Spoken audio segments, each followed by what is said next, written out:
Sah. Allahu Akbar, takbir. Masya Allah. Sallu ala Nabi. Allahu Akbar. Allahumma salli ala Sayyidina Muhammad. Allahu Akbar. Ya sahabat-sahabat sekalian, kita mempersaksikan ketika hidayah itu datang, sekuat apapun kemudian manusia itu membentengi dirinya dari kekufuran, dari kebenaran. Ya, sekuat bagaimanapun roh jahat menyelimuti dirinya, membimbing dirinya, mengarahkan dirinya, iblis tidak akan berkuasa terhadapnya ketika orang itu hatinya penuh dengan kebesaran Allah. Sehebat apapun kemudian kakinya melangkah menjauh daripada Allah, akan kembali kepada Allah dengan sendirinya apabila hidayah itu sudah sampai kepada akal dan sudah sampai kepada hati kalbu hambanya. Inilah yang terjadi sahabat-sahabat sekalian kepada adik kita yang kita cintai. Beliau masuk di dalam dekapan Islam sehingga beliau lebih memilih bersaudara dengan mayoritas penduduk bumi yang ada di Indonesia ini daripada masih bersama dengan saudara-saudara yang minoritas di negara yang kita cintai ini. Sebelum saya serahkan kepada Ketua Apologet Islam Indonesia atau guru kita Akhi Sugi, saya terlebih dahulu ingin membuktikan bahwa ikrar dua kali syahadat atau syahadatain tadi itu benar-benar bersumber dari hati yang terdalam. Dengan adik ini mengikuti saya dengan menyatakan di depan umum bahwa Yesus itu hanyalah manusia ciptaan Allah Subhanahu wa taala. Apakah bersedia?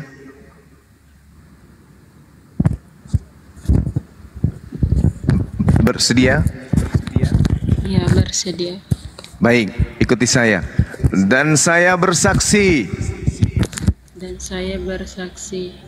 bahwa Yesus hanyalah manusia biasa ciptaan Allah. Takbir, Allahu Akbar, Allahu Akbar, Masya Allah. Baik, selanjutnya saya kembalikan kepada guru-guru saya yang ada di sini. Siapakah yang akan mendoakan adik kita ini kiranya beliau istiqomah dan keluarganya pun ikut bersyahadat nantinya. Dan saya titip doa semoga adik ini keturunannya kelak ada yang menjadi tokoh bagi agama Islam. Demikian. Silakan. Assalamualaikum warahmatullahi wabarakatuh. Waalaikumsalam warahmatullahi wabarakatuh. Ustaz Talib, tafadhal Ustaz. Masya Allah. Baik, Masya Allah. Mohon maaf kalau sudah guru-guruku yang bilang aku nggak bisa nolak kayak gini. Baik, saya merasakan apa yang diucapkan oleh saudari kita ini. Alhamdulillah sudah menjadi mu'alaf. Begitu dalam ya, yang pelafalannya, penjiwaannya, bahkan saya juga merasakan bagaimana perjuangan beliau ketika mendengar kabar tentang beliau. Maka di momen yang sangat baik ini kita doakan saudara kita ini, saudari kita ini agar tetap istiqomah di dalam imannya, dimudahkan segala urusannya, dan juga dengan mudah atau dengan sabar bisa melalui berbagai macam ujian yang akan dilaluinya. Ya, tanpa mengurangi rasa hormat, kita berdoa, bermunajat kepada Allah ya. Kita sama-sama di momen ini juga doakan untuk saudara-saudara kita yang lain ya di luar sana. Bismillahirrahmanirrahim. Allahumma sholli ala Sayyidina Muhammad wa ala alihi Sayyidina Muhammad kama shallaita ala Sayyidina Ibrahim wa ala alihi Sayyidina Ibrahim wa barik ala Sayyidina Muhammad wa ala alihi Sayyidina Muhammad kama barakta ala Sayyidina Ibrahim wa ala alihi Sayyidina Ibrahim fil alamin innaka Hamidum Majid. Alhamdulillahirabbil alamin hamdan yuwafi ni'amahu wa yukafi mazidah. Ya Rabbana lakal hamdu kama yanbaghi li jalali wajhikal karim wa adimi sultanik. Allahumma ighfir lana warhamna wahdina wa'afina warzuqna. Allahumma ighfir lana warhamna wahdina wa'afina warzuqna. Allahumma ighfir lana warhamna wahdina wa'afina warzuqna.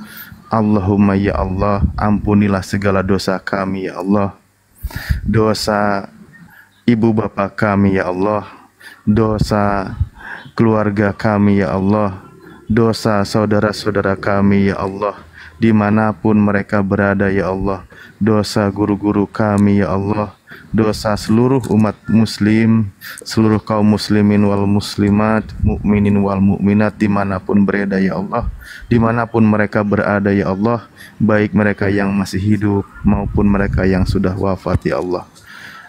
Warhamna wahdina, dan berikanlah kasih sayangmu kepada kami ya Allah, limpahkanlah kasih sayangmu kepada kami semua ya Allah.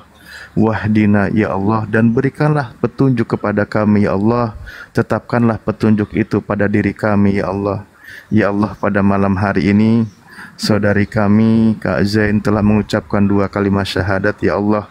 Beliau bersaksi di hadapan kami ya Allah, beliau mengucapkan 2 kalimat syahadat ya Allah. Ya Allah, terimalah syahadat beliau ya Allah, tetapkanlah iman Islamnya ya Allah, tetapkanlah hidayah di dalam hatinya ya Allah. Dan kami bermohon kepadamu ya Allah, melalui lisan-lisan saudara kami ya Allah, melalui munajat-munajat ini ya Allah, lembutkan pula ya Allah hati orang-orang yang masih keras hatinya ya Allah, hati yang sampai detik ini masih membenci terhadap kebenaran agamamu ya Allah. Terutama ya Allah, lembutkanlah hati saudari kami ya Allah. Sekiranya di antara saudari kami ini yang baru saja mengucapkan 2 kalimat syahadat, masih ada yang ingkar kepadamu ya Allah, masih ada yang kufur kepadamu ya Allah, masih ada yang menolak kebenaran Islam ya Allah, kami mohon ya Allah, lembutkan hati mereka ya Allah, lembutkan hati mereka ya Allah. Entah itu keluarga mereka terdekat, kakaknya, adiknya, ibunya ya Allah, lembutkan hati mereka ya Allah, berikanlah dia hidayah ya Allah. Wa'afina warzukna ya Allah, dan berikanlah kami kekuatan ya Allah, berikanlah kami kesembuhan ya Allah, dan berikanlah kami kemudahan dalam menggapai rizkimu ya Allah. Rabbana la tuzigh qulubana ba'da idh hadaitana wa hab lana min ladunka rahmah innaka antal wahhab. Rabbana hab lana minas solihin. Ya Allah, berikanlah kami keturunan-keturunan yang soleh ya Allah. Dan kami doakan kepada saudari kami yang dengan tulus mengucapkan 2 kalimat syahadat ini, semoga dianugerahi keturunan yang soleh dan solehah ya Allah. Dia beriman kepada Engkau ya Allah, dan penerus pejuang dakwah agamamu ya Allah. Rabbana atina fid dunya hasanah wa fil akhirati hasanah wa qina adzabannar. Subhana rabbika rabbil izzati amma yasifun, wassalamun alal mursalin walhamdulillahirabbil alamin. Bi barakati suratis Al-Fatihah. A'udzubillahi minasyaitonirrajim. Bismillahirrahmanirrahim. Alhamdulillahirabbil alamin arrahmanirrahim maliki yaumiddin. Iyyaka na'budu wa iyyaka nasta'in. Ihdinas siratal mustaqim. Siratal ladzina an'amta 'alaihim ghairil maghdubi alaihim waladdallin. Ya, selanjutnya tafadhol kepada guru-guruku. Amin ya rabbal alamin.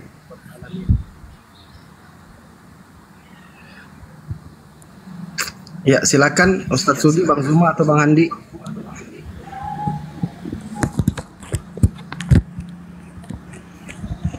Apa nih? Iya, silakan. Banyuma dulu lah. Iya, saya hanya ingin mengatakan gini, bahwasanya sejatinya mu'allaf itu ibarat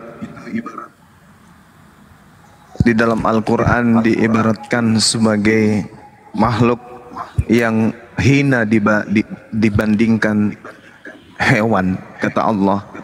Tetapi begitu beliau bersyahadat, beliau orang-orang meninggalkan kemudian kejahiliaan, maka Allah mengangkat derajatnya jauh di atas, lebih tinggi dari seorang malaikat. Ya, itu kata Allah. Ulaika hum khairul bariyah. Mereka itulah orang-orang yang lebih mulia dari segala-galanya. Jadi berbahagialah adik kita ini. Ya, karena setelah memeluk ajaran agama Islam, tentu setelah menjadi seorang muslimah harus menjalankan aturan-aturan sebagai seorang muslimah. Ya, adik ini semuanya menjadi sangat mahal. Ya, jasadnya menjadi sangat mahal, senyumnya menjadi sangat mahal, suaranya menjadi sangat mahal setelah menjadi seorang muslimah yang baik. Karena sejatinya makhluk yang paling dimuliakan di atas muka bumi ini di dalam ajaran agama Islam itu adalah wanita. Wanita diibaratkan sebagai tiang sebuah agama. Ketika ditanya, kepada siapa saya harus berbakti, wahai Rasulullah? Rasulullah kemudian mengatakan kepada sahabatnya, yaitu kepada wanita. Kepada wanita, kepada wanita, kepada wanita, kata Rasulullah. Kepada ibumu, ibumu, ibumu. Setelah berbakti kepada ketiga kali diajarkan oleh Rasulullah, baru mengatakan kepada pria, kepada lelaki, pada ayahmu. Artinya begitu seorang wanita masuk menjadi seorang muslimah, maka kedudukannya itu jauh di atas daripada hanya sekedar laki-laki. Saking mulianya wanita itu. Namun kemuliaan itu bisa terlihat dari aspek ketakwaan. Sejauh mana wanita itu takut kepada Allah. Jadi kata Allah, siapapun di antara kalian yang kulihat itu adalah ketakwaannya, ketakutannya, ketaatannya kepada aku. Jangan kita takut kepada harta daripada kepada Allah. Jangan kita takut kepada makhluk selain daripada Allah. Jangan pernah takut. Ketakutan kita hanya tertuju kepada Allah saja. Oleh karena itulah saya hanya ingin mengatakan bahwa berbahagialah dirimu adikku karena sudah masuk memeluk ajaran agama Islam. Ini adalah keutamaan di dalam kehidupan kita sebagai manusia ciptaan daripada Tuhan Yang Maha Esa. Saya kira begitu sebagai pengantar dari saya. Silakan dilanjut oleh guru-guru yang lain. Terima kasih. Ya, selamat Mbak Zen, Masya Allah, Anda hari ini sudah terbebas dari dosa. Ketika seseorang ya yang tadinya kafir, tadinya non muslim, noise Mbak, tolong diapa sedikit, agak terganggu. Ya, tolong di mute aja dulu, nggak apa-apa. Jadi ketika non muslim itu mendapatkan hidayah, maka ini siapa yang noise ya? Tes. Bang Andi noise, Bang Andi. Sekarang aman.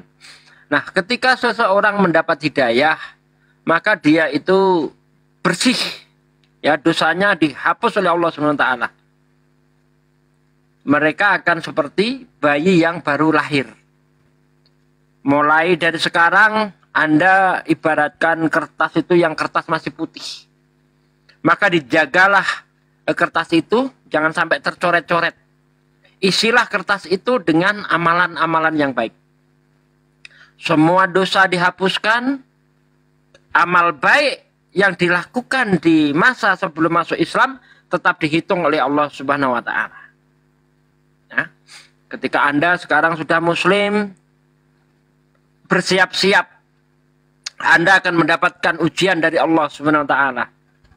Ibaratnya kita itu masuk sekolah, ya, kita akan diuji. Insya Allah kalau kita lepas dari ujian itu, Allah akan angkat derajat kita. Ya, Allah berfirman, Inna akramakum indallahi atqakum. Sesungguhnya orang yang paling mulia di hadapan Allah, di sisi Allah, adalah orang yang paling bertakwa. Ya, orang-orang yang bertakwa kepada Allah itulah orang yang mulia. Bukan orang yang pangkatnya tinggi, bukan hartanya yang banyak, bukan rumahnya yang bertingkat, bukan mobilnya yang mengkilat. Itu tidak dipandang oleh Allah SWT. Tapi yang dipandang oleh Allah adalah ketakwaanmu. Ya, bukan kecantikanmu, paras wajahmu, bukan.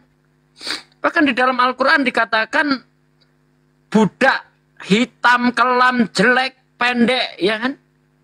Ya. Tapi dia muslim, itu lebih mulia daripada Ratu Elizabeth. Jadi di Islam itu dimuliakan karena iman, karena ketakwaan kepada Allah Subhanahu wa Ta'ala.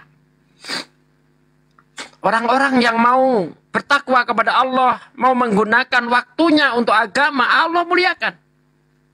Jangankan kita manusia yang memang sudah sunnah, sudah dikodratkan untuk mengemban agama ini. Ketika ada hewan yang ikut berjuang di dalam menyiarkan agama Allah, Allah abadikan namanya di dalam Al-Quran. Seperti contoh burung hudhud, yaitu burungnya Nabi Sulaiman. Dia pergi ke Sabah, melihat ada penyembahan dewa matahari di Sabah, yaitu Ratu Balkis. Burung hudhud melapor kepada Nabi Sulaiman, ya Rasulullah, di negeri sana, di negeri Sabah, ada seorang ratu perempuan, dia menyembah matahari. Diabadikan namanya di dalam Al-Quran. Ada lagi keluarga yang sederhana, tetapi dia itu berbakti kepada Allah. Namanya diabadikan di dalam Al-Quran. Siapa? Keluarga Imron. Makanya di surah Al-Quran ada namanya surah Ali Imron. Itu kisah dari siapa namanya? Keluarga Imron itu. Ya, apalagi kita yang manusia yang memang sudah ditakdirkan untuk mengemban agama ini, ya, dan kita mau mengemban agama itu pasti Allah muliakan. Segala sesuatu yang dipakai untuk agama Allah muliakan. Saya kasih contoh. Turun orangnya ya, nggak apa-apa. Saya kasih contoh kertas, ya kertas. Beda, coba kertas dibikin koran dan dibikin Quran. Ketika kertas itu dijadikan koran, itu hanya dibaca, habis dibaca dibuang untuk ngelap najis. Ya, berserakan menjadi sampah. Nggak ada orang peduli. Tetapi lihat ketika kertas ini untuk menulis ayat-ayat Allah. Sobek sedikit saja di tanah. Kita tahu itu ada ayat Allah yang tertulis di kertas itu. Kita ambil, kita taruh di atas. Ini bukti bahwa segala sesuatu yang digunakan untuk agama akan dimuliakan oleh Allah. Semoga Mbak Zen, ya, setelah mendapat hidayah ini, Anda pegang kuat-kuat hidayah yang begitu mahal yang Anda peroleh. Jangan disia-siakan. Tetap tabah ketika Anda dapat ujian dari Allah Subhanahu wa Ta'ala. Terima kasih. Baik, ya, dia terpental tadi mungkin karena keluar dari aplikasi. Ya, nanti saya naikkan kembali. Silakan Bang Andi. Ya udah. Kalau nggak salah Jian ini sering mengikuti diskusi lintas agama ya? Iya, sering kayaknya. Iya. Karena sering mendengarkan diskusi lintas agama, adik Jian ini juga jarang nggak mau pernah debat. Jadi betul kata Bang Juma, Pak Desugi, Ustaz Alif semuanya bahwa sasaran kita itu bukan lawan debat kita. Tapi di luar sana banyak yang mendengarkan dan teredukasi. Alhamdulillah tiap malam ada aja yang tercerahkan, hatinya dilembutkan, menerima hidayah itu. Nah, inilah efek daripada perjuangan kita semua. Ya, saya mengucapkan sih kepada guru-guru saya yang ada di sini, ya semangat terus di dalam perdiskusian, di dalam memberikan apapun itu, berbagi. Memang rintangannya sangat banyak. Secuplis, istilah baru Banyuma, memang itu selalu menghalangi dakwah kita, baik yang berbentuk suara maupun berbentuk manusia, kan begitu. Nah, ini memang harus kita sikapi dengan bijak. Alhamdulillah malam hari ini terbukti sudah Abu Jen dengan mendengarkan diskusi lintas agama, ya mereka kembali ke Islam. Artinya berhenti menyembah manusia, berhenti makan babi, meninggalkan hal-hal yang buruk dulu gitu.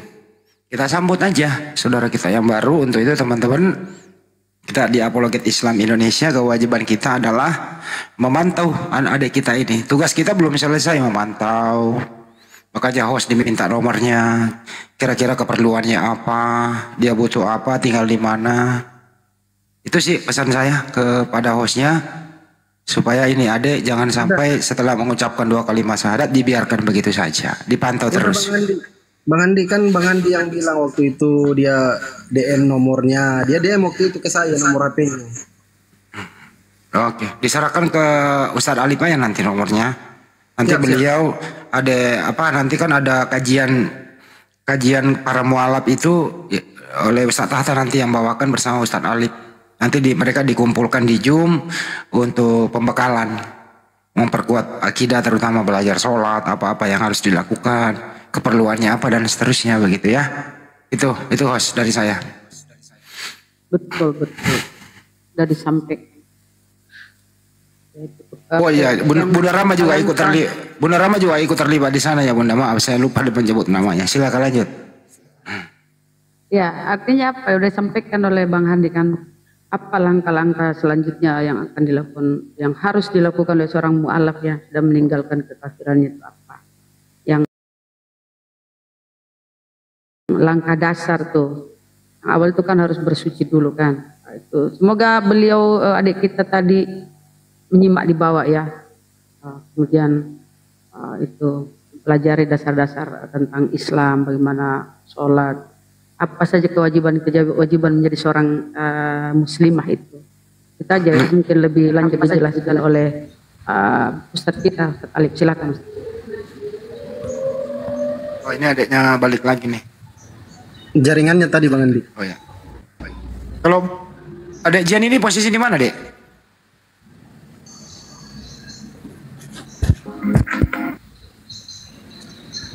Zen, tanya sama Bang Andi Zen. Jen, beliau di Tangerang. Di Tangerang, Bang. Oh, yang Tangerang kemarin itu, Masya Allah baru ingat dari sono ya. Ya baik. Coba ditanya Bang Andi, latar belakang beliau sampai masuk Islam itu apa gitu? Ya. Apakah belajar otodidak atau gimana? Oke. Coba dijawab tuh pertanyaan Bang Nyoma. Apa latar belakang? Kenapa sih Anda memeluk Islam? Ada yang nyuruh kah? Ada yang maksa kah? Seperti apa gitu? Silakan.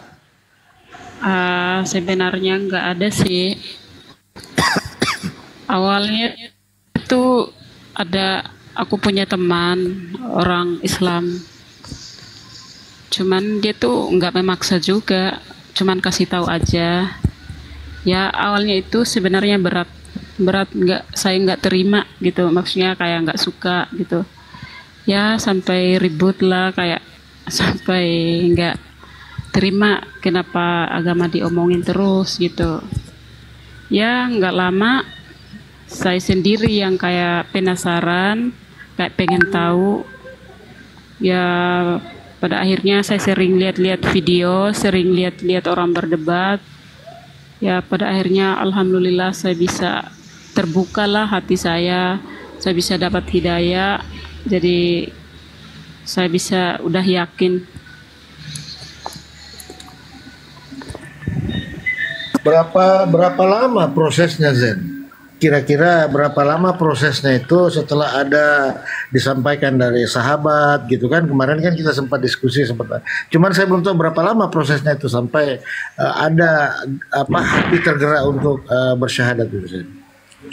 Sebenarnya udah dari tahun kemarin, udah setahun lebih.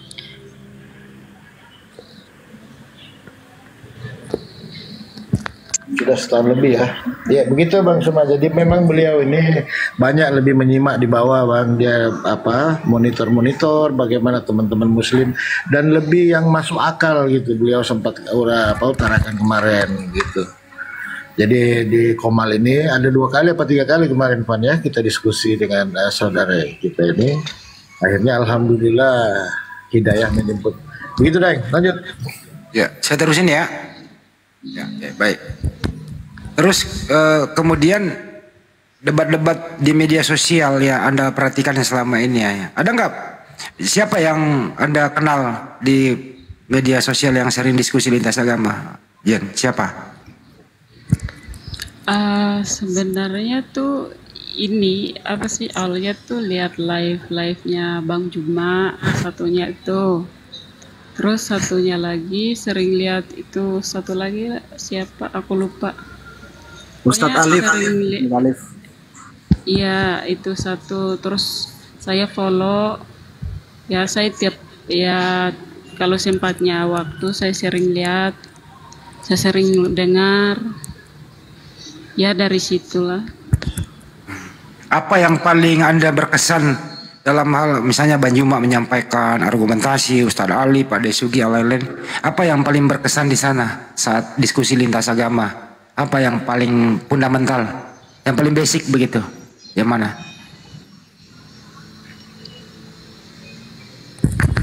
Maksudnya gimana ya? Apa yang paling, misalnya konsep ketuhanannya mungkin, misalnya Tuhanmu manusia, menyembah anak orang, apa itu nggak membuat Anda terpukul?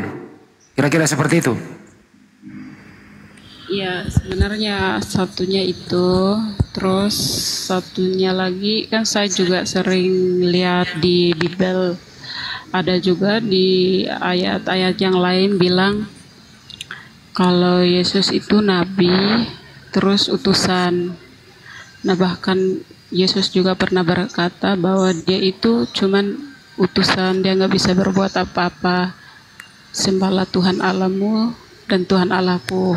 Nah dari situ ya saya sering belajar, sering lihat. Oke. Terus kemudian tergerak dalam hati untuk memeluk Islam pada kesempatan kali ini ya gitu ya, Mbak Sen. Iya Pak. Iya.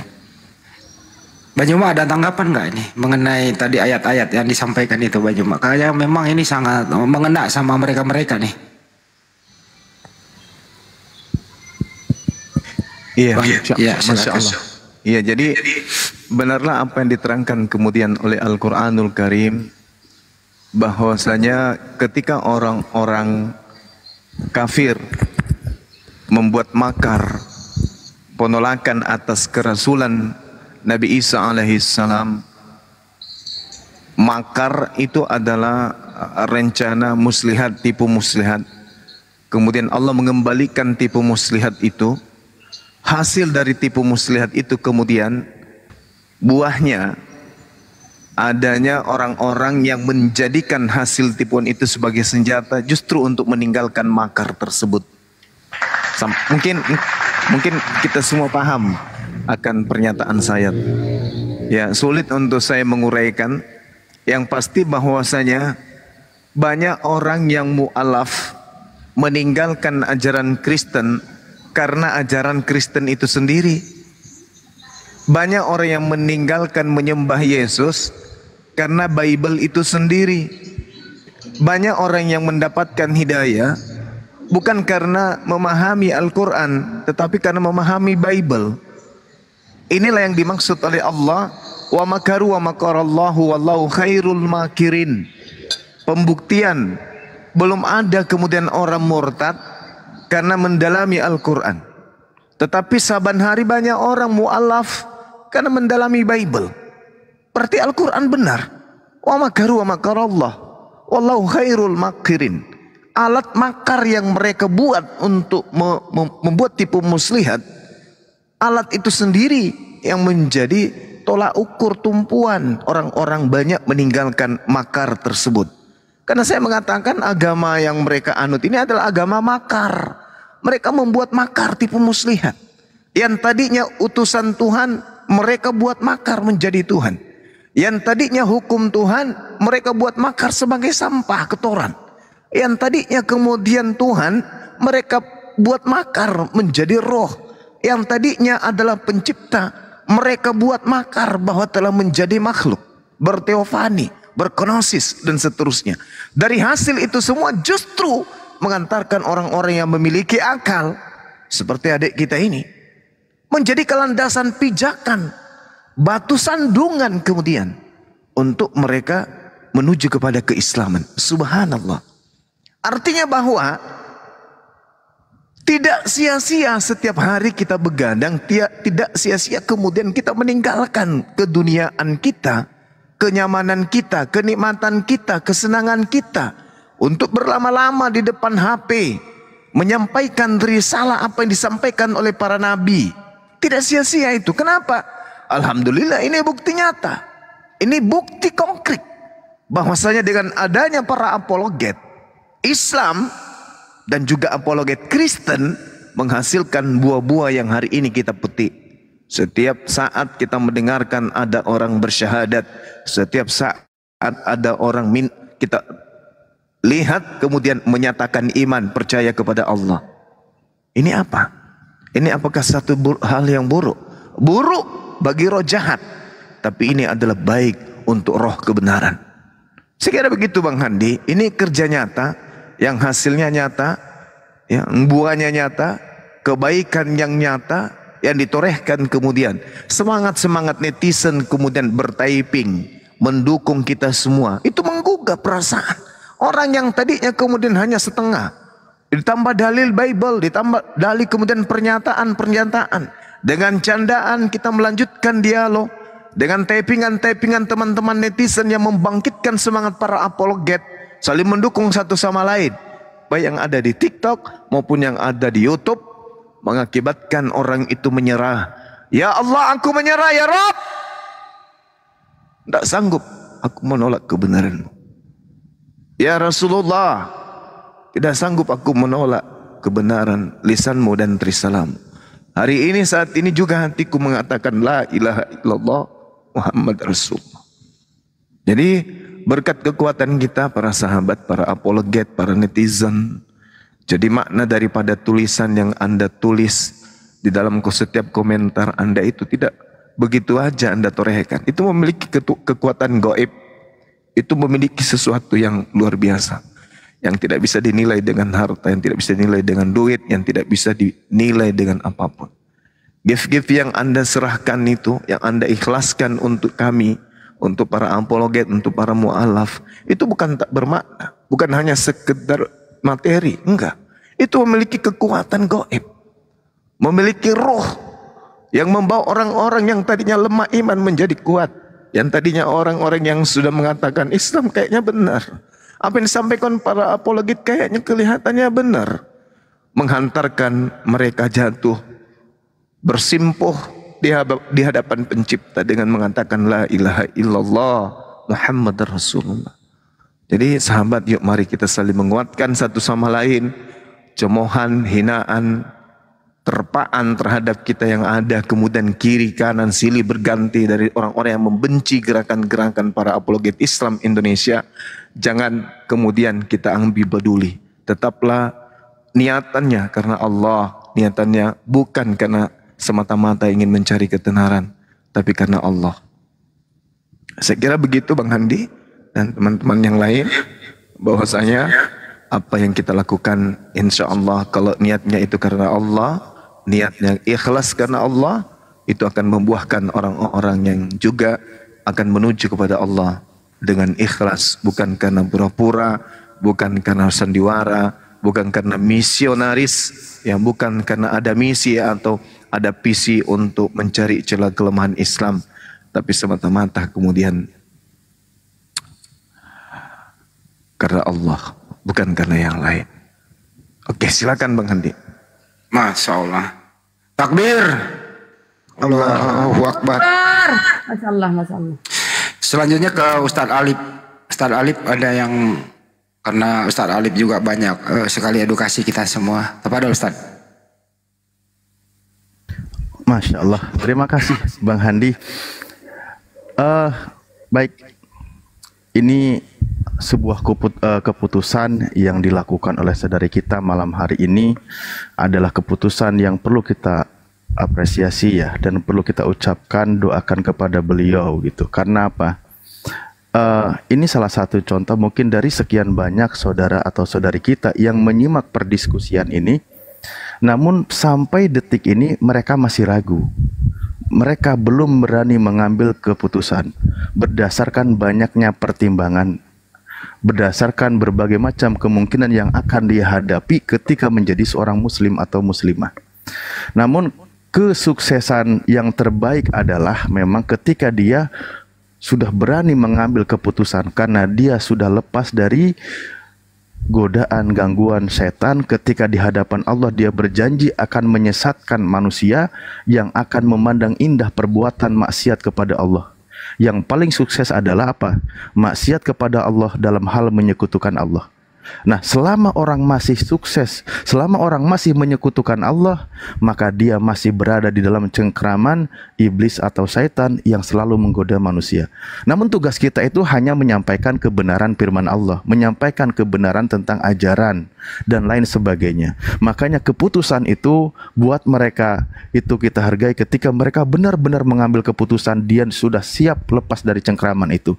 Karena memang Al-Quran mengabarkan banyak sekali nanti cobaan yang akan dihadapi ketika dia berkata menjadi seorang mukmin. Kan begitu ya. Banyak Al-Quran surah Al-Ankabut ayat 2 sudah menjelaskan apakah manusia akan dibiarkan begitu saja.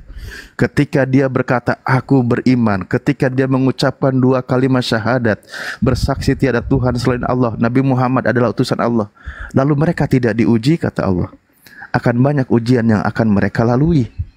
Nah, keputusan keberanian seperti inilah ada keputusan yang terhebat ketika dia sudah siap naik level menjadi pribadi yang bertakwa. Maka ketika dia sudah lepas dari genggaman atau cengkraman iblis, maka Al-Quran mengabarkan di ayat lain, apa itu? Qad aflaha man tazakka.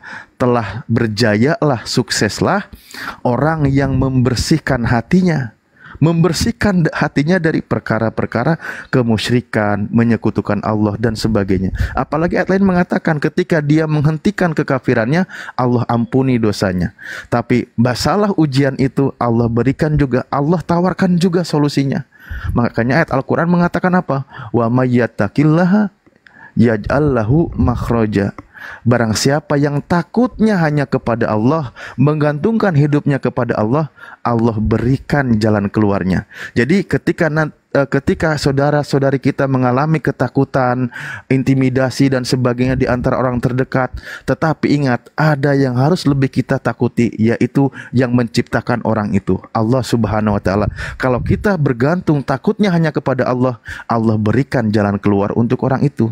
Maka bahkan di ayat berikutnya dikatakan apa? Wa yarzuqhu min haitsu la yahtasib. Allah berikan rezeki dari jalur yang tidak terduga. Ketika dia disempitkan rezeki, hubungan keluarga dijauhi, hubungan keluarga menjadi tidak baik dan sebagainya karena dia difitnah, dijauhi atau dimusuhi, Allah berikan jalur yang terbaik, dapat jalur yang tidak terduga. Engkau dijauhi 1 orang, 2 orang, tapi ingat banyak saudara Anda yang siap menyambut Anda untuk bergabung, untuk mendukung, mensupport keberadaan Anda, kan gitu ya. Tetap menjadi pribadi muslim yang terbaik ya. Ujian terbesar ini sudah dilalui. Selanjutnya semoga tetap istiqomah dalam iman Islam, semoga tetap bisa dipertahankan, dan kita mohon kepada Allah bahwa ditetapkan iman Islam di dalam dada kita, jangan sampai lepas, karena pesan di dalam Al-Quran, wala tamutunna illa wa antum muslimun. Janganlah engkau mati, janganlah engkau wafat kecuali engkau berada dalam keimanan atau menjadi seorang muslim. Dan semoga mualafnya saudari kita ini yang memberanikan diri mengucapkan malam ini turut menginspirasi juga saudara atau saudari kita di luar sana yang sampai detik ini masih berada dalam keraguan, kebingungan gitu, ketakutan dan sebagainya. Dan apa yang disaksikan oleh kita ini direkam, disaksikan oleh saudara kita baik di YouTube di mana, juga turut membuat atau menginspirasi saudara-saudara kita yang lain yang sedang mencari kebenaran. Maka ketika orang terinspirasi kebenarannya yang dilakukan oleh saudari kita, insya Allah menjadi asbab juga pahala kebaikan untuk saudara kita, dimudahkan segala urusan dan sebagainya. Itu yang kita harapkan. Namun tadi beberapa poin ya sudah disampaikan oleh guru-guru kita, sedikit penekanan saja. Ketika menjadi seorang mu'alaf itu memang ada langkah-langkah yang harus dilalui, yaitu apa? Wajib dihitan ketika dia seorang laki-laki, membaca 2 kalimah sudah pasti, melakukan mandi besar nanti mohon dilakukan, dan poin yang terakhir adalah menjalankan rukun Islam. Karena untuk membuktikan Anda seorang muslim, jalankan rukun Islam. Apa itu? Dari syahadat sudah, sholat, puasa, zakat, haji bila mampu, dan seluruhnya yang ada di dalam Islam. Karena perintah di dalam Al-Quran itu udkhulu fisilmi kafah, masuklah ke dalam Islam secara kafah, menyeluruh. Nah, nanti lakukan mandi besar, saya niat mandi besar, mandi wajib menghilangkan hadas besar, fardu karena Allah Ta'ala, basuh seluruh anggota tubuhnya, jangan yang ada dilewati, dari rambut semua, mata, hidung, mulut, dan semua lubang yang ada dibersihkan. Anda sudah menjadi seorang muslim. Nah, itu sunnah yang ditekankan di dalam syariat Islam ketika Anda menjadi seorang mu'alaf. Begitu ya. Kita doakan semoga tetap istiqomah. juga dilembutkan hati saudara-saudaranya yang sekiranya mereka belum menjadi seorang mukmin. Dan jangan pernah putus berdoa buat saudariku yang baru saja mualaf, saat ini Anda masih putih dan bersih. Jangan pernah putus, doa pertama Anda adalah semoga orang-orang terdekat dari Anda, baik adik, kakak, ibu, nenek, siapapun mereka yang Anda sayangi, doakan mereka agar dilembutkan hatinya, mengikuti jejak Anda dan menjadi seorang muslimah. Agar apa? Agar kita berada di kehidupan yang abadi nanti, yaitu di surga.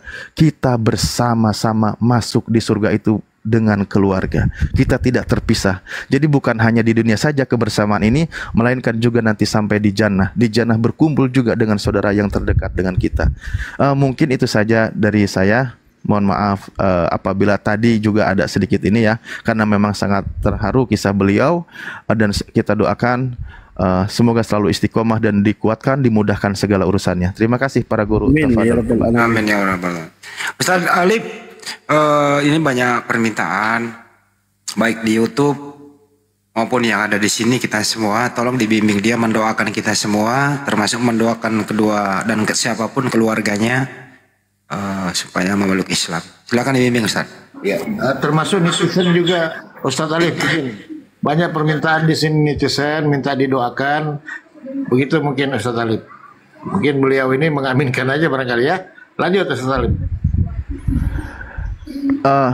Iya, memang begini kan saudariku yang baru bersyahadat, ada suatu momen yang sangat baik yang tidak ingin kami lewatkan ketika orang itu berada kembali kepada fitrahnya, dia kembali putih bersih suci.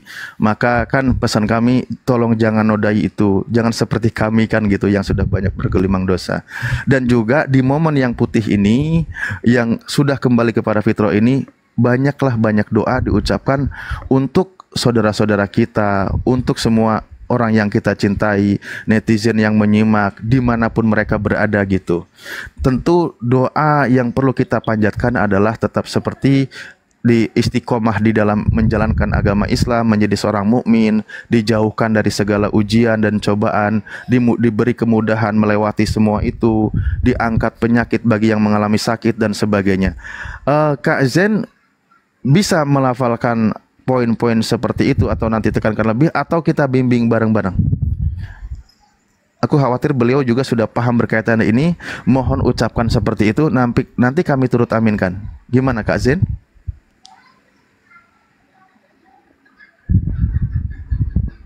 Zen, mute-nya dibuka, Dinda. Maksudnya gimana ya Bang? Oke, gini, kalau gitu kita ini aja ya, tolong bantu aminkan apa yang kami ucapkan untuk mendoakan saudara-saudari kita di luar sana yang mengharapkan doa amin dari saudari kita ini. Karena kalimat amin di dalam Islam itu adalah semoga Allah mengabulkan doa kita, dan maksudnya wa ana kadalik, saya mewakili melafalkannya, Anda mengaminkannya gitu ya. Jadi aminkan apa yang kami ucapkan untuk semua saudara-saudara kita. Oke, juga semua di sini ya. Mohon maaf para guru, kita pakai bahasa Indonesia saja biar Kak Zen juga lebih mudah memahami. Jadi bismillahirrahmanirrahim. Ya Allah, Allahumma gfir lana dunubana ya Allah. Ya Allah, ampunilah segala dosa-dosa kami ya Allah. Ya Allah, mudahkanlah segala urusan kami ya Allah. Mudahkanlah segala urusan saudara-saudara kami ya Allah, yang menyimak baik di live TikTok ini ya Allah, maupun di YouTube ya Allah, atau dimanapun mereka berada ya Allah. Mudahkanlah segala urusan mereka ya Allah. Kabulkanlah hajat mereka ya Allah. Kabulkanlah hajat mereka ya Allah. Terimalah doa-doa mereka ya Allah. Sekiranya di antara mereka ada yang lagi sakit, ada yang lagi kurang sehat ya Allah, semoga Allah angkat derajatnya ya Allah, dan angkat pula penyakitnya ya Allah. Semoga Allah segera menyembuhkan mereka, saudara-saudara kami ya Allah. Sekiranya di antara saudara kami masih banyak yang gemar bermaksiat kepadamu ya Allah, Semoga ya Allah palingkanlah hatinya dari maksiat itu ya Allah, dan kembali ke jalan-Mu ya Allah. Sekiranya di antara saudara kami ya Allah yang masih menyekutukan-Mu ya Allah, yang masih banyak menolak iman Islam ya Allah, lembutkan hati mereka ya Allah, agar mereka kembali kepada jalan-Mu ya Allah, menjadi seorang mukmin atau seorang muslim ya Allah. Sekiranya mereka banyak permasalahan himpitan dalam keluarga ya Allah, ada banyak ujian cobaan yang mereka lalui, ujian kurangnya harta, ujian kurangnya kesehatan dan sebagainya ya Allah, cukupkanlah mereka ya Allah, berikanlah solusi kepada mereka ya Allah, mudahkan urusan-urusan mereka ya Allah. Dan sekiranya pula di antara saudara kami ya Allah ada yang terlilit hutang ya Allah, semoga diberikan kemudahan jalan keluarnya ya Allah untuk menyelesaikan hutang-hutang itu ya Allah. Dan sekiranya di antara saudara kami ya Allah ada yang merasa dalam kesulitan dalam jodohnya ya Allah, semoga Allah mudahkan dalam menemukan jodohnya ya Allah, jodoh yang terbaik menurut Engkau ya Allah. Mudahkanlah segala urusan saudara-saudara kami ya Allah. Dan sekiranya di antara saudara-saudari kami ya Allah yang lagi sakit lama susah sembuh ya Allah, atau berkepanjangan ya Allah, semoga sakitnya menjadi asbab diampuni segala dosanya ya Allah, dan semoga segera Engkau angkat penyakitnya ya Allah. Kami serahkan semuanya kepada Engkau ya Allah, karena keputusan Engkau adalah keputusan terbaik untuk hamba-Mu ya Allah. Ya Allah, datangkanlah kebaikan kepada kami di dunia ini dan juga di akhirat ya Allah.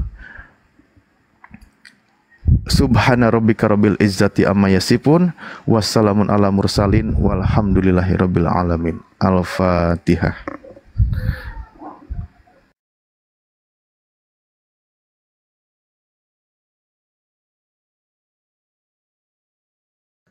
Amin ya rabbal alamin. Ya, amin. Tapi kenapa tadi begitu ketika yang belum dapatkan jodoh, kenapa Bang Fandi paling keras aminnya? Nah, ini kok didengar ya Ustaz Alif ya, luar biasa. Kencang betul aminnya dia. Jeritanmu aku dengar walau di dalam hati, Bang Fandi. Masya Allah. Ya. Izin sedikit Ustaz. Kamu sudah ada belum buku-buku literasi tentang panduan-panduan sholat atau apa gitu, panduan Islam? Udah ada, Bang. Oh, Masya Allah. Masya Allah. Iya. Cuma itu aja. Lanjut, barangkali Pan. Satu lagi ya. Satu lagi nih. Jen, kalau keluarga itu ayah, ibu, atau ada saudara, sudah ada yang memeluk Islam sebelumnya atau Anda yang pertama kali? Saya yang pertama kali. Masya Allah. Ayah ibu masih bukan Islam? Bukan. Ya udah didoakan aja. Silakan berdoa sesuai dengan keyakinan Islam Anda yang sekarang. Semoga ayah ibu semua keluarga kembali ke Islam. Ya silakan Mbak, didoain aja nggak apa-apa. Monggo. Ya, amin. Belum bisa, masih canggung dia berdoa ya Ustaz, dan lain-lain gitu ya. Iya betul. Ya, habis doanya doa apa kami aja sih, nggak ada lain, nggak ada.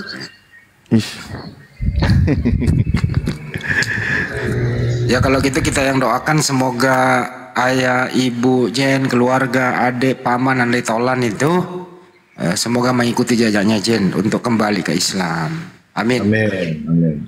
Kalau saya khusus untuk Pak Jaya Setia, semoga hidayah menjemput Anda, biar nggak nanya-nanya lagi kola ya. Begitu Pak Jaya ya. Sebelum ajal menjemput, marilah kita mencari kebenaran itu Pak Jaya Setia supaya nggak dinanya-nanya lagi. Begitu barangkali Bang Andi.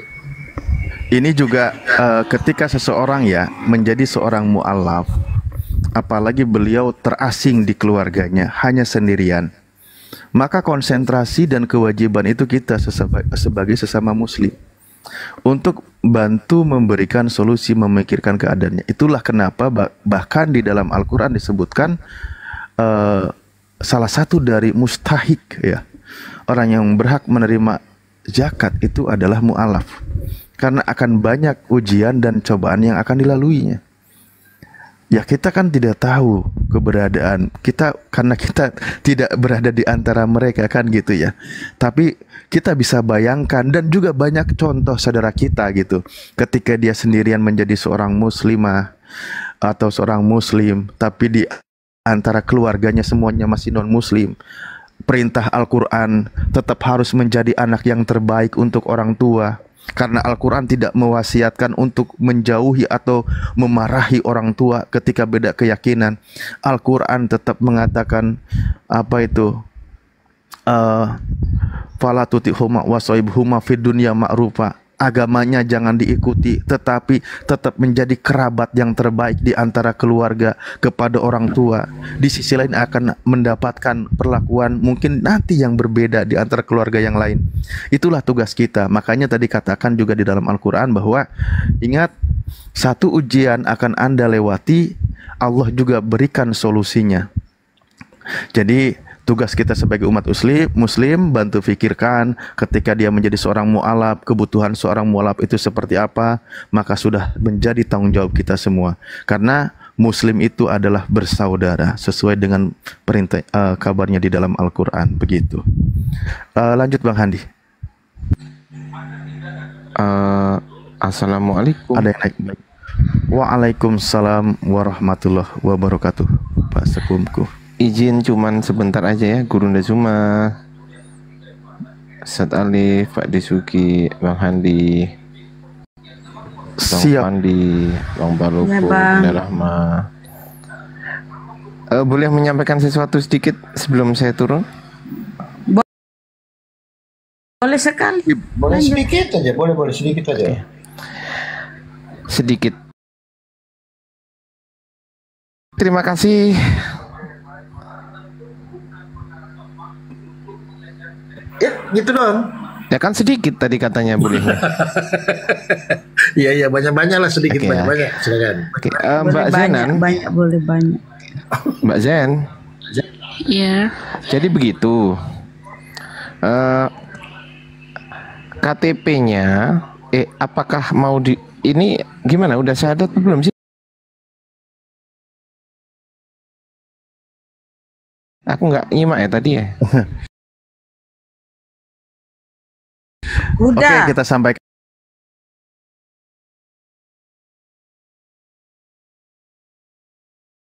Kalau gitu, udah syahadat,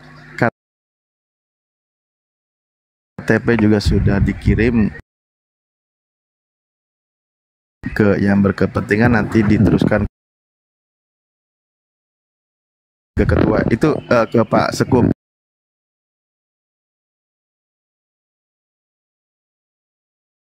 Sejauh ini itu yang sudah dilalui. Tahapan berikutnya gimana Pak Sekum? Mohon arahannya kepada kami. Tanda tangannya Mbak Zen di atas kertas putih bersih tidak bergaris. Sudah? Bang Handi, Bunda Rahma, Pak D, Sugi, Assalamualaikum warahmatullahi wabarakatuh. Aku ikut Pak Sekum ya. Waalaikumsalam. Ikut kemana Ustaz Talib? Ikut pulang. Boleh tadi kesini izin. Gojek masalahnya. Siap Ustaz. Boleh izin promo? Enggak. Sebentar, Bunda, promo sebentar dulu ya. Sebentar dulu promonya sebentar. Sebelum aku izin turun juga. Ini apa namanya Kak Zen? Aduh, aku jadi lupa kan. Astagfirullahaladzim. Aduh. Pegang kuping. Bener-bener jadi blank. Ya udah deh, saya nunggu inget dulu. Bener-bener jadi blank. Maaf, lanjut dulu. Oke, izin ya 1 menit ya host ya. Ini saya ada tampilkan nih gambar ya. Tuh tengok. Ini. Ini adalah, aduh, besar kali ya, itu nampak di belakangnya, ya Allah ya Rabbi, nggak kurubah latarnya, nggak apa-apa deh.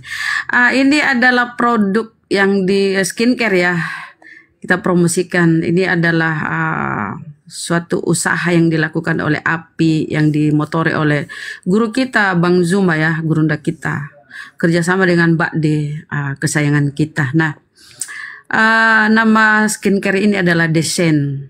Terdiri dari 4 produk ya, 4 macam. Ada tonernya, ada sabunnya, ada krimnya, ada serumnya. Satu paket ini di harga 95 di luar ongkir ya, saudaraku ya. Jadi silahkan di order karena ini sangat apa ya, ini yang beliau pakai ya, Mbak D ini yang beliau pakai, dan aku pun udah 3 hari pakai ya. Dan ini apa ya, ini untuk segala kulit ya, segala kulit ini. Jadi nggak milih-milih nih. Karena sudah BPOM ya, sudah BPOM, sudah legal, sudah ada izin dari pemerintah BPOM, ya tidak mengandung merkurian ya. Jadi ini aman diimplementasikan ke wajah kita. Ya silakan ya teman-teman di order. Gitu aja ya kali ya, udah lebih 1 menit. Terima kasih ya, silakan teman-teman. Caranya. Belum bisa COD saudaraku, belum bisa COD saudaraku. Ongkir bisa, belum bisa lah pokoknya, yang belum bisa. Nanti ke depan kalau sudah berdiri, gimana cara bahasanya ya? Soalnya aku bukan pebisnis. Aduh, bagaimana ini Oke, ya, Hai, madodong sales begini. Ya, kalau ada yang mau genapi, kalau ada yang mau, bentar Bang Daeng, kalau ada yang mau genapi 100.000, ya boleh lah, ya, ya apa-apa. Tapi harganya itu 95 ya saudaraku, di luar ongkir. Jadi silakan di order ya. Ini usaha yang dibangun oleh Gurunda ya, untuk kemaslahatan API, supaya API ini bisa berdiri dengan apa sih bahasanya? Silakan Gurunda. Berdiri dengan 5 kaki gitu ya. Jadi sahabat-sahabat muslim, saya sampaikan sekali lagi bahwasanya alhamdulillah kita berhasil kemudian untuk memiliki usaha sendiri ya, tanpa melibatkan pihak ketiga, dan bisnis ini kemudian semata-mata karena Allah ya, bukan karena saya sampaikan kepada kru saya bahwa kita berbisnis dengan Allah, bukan berbisnis dengan manusia. Kalau berbisnis dengan manusia, maka angka yang akan kita jual itu di atas 200.000 per paket, karena kita berikan 4 produk. Tetapi karena bisnisnya kepada Allah, ya maka kita awali dengan harga promo sekian. Dan kalaupun ada kenaikan selepas harga promo, itu tidak akan naik signifikan. Karena kita tidak mencari keuntungan untuk memperkaya diri. Sehingga melalui forum ini saya menyampaikan semua DPW dari API, dari penjualan yang nanti terrealisasi kemudian di divisi bisnis setiap DPW, itu kita akan berikan untuk API 15.000 setiap penjualan. Jadi 95 diberikan kepada umat ini 15.000. Nah ini saya umumkan di sini supaya saudara-saudara paham bahwa kenapa setiap API live itu kok harus ada promosi. Enggak, ini bukan produksi dari produksi vendor luar masuk ke API, tidak. Ini murni adalah usaha saya pribadi, insya Allah ya, sehingga saya sudah menyampaikan di rapat Zoom semalam bahwa saya tidak ingin kemudian anak-anak saya yang ada di API ini minta-minta ngemis-ngemis donasi, minta-minta donatur hanya sekedar menyambung hidup. Saya ingin mereka bisa berdiri di atas kaki mereka sendiri. Saya ingin mereka itu berdakwah di API ini dengan benar-benar kemudian tidak peduli lagi dengan hal materi, dikarenakan adanya roda penggerak, mesin penggerak, pencipta uang mereka yang bergerak sendiri. Dengan cara apa? Umat Islam di Indonesia 200 juta ribu penduduk. Kalau semuanya menggunakan ingker, maka semuanya orang Indonesia Islam khususnya akan terlihat wajahnya bercahaya. Ditambah lagi wudhu, insya Allah mereka semuanya akan nampak bersinar. Kalau mereka semuanya pesan, maka agama ini akan semakin hebat. Bayangkan aja tuh, DPW punya mesin pencari duit, pusat juga demikian. Maka Apologet Islam Indonesia akan menjadi sebuah yayasan yang bergengsi, yayasan yang mahal, karena orang-orang yang ada di dalamnya adalah orang-orang yang berduit. Orang-orang yang tidak lemah ekonomi, orang-orang yang bergerak kemudian konsentrasinya karena Allah, karena terkait dengan duniawi itu sudah ada mesin pencari duitnya sendiri. Nah, tentu dari netizen tinggalkan semua vendor-vendor skincare yang lain menuju kepada skincare yang diproduksi oleh Apologet Islam Indonesia. Bukan diproduksi langsung ya, kita ada mesin dari memang memproduksi, memang kerjanya udah bertahun-tahun. Kita bekerja sama karena kita mencari rekan usaha yang benar-benar bisa kemudian membuat ya produksi yang benar-benar bagus. Hanya saja teman-teman yang sudah memesan, kami mohon maaf yang sebesar-besarnya, namanya juga usaha baru, jadi semuanya baru, membuktikan bahwa ini murni adalah usaha pribadi, bukan milik orang. Mungkin ada stikernya yang lepas, mungkin ada tutupnya yang pecah dan seterusnya, atau lambat membalas chat, atau lambat pengiriman. Itu disebabkan karena ya namanya kita baru ya, kita baru, orang baru, jadi harus memiliki proses yang pada intinya tujuannya ke depan itu semuanya akan berjalan secara profesional. Mengenai BPOM-nya, alhamdulillah BPOM-nya itu kita urus kurang lebih 2 bulan. Dan sudah resmi, sudah keluar Balai POM-nya, tidak berani kita mengumumkan secara publik seperti ini kalau masih ilegal. Sudah legal, ada Balai POM-nya dan seterusnya, halal. Admin kita sementara ini kan masih 1 orang, kedepannya kita akan mengangkat karyawan, kedepannya kita akan memiliki kantor.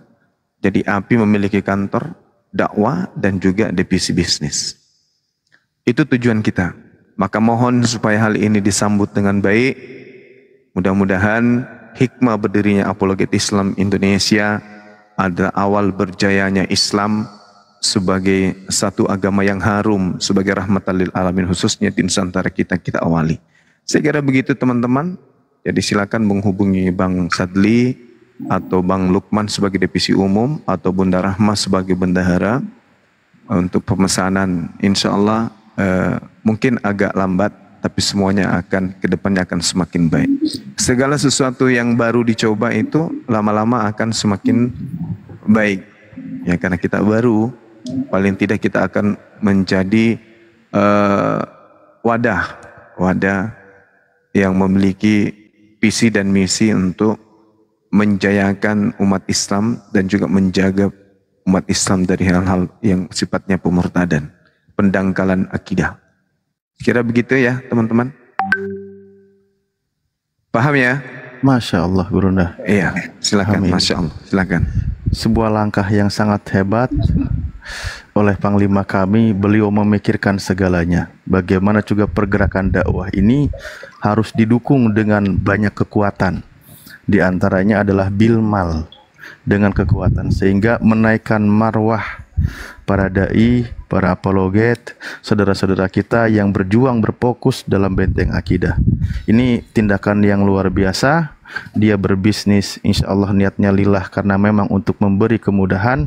Semoga Allah tetap limpahkan kemudahan, kesehatan kepada guru kami, Bang Zuma, dimudahkan segala urusannya, disehatkan selalu, panjang umur, dan Allah kabulkan setiap yang menjadi hajatnya. Amin ya Allah ya Rabbal Alamin. Amin ya Rabbal Alamin. Ya, sedikit lagi dipikirkan aja sahabat, dipikirkan aja. Kita jual promo 95.000 ya. Lalu kita berikan ke API dari setiap penjualan DPW itu 15.000. Berapa sisanya? Ada yang tahu? 80.000. Kira-kira produksinya ini berapa gitu loh? Botolnya berapa? Terus karyawannya kayak mana? Di mana keuntungannya? Inilah yang disebut berbisnis dengan Allah. Coba kira-kira Anda terka, kami satu botol dan 4 botol ini kira-kira berapa keuntungan tersisa untuk kami sebagai owner? Ayo. Belum lagi itu. Tidak lepas dari pengawasan dokter ya mengenai produksi ini ya. Oh iya, dokternya betul. Kliniknya, dokternya dan seterusnya, belum pajak-pajaknya. Ayo, pikirkan aja tuh. Ya, jadi lebih besar ke api daripada ke kami. Nah, itulah berbisnis dengan Allah. Jangan pernah takut miskin. Yang 4.000 ya kurang lebih segitu. Kok tahu? Allahu Akbar, Masya Allah. Jadi jangan Anda berpikir ini untuk bisnis pribadi lalu digunakan api ini sebagai jembatan. Enggak. Wallahi lillahi ta'ala, enggak pernah kepikiran sebelumnya. Justru saya ketika diajak mendirikan api, apa yang saya tanya kepada orang-orang yang mendirikan api? Kamu yakin tidak membuat anak-anak saya lapar? Yakin bang. Yakin kamu tidak membuat anak-anak saya terlantar? Yakin bang. Itu awalnya tuh. Akhirnya saya mau. Padahal saya kan sudah punya yayasan tuh. Tapi mereka yakin sekali. Meyakinkan saya. Dan karena saya lihat ini udah berapa bulan tak ada tanda-tanda itu. Tak ada tanda-tanda itu. Bahkan orang mau mu'alaf mau sunat aja susahnya minta ampun. Jadi saya sempat sholat istikharah. Kemudian meminta kepada Allah, beri petunjuk. Ya Allah, tolong. Saya tidak ingin anak-anak saya lapar. Gitu. Ini orang berjuang dari pagi sampai terantuk-rantuk. Mereka tidak sempat jualan, mereka tidak sempat buka toko, mereka nggak sempat kemudian tarik becak. Dikarenakan hanya untuk menjaga akidah ini. Ya Rob kasih petunjuk. Allah kasih petunjuk kemudian. Ya Alhamdulillah. Iya betul. Kemasannya diperbaiki. Masya Allah. Iya betul. Ya, saya pun tertawa melihat chat-chat teman-teman di admin. Ada yang gini, kenapa kemasannya kayak gini? Maklumi aja dulu sementara ya. Nanti kedepannya kita akan lebih baik lagi dari hari ini, insya Allah. Yang pasti sahabat, ini untuk umat, kita berbisnis dengan Allah, bukan untuk memperkaya diri. Modal besar membuat skincare itu, bukan modal kecil, modal besar. Dengan keuntungan seperti ini, insya Allah kita bisa bahu-membahu ya. Mudah-mudahan teman-teman yang ada di Apologet ini bisa semakin semangat untuk memperjuangkan akidah umat Islam. Saya kira begitu, sahabat-sahabat sekalian. Semoga apa yang menjadi niatan kita dan sudah terrealisasi bisa menjadi suatu cerminan utama bahwa Apologet Islam Indonesia itu bukan yayasan ece-ece, bukan yayasan yang bisa dipandang sepele, tetapi betul-betul Apologet Islam Indonesia adalah wajah umat Islam yang ada di negara yang kita cintai ini. Saya kira begitu dari saya, untuk sekedar menyemangati dan permohonan maaf yang telah pesan kemudian ada produknya yang mungkin pada saat pengiriman tumpah, bocor atau apa, ya itu tidak murni juga dari kita, itu juga dari ekspedisinya. Insya Allah nanti kita akan training lagi ekspedisinya untuk bisa menjaga produk kita sampai kepada tujuan dengan cara baik. Kalau perlu begitu sampai di depan rumah Anda, pembawanya, kurirnya itu kasih karpet merah dulu, baru ketuk pintu. Assalamualaikum, salam tauhid, salam satu Tuhan. Mohon maaf ini pesan dari api. Kayak gitu ya. Saya kira begitu sahabat-sahabat sekalian. Ya, saya banyak guyon. Ya, sementara kita masih konsentrasi untuk bimbingan terhadap adik kita Zain. Silakan Dinda Alif dilanjutkan. Barakallah. Masya Allah, guruku. Ya, ini sangat luar biasa ini. Karena kenapa beli produk ini? Ini saya bisa menilai. Oh iya ya, ini mengikat dua emosional dari laki-laki, suami dan juga istri perempuan. Ketika memakai produk ini, toh membuat suami juga menjadi betah kan gitu. Karena istrinya tampil lebih istimewa di hadapan suami. Dan ketika suami membelinya, ringan ini, cuman segini, aman. Nah itu. Jadi hebat sekali strategi Gurunda ini menerapkan sebuah bisnis yang menggunakan istri, yang merasakan manfaatnya juga suami, tapi manfaatnya dirasakan oleh dua orang. Mantap, sip, keren. Buat yang sudah berpasangan, jangan lupa nanti ya, karena sayangi lakinya istri. juga bisa deh, laki juga bisa, suami juga bisa pakai. Iya. Cuman hindari aja supaya produknya tidak menyentuh bulu alis, kan nanti alisnya ikut memutih. Iya, iya. Bercanda. Tapi sebelum dilanjut mungkin ya nanti Kak Zen ini barangkali mau istirahat atau gimana. Iya, Kak Zen, jangan lupa nanti kontaknya ya, karena bergabung dengan kami kita sama-sama belajar ya Kak Zen ya. Kita insya Allah siap belajar dari bawah, dari nol gitu. Apa yang menjadi kebutuhan sebagai seorang muslim atau muslimah, pelajari, ngaji, ilmu fikih dari dasar, ilmu tauhid dari dasar. Ya, kami mengajak selebihnya juga Kak Zen juga harus memiliki semangat atau giroh untuk itu. Ya Kak Zen ya? Iya Pak. Oke, baik, terima kasih. Mungkin itu aja lah yang saya sampaikan. Atau Kak Zen, ada yang mau disampaikan berikutnya? Berikutnya barangkali nanti mau ada diskusi atau apa, kalimat penutup dari Kak Zen apa, ucapan terima kasih atau terima gaji atau terima apa gitu. Enggak Bang, cuman ya kan udah mualaf kan ya, jadi kan mungkin kayak kan udah mualaf itu berwajib harus sholat apa gitu kan. Betul. Ya kan kalau saya kan belum bisa kan ya, belum sepenuhnya tahu, jadi itu nanti gimana Bang? Oke, baik. Ini juga tantangan hijrahnya ya seorang ketika menjadi seorang mu'alaf muslimah. Tapi ada sedikit kemudahan untuk kita di era digital seperti sekarang ini ketika ada kebingungan. Pertama memang sholat itu diwajibkan, makanya rukun Islam itu diantaranya sholat yang 5 waktu itu wajib dijalankan. Tolong pahami, sholat isya itu 4 rakaat, sholat subuh 2 rakaat, sholat duhur itu 4, sholat asar itu 4, maghrib 3. Nanti sambil searching informasinya ya, selain nanti komunikasi dengan kami via Japri, boleh perkuat informasinya lewat informasi. Nanti tanyakan, saya menggali informasi dari guru kita ini boleh nggak gitu, atau dari website ini atau dari YouTube ini. Biar apa, bahwa jangan sampai itu informasi dari penyesat gitu ya. Nah maksudnya nanti lakukan sholat itu, contoh malam ini sholat isya 4 rakaat. 4 rakaat itu kan dari 4 kali berdiri gitu ya. Nah nanti bacaannya seperti apa untuk di awal, karena belum paham, belum tahu, belum bisa.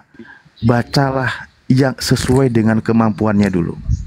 Niat kepada Allah, saya malam ini sholat isya 4 rakaat karena Allah. Niatkan saja berdiri. Lihat bagaimana antara berdiri dengan duduk. Selagi belum ada komunikasi dengan kami, bisa dilihat gitu bimbingan sholat dari dasar yang memang di YouTube boleh. Untuk sementara kami bukan untuk merekomendasikan terus belajar di YouTube ya, tidak, karena tetap perlu guru gitu. Maksudnya untuk kemudahan gitu untuk saat ini. Nah jadi niatkan aja sholat seperti itu, bahwa niat saya sholat isya 4 rakaat karena Allah Ta'ala. Lalu baca sesuai dengan yang bisa dulu. Ketika baru bisa bismillah, ya udah bismillah dulu, nggak apa-apa. Karena tidak harus sempurna dulu gitu. Tetapi belajarlah bertahap menuju kesempurnaan. Insya Allah kesempurnaan nanti nyusul. Nah untuk lebih jauhnya juga nanti bisa komunikasi di belakang layar ya. Bagaimana lebih dalamnya lagi seperti apa. Karena kita juga nanti di sini mungkin saudara kita mau ada diskusi. Tapi insya Allah kita siap membimbing ketika bertanya berkaitan dengan fikih ibadah gitu ya. Berkaitan dengan ummahat atau seorang perempuan, bagaimana ketika menghadapi haid dan sebagainya, itu kan ada porsi tersendiri untuk perempuan. Nanti insya Allah juga akan ada arahan ya, sholat menghadap kiblat, yaitu betul tadi di bawah mengingatkan gitu.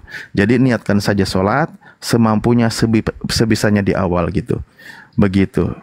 Dan itulah kenapa juga dalam Islam seorang perempuan itu memerlukan seorang imam. Dan semoga kasihan sudah berumah tangga belum? Belum. Kami doakan semoga segera mendapatkan jodohnya sehingga mendapatkan imam yang siap membimbing untuk beribadah kepada Allah ya. Nanti kita boleh komunikasi lebih lanjut. Ya. Oke, baik. Ya, gambarannya sudah ada ya. Oke, Kak Jen masih ada yang mau disampaikan atau sudah cukup? Ya, terus sekarang kan saya kan udah mualaf ya, cuman ini rencana biar mau kasih tahu semua keluarga, orang tua, tapi ya ya susah, masih berat. Itu bertahap. Saya Kak, cuma bertahap. doa aja biar semoga suatu saat tahu ya mereka Amin. juga bisa nerima saya, nggak sampai marah-marah. Amin, amin. Cuman minta doa aja. Amin, siap, kita doakan. Itulah kenapa kita tadi berulang-ulang bahwa semoga keluarga bisa menerima, atau lebih baik lagi adalah menyusul Kak Zain mengucapkan 2 kalimat syahadat, kan gitu ya. Semoga gitu kita doakan. Oke, izin sedikit Ustaz Alif, izin sedikit. Zain, nanti setelah turun dari Komal ini, langkah pertama yang kamu ambil ya, tadi udah disampaikan sama Ustaz Alif, kamu langsung mandi besar gitu ya. Mandi besar, nanti turun ya, boleh lihat tata cara ada di YouTube gitu ya. Yeah. Mungkin dengan niatnya singkat-singkat aja. Saya berniat untuk mandi besar, untuk menghilangkan hadat besar yang ada di tubuh saya karena Allah. Dah, cukup itu aja. Barangkali kalau ini ya, habis ini dibasuh semua ya. Semua lubang-lubang dibasahin ya, kuping apa ya. Semua air kena ya, begitu ya. Ya. Ya. Ya. Oke, barangkali masih ada yang lanjut? Siap. Kalau dari saya mungkin penyampaiannya itu cukup. Kalau nanti Kak Zain masih ada pertanyaan yang lebih lanjut, boleh lewat WA atau Japri gitu ya. Karena kan tidak semua juga kita bisa jelaskan di sini. Siap. Ya. Mungkin itu. Oke.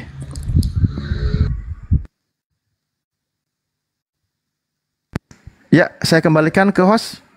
Bagaimana, host? Ya, Pak Lopo, silakan Pak Lopo. Hujan di sini. Bapak Lopo itu jadi perwakilan. Mungkin kita sudah bisa closing tadi ya. Tadi sudah ditutup sama Ustaz Alif untuk acara mualafnya saudari kita ini ya, Zain ya. Terima kasih, mudah-mudahan tetap istiqomah ya. Dan untuk dengan orang tua tetap dijaga hubungan ataupun lebih diintens lagi ya hubungan dengan orang tua, keluarga.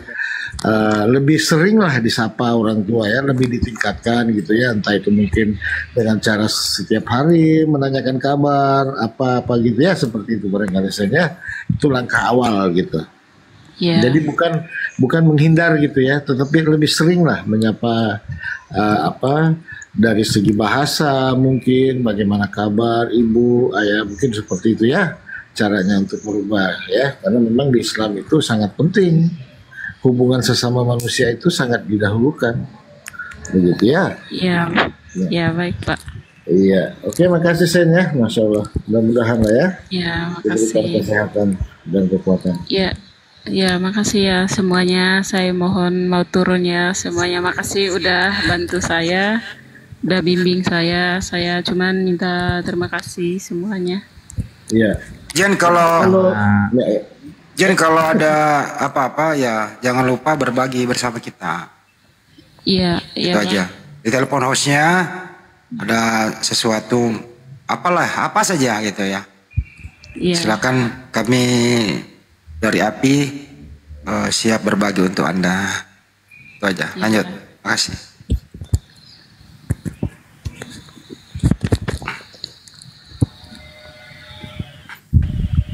Oke. Ya, saya mohon izin turun ya semuanya. Siap Kak Zain. Oke, Siap. terima kasih. Ya, makasih ya semuanya. Ambil momen terbaik ya menyampaikan kepada orang tuanya ya, karena hubungan anak dan orang tua itu kan tahu. Ambil momennya untuk menyampaikan, jadi berangsur ya. Yang penting jadi anak terbaik. Siap? Ya. Oke. Oke, terima kasih Kak Zain. Mau tak ajarin assalamualaikum tadi? Dia lupa Bang Ustaz Alif. Ya, masih kaku. Saya mau nanya sedikit, Bang semua. Ini untuk kalau ada yang berminat tentang produk skincare ini, teman-teman yang ada netizen, mungkin kalau ada yang berminat menjadi reseller, seperti apa? Sudah ada open reseller buat dari Pak Semua sendiri? Dari perusahaan. Nanti kita tunggu dari ketua kita dulu untuk berbicara langsung dengan DPW ada rapat nantinya ke depannya gitu ya. Itu Bang Palopo. Aman itu, insya Allah. Semuanya akan indah. 86,7 iya. Intinya kan tujuannya semuanya itu akan diberi kemudahan, bahkan akan dimeratakan gitu. Bagaimana caranya saudara kita itu bisa mudah memiliki ini produk. Kan gitu, kita berikan juga kemudahan untuk umat. Cuman kan tahapan-tahapannya seperti apa, aturan dan sebagainya itu perlu nanti kita satu suara gitu. Baik, cakep. Ya maksudnya ya saya minat juga reseller kan, wilayah mana supaya nggak tabrak-tabrak kan. Nah, betul. Iya. Mati maka bom-bom. Si mau ke bom-bom. Si mau ke bom-bom. Kau lihat, nah Indonesia mencetak duit. Iya, jadi begitu ya teman-teman informasi. Jadi ini baru dalam tahap pengembangan ya. Jadi mungkin yang ada yang berminat nanti untuk menjadi reseller. Tadi sudah ada selet Malaysia ini di bawah. Dia minta gimana ya? Cuman ya nanti ya. Untuk Masya Allah, sudah ada respon dari teman di Malaysia tadi ini saya bawa. Katanya bagaimana caranya. Ini lagi dalam tahap. Izin Bang Suma, ini produknya di mana ini Bang? Di Makassar dong. Oh Makassar. Iya dong. Iya. Boleh Bang? Pokoknya mati maka bom-bom. Tutup salonmu senampe. Tidak bisa mau pulang Makassar. Terus mau ke di Papua sana. Tidak ada mi orang mau masuk ke salonmu, cantik semua mi orang kubuat. Nah. Seharian dia chat saya tadi Pak Bom kodong kemasianna. Jadi aku bilang begini, Bom, daripada kau stres, lebih baik kau kirim nomor rekeningmu. Berapa kali sudah saya minta nomor rekeningmu, masa kau gengsian? Kirim nomor rekeningmu. Daripada selama ini kau naik sepeda ke pasar, kan capek. Insya Allah saya belikan kau motor. Saya ikhlas, masih juga gengsi. Ya udahlah. Jadi saya memang saya malas menaik di roomnya Bom. Dibohongin terus saya orang dua pandi. Setiap saya naik di atas katanya Yesus Tuhan. Padahal saya buka Bible ternyata utusan Tuhan. Bohong terus. Malas. Ditanya dia bilang, roh apa yang rasuki kau? Ditanya dia begitu. Jadi itulah malasnya saya naik di room Kristen sekarang deh. Karena bohong-bohong semua kan. Wah Yesus Tuhan. Ternyata kan dipelajari utusan Tuhan.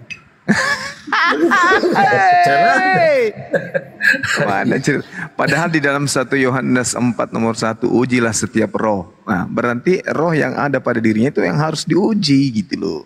Kalau kita kan sudah jelas nih bahwasanya yang datang kepada Nabi Muhammad SAW itu kan Roh Kudus. Al-Quran sudah sangat jelas menerangkan itu. Kunnazzalahu Ruhul Kudus min rabbika bil haqq. Itu udah jelas itu. Tidak bisa diragukan lagi. Kita sholat karena bimbingan Roh Kudus. Kita puasa karena Roh Kudus. Kita bagi waris karena Roh Kudus. Kita nikah karena Roh Kudus. Semuanya karena Roh Kudus. Nah dia ke gereja hari Minggu nyembah anaknya orang karena roh apa? Romi. Gara-gara Romi ini. Nah itu dia makanya. Iblis. Jangan tunggu terlalu deh. Jangan tunggu terlalu. Karena ada juga iblis yang WA-Kak, mau tongkat juga saya menjadi reseller Gang. Bisnis juga, iblis juga bisa pakai skincare Gang. Tenang aja. Satu sauna saya itu bagian situ Deng. Iya. Iya kan? Cepat tidak tabrak-tabrak ya reseller Kak. Cocok. Cocok. Siap 86. Iya, makanya aktifkan api Palopo dong. Iya. Kan, ada mendaftar ke belum kartu waktunya. Jamu kok kapan deh? Jamu kok kapan sekarang bisnismu? Kalau Kendari itu sudah teriak dari 2 hari yang lalu, abangku. Iya. Jadi Pandi ini sudah duduk cantik media. Waduh, kau ini Pandi melambung di tikungan. Berapa kapasitas produksi satu hari? Pokoknya kita lihat kekuatan DPW memintanya berapa, kita sesuaikan dengan kemampuan itu. Kan kita kemarin itu kan coba-coba untuk melempar. Alhamdulillah kekuatan yang ada sekarang ini kan masih bisa tercover dengan permintaan di luar. Mesin penggerak juga kok jadi mesin. Pak Bri juga mengatakan ya insya Allah kita bisa sampai 1.000, 2.000 sampai 3.000 per hari. Artinya maksimal 3.000 sementara ini, Deng? Insya Allah. Insya Allah, oke ya. Bang Zuma ini kayaknya Ted sudah mau mualaf ini, sudah sadar ini atau gimana ini? Ini dia ini. Ini jemaat saya ini Bang Zuma. Jadi kayaknya saudari kita. Iya. Saudari kita ini sudah mulai oleng kapal ya. Iya, selamat malam Bu Ted. Assalamualaikum, selamat malam. Iya, waalaikum. Semangat selalu. Amin, Bang. Bagaimana keluarga hari ini Bu Ted? Bu? Baik, Bang, baik saja. Saya ya. Silakan Bu. Ada yang mau disampaikan?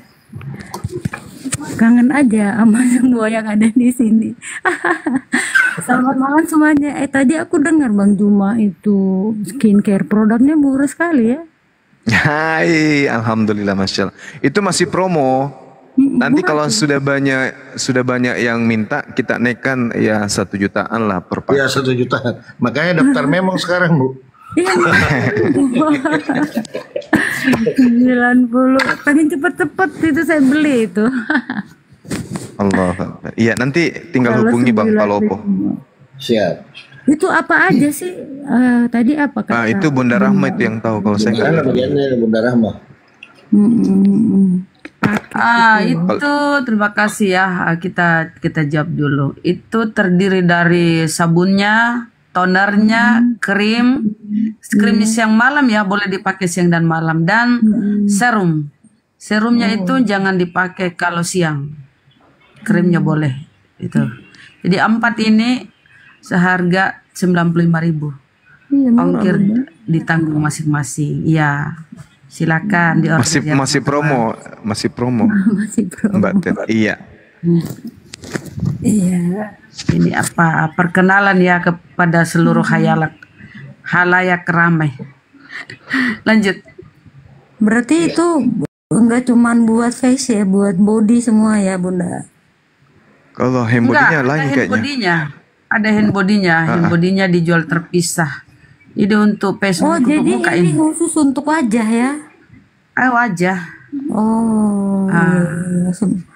Enggak, aku pikir tadi hand body-nya ada tuh seharga.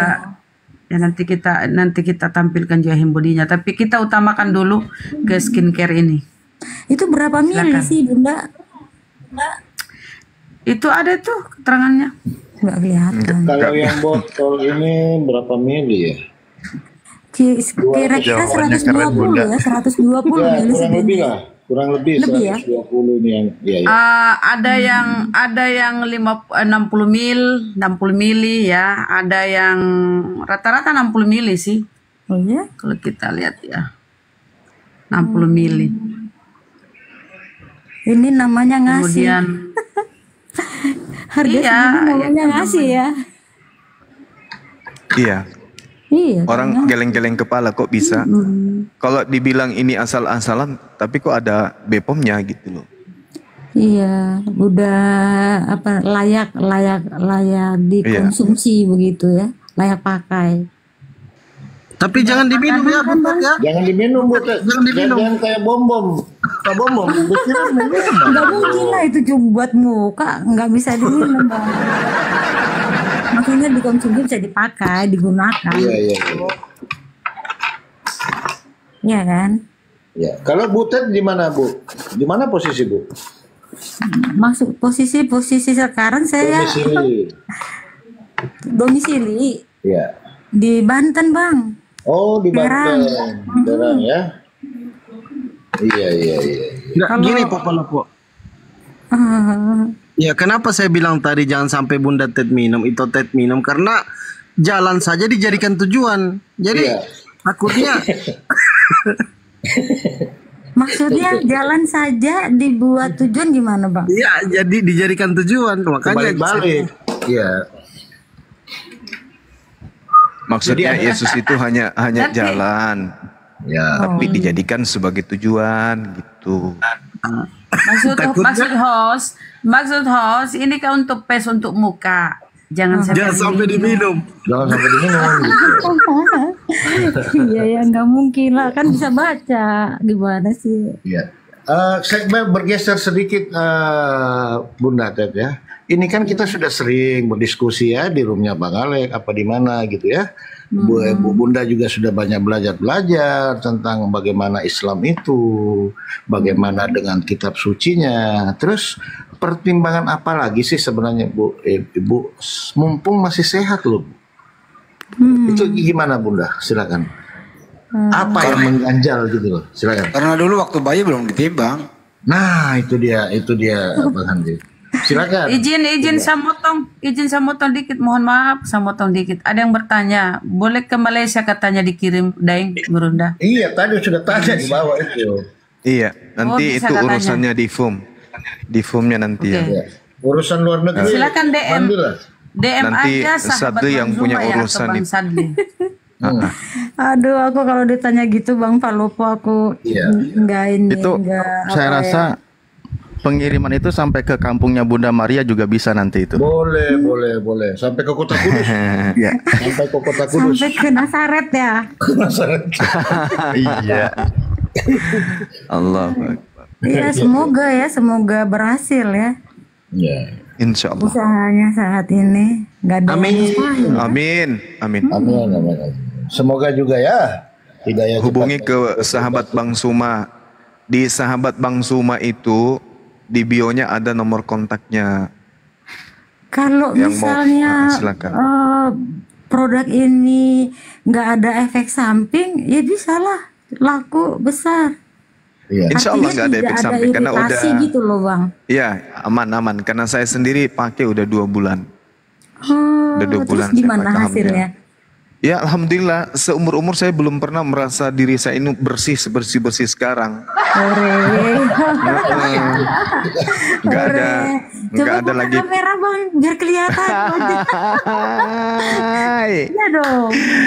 Nggak ada lagi plek-plek hitam di wajah, itu nggak ada. Dibuktikan dong Bang Zuma, open cam. Buktikan Bang, biar aku langsung beli. Cuman begini Bunda, ini bahayanya memakai produk ini itu bisa hidayah cepat menjemput loh. Apa sudah siap? jadi api itu kena dua-duanya, membersihkan dari dalam dan membersihkan dari luar. Dari luar itu bahaya. Kalau luar iya. Gitu, Mbak. Iya. Bang Juma berarti apa ya? Apa namanya, itu hanya untuk menghilangkan kayak komedo atau betul sekali. Pesan satu lah Tete. Silakan di DM sahabat Bang Zuma. Iya. Bang Ananda Sadli. Harga ada yang tanya harga 95.000. Nggak ada. Harga 95.000 ya Bang, ya ada yang nanya harga. Gini Bunda, izin Bunda, apakah sudah ada akun COD gitu loh? Karena biasanya kan kita nggak tahu wilayah ini sekian, ongkos kirimnya sekian. Lagi diusahain ya Daeng Gurunda. Iya, biasanya begitu kan, ada kerjasama dengan apa gitu kan, jadi sistem COD-nya ini COD ongkir barangkali ya, untuk sementara COD ongkir. Iya. Ya, Papa Lopo disapa dulu ini Papa Lopo yang naik Nairo. Ya, selamatkan malam Pak Nairo. Bang Palopo, apa artinya selamatkan malam Bang? Selamatkan malam kan ada 2 aja Bunda, ada malam, ada siang. Kalau di kami itu kan assalamualaikum seluruh masa. Begitu maknanya. Ya. Silakan Pak Nairo. Ya, gimana Bunda? Enggak, jadi Bang Palopo kan suka gitu, selamatkan malam, selamatkan sore, kayak gitu Bang. Iya. Oh, dalam kajiannya itu Bunda, 4 tahun saya kaji di Vatikan itu. Anda. Daripada kalau selamatkan malam ini, daripada Pak Palopo ngomong ini selamatkan babi kan sudah nggak selamat. Apa sih Bang Andi? Iya. Tapi Assalamualaikum warahmatullahi wabarakatuh. Waalaikumsalam Bang Nairo. Ada yang mau disampaikan Bang? Alhamdulillah untuk sementara belum, tapi saya bersyukur sekali malam ini Allah mempertemukan saya di room ini dengan guru-guru saya, terutama Bang Zuma, Bang Andi, Bang Alif. Alhamdulillah Bang, saya dari Papua Bang, saya dari Papua. Anjay? Saya dari Papua di Teluk Bintuni. Siap Bang, siap. Ya, Bang Zuma, assalamualaikum Bang Zuma. Waalaikumsalam warahmatullahi wabarakatuh. Salah satu ustadz yang panutan saya, selalu mendengar debat-debatnya Bang. Alhamdulillah dalam keluarga saya ada ipar saya kan yang mualaf. Terus kalau pulang ke rumah dari pulang jaga, saya kalau ke rumah selalu saya putar debatnya Ustadz ini sambil dengar sambil tidur gitu kan. Kebetulan ada ipar ada ipar yang mualaf, jadi sambil dengar. Jadi alhamdulillah baru pertama kali ini masuk room. Jadi saya bersyukur sekali atas kuasa Allah. Alhamdulillah Allah Jalla Jalaluhu. Saya minta doa saja dari Ustadz semua yang ada di sini. Semoga ipar saya yang mualaf ini jadi istiqomah. Masya Allah. Ya. Masya Allah, luar biasa ya. Luar biasa. Jujur Ustadz, saya kan sekarang lagi lepas piket. Saya pekerjaan saya itu sebagai satpam. Jadi kalau di saat saya jaga waktu kosong tuh yang saya buka itu ya ceramah-ceramah debat itu. Terutama saya cari tuh punya Bang Zuma. Iya, Masya Allah. Di mana ada Bang Zuma pasti ada Ustadz Handi juga di situ. Iya. Terus ya. Mungkin itu aja Bang Nairo ya. Nanti didoakan. Semoga istiqomah ya. Ya siap. Cuma ucap alhamdulillah bisa langsung berbicara dengan para ustadz yang ada di sini. Masya Allah. Siap. Ada lagi Bang? Pesan dan kesan? Kesannya itu ya saya merasa bahwa Allah bisa pertemukan saya berbicara secara langsung dengan Ustadz Zuma, dan suara saya juga mungkin bisa didengar oleh Ustadz Handi dan yang lain yang ada di dalam room ini. Masya Allah. Siap. Ya. Memang Masya Allah, saya ngomong juga nih kayak gimana ya, air mata juga, maksudnya air mata terharu lah. Masya Allah. Bisa berjumpa dengan ustadz-ustadz yang jadi. Kalau ini saya protes, saya bukan ustadz. Ya kalau namanya di ustadz itu kan pemberian dari yang mendengarnya, Bang. Apalagi kan Ustadz Zuma, Ustadz Handi ini kan selalu saya ikut juga kan di dalam room-room yang debat, walaupun saya cuma nonton di YouTube, tapi selalu ikut saja kan, selalu mendengar. Ya Bang, masih ada lagi? Siap, sudah mungkin cukup saja Ustaz. Siap. Oke Bang, terima kasih banyak Bang Nairo sudah bisa sapa-sapa di room yang paling terpopuler tahun ini, room Fandi Ahmad 02, penuh dengan edukasi tanpa hujatan, tanpa framing ya, begitu Fandi ya? Siap. Amin ya robbal alamin. Terima kasih Bang Nairo ya, kita mau naikkan teman-teman Kristen Bang Nairo ya. Siap, jazakallah khairan. Banyak. Ya. Siap Bang Nairo. Assalamualaikum warahmatullahi wabarakatuh. Waalaikumsalam warahmatullahi wabarakatuh. Waalaikumsalam warahmatullahi wabarakatuh. Semoga keluarga sehat-sehat semua. Ya. Jadi teman-teman, masih ingat kan beberapa saat yang lalu kalau saya buka kamera jari saya ini hitam. Masih ingat nggak? Ingat. Ini karena push up ya kan? Selayaknya ini yang tangan ini. Ini kan hitam semua dulu tuh. Gara-gara produk Sinting ini hitamnya hilang. Desain. Jangan produk Sinting, Bang. Ini hilang. Coba lihat nih. Hilang kan? Jadi kalau kulit kasarnya kayak kulit badak bisa mulus. Waduh, kalau itu saya nggak tahu. Inilah bukti kayak kelihatannya jari-jari saya ini lebih hebat daripada kulit badak. Karena ini setiap hari saya mukul batu kan, mukul tembok, push up, hitam ini tangan, ya. Begitu pakai produk itu hilang tuh. Nah, ada kan orang punya kok jadi promosi saya nih ya. Enggak apa-apa karena saya pakai kan. Silakan. Ada orang biasanya putih wajah, bersih gitu ya. Saya kan enggak putih, saya bersih. Maksudnya bersih dalam arti kata karena sering wudhu.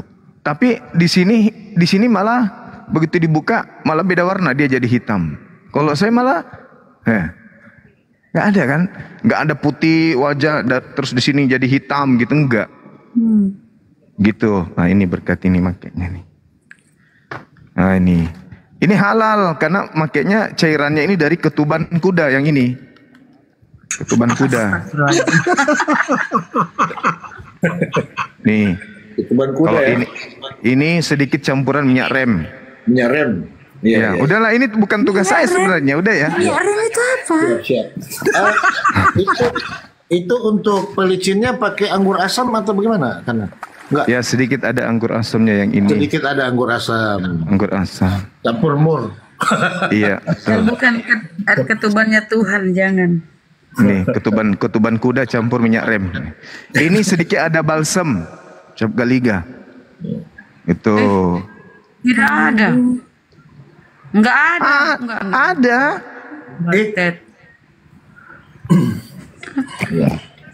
Ini kalau ini ada yang kenal sagu nggak? Ini dari sagu ini. Sagu dicairkan, diencerkan, campur sedikit minyak tanah, baru kasih parfum. Astagfirullahaladzim. Bahan pokoknya terbaru itu. Ya sagu. Tapi jangan lihat dari mana dibuat, lihat hasilnya dong, kan gitu. Tapi bercanda mana saya tahu, saya tidak masuk ke pabrik kok. Bang Zuma, mana yang campur ketuban biawak itu yang tadi? Ada tidak? Ada. Yang ini.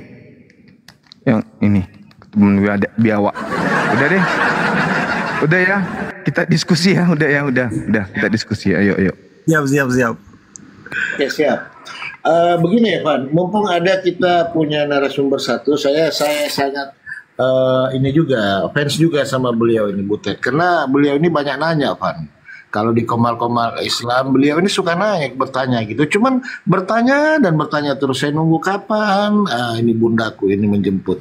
Mungkin ada yang mau ditanya-tanya tentang keislaman, tentang konsep keselamatan, atau tentang konsep apalah seperti itu, Bunda. Silakan, Bunda. Enggak lah bang, enggak sekarang bang nanyanya bang. Siapa tahu kiamat besok gimana Bu? Enggak, belum. Belum ya? Belum bang. Iya. Oke teman-teman Kristen, kalau ada yang mau naik silakan. Satu kursi buat Anda. Yang mau naik.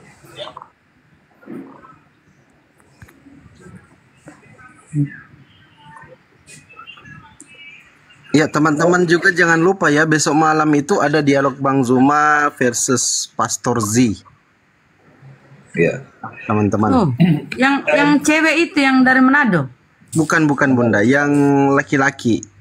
Kebetulan saya sudah komunikasi sama beliau, dia siapnya 19.00. Jadi kalau di sana jam 7, kita jam 8 di sini di waktu Indonesia Timur karena mereka waktu Indonesia Barat. Ya. Kalau besok malam kita selenggarakan di sini. Baik. Izin sedikit host, Bang Zuma, tadi ada pertanyaan saya lontarkan juga ke Bang Handi, cuman saya agak kurang nangkep. Begini Bang, ini kan selama dialog-dialog kita di Komal-Komal TikTok ini beberapa diskusi-diskusi, bahkan debat-debat sampai gontok-gontokan ya. Nah, malah yang yang mendapat hikmah ini netizen yang di bawah ini, banyak yang menjemput hidayah itu justru orang-orang yang kita lawan berdebat ini yang jarang sekali lah, bahkan saya lihat belum pernah gitu loh ya. Nah ini bagaimana ini fenomena seperti ini ya, silakan. Kayak yang tadi ini, yang barusan ini kan dia di bawah ini tahu-tahu naik, nggak lama hidayah menjemput. Silakan. Iya. Jadi Allah Subhanahu wa taala sudah menjelaskan di dalam Al-Qur'anul Karim, wa qulil haqqu mir rabbikum. Kebenaran itu sudah ditorehkan kemudian. Pada zaman Nabi Musa, kebenaran itu disampaikan Nabi Musa kemudian kepada kaumnya Bani Israel. Begitu juga ketika Nabi Isa alaihissalam itu datang mengukuhkan hukum Taurat kepada Bani Israel. Jadi kebenaran itu datang untuk orang-orang yang ada pada saat itu. Kebenaran itu datang. Disampaikan oleh Allah. Barang siapa yang ingin beriman kepada apa yang dibawa Nabi Musa, silakan. Pada masa itu. Yang datang kepada Nabi Isa, silakan pada zaman itu. Tapi kemudian yang perlu dipahami di sini adalah bahwa Allah Subhanahu wa taala memberikan pengajaran itu hanya kepada Nabi Musa dan kaumnya, Nabi Isa dengan kaumnya. Kenapa Nabi Isa itu kemudian tidak disebut sebagai penghibur? Kenapa Nabi Musa tidak disebut sebagai penghibur? Kenapa? Karena pada saat itu skala kecil hanya untuk sekelompok orang, yaitu hanya untuk Bani Israel saja. Di luar Bani Israel tidak ada penolong. Begitu Rasulullah Muhammad sallallahu alaihi wasallam, beliau diutus kemudian untuk seluruh umat manusia, litubayyina linnasi. Maka cakupan ajarannya kemudian tidak ada yang menghalangi. Sama seperti kita nih umat Islam. Ketika kita mencoba untuk menapaki diri kita, ayo deh kita jadi pengikut Nabi Isa. Begitu kita ingin menjadi pengikutnya, kita terhalang dengan ucapan Nabi Isa. Ya Bani Israel, inni Rasulullahi ilaikum. Kita dibatasi oleh seruannya. Wahai Bani Israel, tidak mengatakan wahai keturunan Adam atau ya ayuhan nas. Kita ingin menjadi pengikut Nabi Musa juga demikian. Wa iskala Musa ya Bani Israel inni Rasulullahi ilaikum. Dia mengatakan seperti itu. Wahai Bani Israel, aku ini adalah rasul untuk kalian. Nah kalau di Bible jelas Shema Israel. Israel yang diseru. Yesus pun demikian berseru, wahai Bani Israel. Tuhan itu adalah Allah itu adalah Tuhan kita. Allah itu esa. Seruannya hanya kepada Bani Israel. Pingin kita jadi pengikutnya. Yesus lagi menghalangi itu. Ada tembok pemisah. Yohanes 15:24. Aku diutus hanya kepada domba yang hilang dari Bani Israel. Tapi ketika kemudian Al-Quran yang menyeru, Zikru rahmati rabbika abdah Zakaria, berbicara mengenai Tuhan, tentang rahmat yang didatangkan kepada Zakaria. Itu bercerita tentang kisah. Isnada rabbahu nidaan khafiyah. Ketika kemudian Nabi Zakaria berdoa kepada Allah dengan suara yang lembut. Maka apa yang termaktub dalam hati kita? Allah sedang menjelaskan, menjabarkan kisah Nabi Zakaria kepada baginda Rasulullah Muhammad SAW, di mana beliau diutus untuk kita. Qala rabbi inni wahanal azmu minni wasta'alar ras syaiba walam akum bidu'a. Artinya Nabi Zakaria berdoa kepada Allah dengan rangkaian kalimat, di mana kalimat itu kemudian bisa dijadikan sebagai acuan pelajaran untuk kita. Wa inni hibtul mawali miwara wa kanat imraati akhirah fahabli min ladunka waliya. Dan sungguh aku khawatir terhadap keluargaku sepeninggalku, padahal istriku seorang yang mandul, maka anugerahkanlah aku seorang anak dari sisimu. Ayat ini bisa dijadikan sebagai acuan orang-orang yang belum memiliki anak untuk berdoa kepada Allah. Kenapa? Karena Al-Quran ini untuk litubayyina linnasi, untuk seluruh umat manusia. Rasulullah Muhammad SAW diutus. Jadi orang-orang yang mendapatkan hidayah karena dia melihat bahwa Al-Quran itu untuk dirinya juga. Baginda Rasulullah Muhammad SAW diutus untuk seluruh umat manusia. Litubayyina linnasi rahmatan lil alamin. Beliau Rasulullah diutus untuk seluruh umat manusia, untuk kasih sayang seluruh alam semesta. Nabi Musa tak ada dalil seperti itu. Nabi Isa tak ada dalil seperti itu.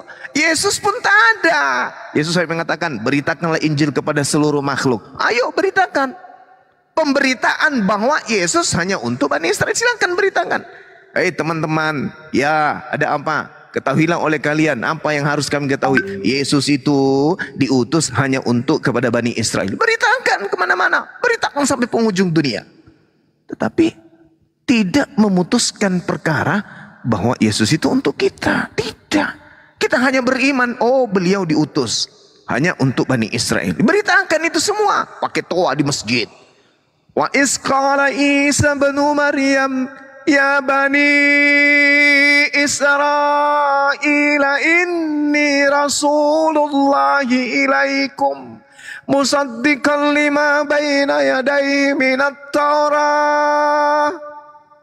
Beritakan, siarkan, sampaikan kepada seluruh makhluk bahwa Nabi Isa itu sesungguhnya adalah Nabi Rasul yang diutus kepada Bani Israel. Jangan ente sampaikan kepada makhluk bahwa Nabi Isa itu, Yesus itu untuk kita. Jangan. Itu menyalahi konsep. Itu menyesatkan namanya. Karena Yesus sendiri mengakui dia diutus hanya untuk pada umat yang sesat dari Bani Israel. Nah, jadi mereka mendengarkan Al-Quran. Mereka mendengarkan dialog. Setelah itu mereka tahu, oh ternyata Islam itu bukan hanya untuk umat Islam, ternyata untuk kita semua sebagai rahmatan lil alamin. Sedangkan Yesus hanya untuk Bani Israel. Lalu apa ruginya saya ketika saya masuk Islam? Ketika saya masuk Islam tak ada ruginya. Saya percaya kepada Yesus, dia utusan Tuhan, dia nabi, dia rasul, tak ada ruginya. Justru saya lebih mantap karena Yesus mengatakan dalam Yohanes 7 nomor 3, hidup kekal itu adalah mereka mengenal engkau satu-satunya Tuhan yang benar dan mengenal Yesus yang engkau utus. Di Islam ending imannya mengenal Yesus sebagai apa? Sebagai utusan. Di Kristen ending imannya Yesus itu adalah bukan hanya utusan, tapi Tuhan itu sendiri. Waduh, parah ini. Ilmu dari mana mereka dapatkan yang kayak gitu-gitu? Padahal hidup kekal resepnya cuma dua. Mengenal Yesus sebagai utusan dan mengenal Allah satu-satunya Tuhan pencipta alam semesta. Dan itu konsepnya hanya ada di Islam. Kalau di Kristen tidak. Coba kita lihat orang-orang Kristen itu. Wahai saudaraku Kristen, apa Bang Suma? Anda beriman Yesus itu utusan? Yes, kami beriman Yesus itu utusan. Oke. Tengok hari Minggu kita intip ke gereja. Apa yang mereka lakukan? Ternyata di mulut mereka mengatakan Yesus itu utusan Tuhan. Tapi dalam rutinitas keagamaan, justru Yesus itu dianggapnya sebagai Tuhan itu sendiri. Ini namanya planos, pembohong, penipu, orang-orang munafik. Kenapa demikian? Karena Al-Quran sudah menorehkan kemudian ya'iduhum wa yumannihim wa ma ya'iduhum syaitana illa gurura. Setan itu memberikan janji-janji kepada mereka. Setan itu membangkitkan angan-angan kosong kepada mereka. Padahal setan itu hanya menjanjikan tipuan belaka kepada mereka. Setan yang mengajarkan mereka menyembah Yesus. Dan apa endingnya? Al-Quranul Karim menjelaskan wa idza husyiran nasu kanu lahum a'da wa kanu bi ibadatihim kafirin. Dan pada hari kiamat nanti Yesus, kata Al-Quran, akan menjadi musuh bagi Kristen. Dan Yesus akan mengingkari pemujaan-pemujaan yang Kristen lakukan terhadap Yesus. Kok bisa kayak begitu? Ya itu fakta. Apa pembuktiannya? Baca Matius 7 nomor 15 sampai Matius 7 nomor 22 sampai nomor 23. Apa yang terjadi? Pada saat itu kata Yesus, banyak orang yang menyeru kepadaku, Yesus, Tuhan, Tuhan, Tuhan, Tuhan. Bukankah kami telah bernubuat demi namamu, bermujizat pakai namamu, mengusir setan pakai namamu, ehonya jelek.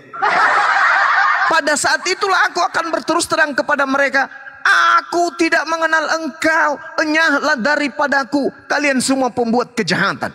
Gila nggak tuh? Ini Al-Quran benar-benar apa ini? Al-Quran kok bisa tahu 1400 tahun silam kalau yang mereka sembah akan menolak sembahan-sembahan mereka di hadapan Allah dan akan mengingkari pemujaan-pemujaan mereka yang mereka lakukan selama kurang lebih 2000 tahun lamanya. Al-Quran mengatakan itu, Bible mengatakan itu. Lalu apa yang bisa mengantarkan mereka kepada hidayah? Akal sehat, meninggalkan angan-angan, meninggalkan kemudian apa yang mereka jadikan sebagai dasar pijakan agama, meninggalkan tipuan-tipuan dan meyakini bahwa ini tipuan. Kenapa meyakini bahwa ini tipuan? Nah, coba kita tanya. Misalnya saudara kita Ted, kita tanya dia. Yesus mengatakan di dalam Bible Yohanes 5 nomor 36, ada kesaksianku yang lebih penting dari kesaksian Yohanes Pembaptis, apalagi hanya sekedar kesaksian jemaat biasa. Apa itu? Bahwa segala mukjizat yang aku lakukan, membangkitkan orang mati, membuat orang lumpuh berjalan, orang buta melihat, dan seterusnya, dan lain-lain sebagainya. Pekerjaan itulah yang aku kerjakan sekarang, dan pekerjaan itu yang bersaksi bahwa Bapa yang telah mengutus aku. Berarti Yesus mempersaksikan dirinya adalah utusan Tuhan. Tapi hari ini ketika ditanya, teman-teman Kristen mempersaksikan Yesus itu adalah Tuhan itu sendiri, kesaksian kalian ini kok lebih tinggi daripada kesaksian Yesus? Yesus mempersaksikan dirinya segala mukjizat yang dia lakukan, mempersaksikan dirinya hanya utusan Tuhan. Kok Kristen-Kristen ini seperti iblis yang mempersaksikan manusia jauh di atas level Tuhan? Siapa yang membimbing orang Kristen bersaksi bahwa Yesus itu adalah Tuhan itu sendiri? Wallahu alam bisawab. Saya angkat tangan, saya menyerah. Saya telah menguliti kurang lebih 20 tahun Bible. Dari kitab Kejadian, Masya Allah, dari kitab Kejadian sampai kepada kitab Mimpi, yaitu kitab Wahyu katanya, tak ada kesaksian Yesus bahwa dia itu adalah Tuhan yang menjelma. Dia adalah Tuhan yang berkenosis, dia adalah Tuhan yang berteofani, dia adalah Tuhan yang inkarnasi menjadi manusia. Tak ada ajaran Yesus itu. Lalu siapa yang mengantarkan teman-teman kita Kristen bersaksi bahwa Yesus itu adalah Tuhan itu sendiri?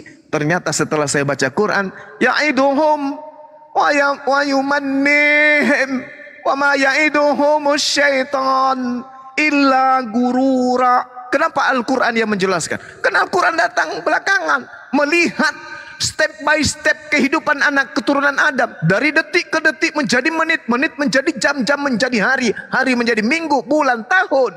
Al-Quran yang maha kuasa, yang maha menyaksikan, menorehkan kemudian yang mereka alami itu, kata Allah, ya'iduhum wa yumannihim wa ma ya'iduhum syaitan illa gurura. Setan yang memberikan janji kepada mereka sehingga mereka tak mampu melihat kesaksian Yesus itu. Bahkan mereka membaca tapi menganggapnya sepele. Kenapa? Karena matanya, telinganya, hatinya ditutupi oleh iblis yang menjanjikan angan-angan kosong pada mereka. Subhanallah. Saya kira begitu. Ya, Saudara Palopo, jangan sekali-sekali bertanya kepada saya kok saya lagi semangat, panjang pasti. Demikian. Masya Allah. Ya, disapa Pak Palopo, disapa. Ya, disapa dulu ini kita punya tamu. Selamat malam, Scorpio. Selamat malam Kak. Kak. Iya. Saya Muslim. Saya mau nanya sesuatu. Kak, kita ini kan sebentar. Kamu Muslim? Iya. Oh iya. Kalau Pandi masih jomblo itu, silakan. Kak, ini saya mau tanya. Kan kita tuh di Islam itu kan ada 25 nabi yang harus kita ketahui, ya kan? Yeah. Nah, terus ada 4 nabi nih.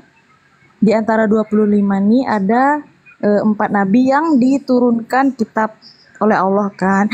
Kitab Zabur untuk Daud, Taurat Musa, Injil Isa, Al-Quran Nabi Muhammad kan. Nah, ini ada teman saya yang Kristen, dia nanya, kalau Injil itu kan untuk Isa katanya. Jadi saya jawab, iya memang betul, kitab Injil itu hanya untuk kaumnya Nabi Isa. Kalau kami sekarang nih yang Muslim kaumnya Nabi Muhammad, sekarang udah ganti jadi Al-Quran kitab kita. Aku jawab kayak gitu. Terus dia nanya lagi, terus yang Injil itu udah nggak berlaku lagi kan, sama-sama firman Tuhan kamu bilang. Dia bilang kayak gitu. Nah dari situ saya nggak bisa jawab, iya juga sih kan juga firman Tuhan juga ya, kayak gitu. Minta jawabannya Kak ya. Baik, ya, silakan Bang. Iya, Masya Allah. Jadi Torah itu didatangkan kepada Nabi Musa alaihissalam kemudian Al-Quran didatangkan kemudian untuk Nabi Muhammad sallallahu alaihi wasallam. Allah Subhanahu wa taala menerangkan di dalam Al-Qur'anul Karim, Bismillahirrahmanirrahim. Walaqad ahzallahu mitsaka bani Israil. Jadi kalau Nabi Musa, Nabi Isa, Taurat, Injil itu cakupannya kemudian adalah Bani Israil. Allah mengatakan apa? Walaqad, dan sungguh ahzallahu mitsaka bani Israil. Allah telah mengambil perjanjian dari Bani Israel. Lalu apa kata Allah? Wa ba'atsna minhum musnai asyara naqiban. Kami mengangkat 12 orang pemimpin di antara mereka, 12 suku dari anak Yakub hasil poligami Nabi Yakub alaihissalam. Lalu apa kata Allah? Wa qala Allahu inni ma'akum. Aku ini bersama dengan kalian wahai Bani Israel. Jadi Bani Israel itu adalah umat yang dimanja. Bani Israel itu umat yang disayang, umat yang dikasihi oleh Allah. Bani Israel, umat pilihan Allah. Lain akamtumus shalah. Sungguh jika kamu melaksanakan, jika kamu, kata Allah. Tapi kalau tidak gimana? Sungguh kata Allah, lain akamtumus shalah. Jika kamu melaksanakan salat, iya, jika kamu. Tapi sekiranya engkau tidak melakukan itu, apa yang terjadi? Jadi perintah Allah itu untuk ibadah mereka itu mereka salat. Wa ataitumuz zakah, dan engkau membayar zakat, membersihkan hartamu dengan berimpak dan bersedekah, kata Allah. Wa amantum birusuli, dan beriman kepada utusan-utusanku. Wa zartumuhum wa aqradtumullah qardan hasana, dan membantu mereka, engkau pinjamkan kepada mereka pinjaman yang baik, kata Allah. Pasti aku akan menghapuskan dosa-dosamu, dan pasti akan aku masukkan ke dalam surga yang mengalir sungai-sungai di dalamnya. Tapi apa kata Allah? Faman kafara ba'da dzalika minkum faqad dalla sawa'as sabil. Tetapi barang siapa kafir di antara kamu setelah itu, ingkar setelah itu, kata Allah. Apa kata Allah? Faqad dalla sawa'as sabil. Sesungguhnya dia, Bani Israel, telah tersesat dari jalan yang lurus. Tersesat dari ajaran Nabi Isa. Mengikuti ajaran orang-orang yang justru mengajarkan Nabi Isa itu adalah Tuhan itu sendiri. Maka apa kata Allah? Jangankan kitabnya, jangankan ketetapannya, jangankan hukum-hukumnya. Orang yang membawa hukum aja mereka tolak. Itu jawabannya, saudariku. Sederhana bukan?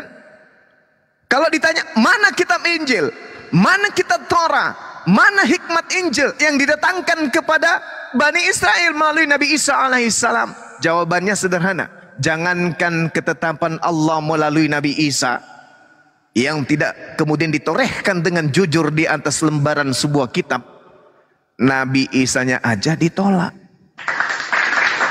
Boro-boro cari kitab Injil, uang Nabi Isa aja ditolak, Cak Ayu. Gimana kitabnya mau ditemukan? Gimana ajarannya bisa ditemukan?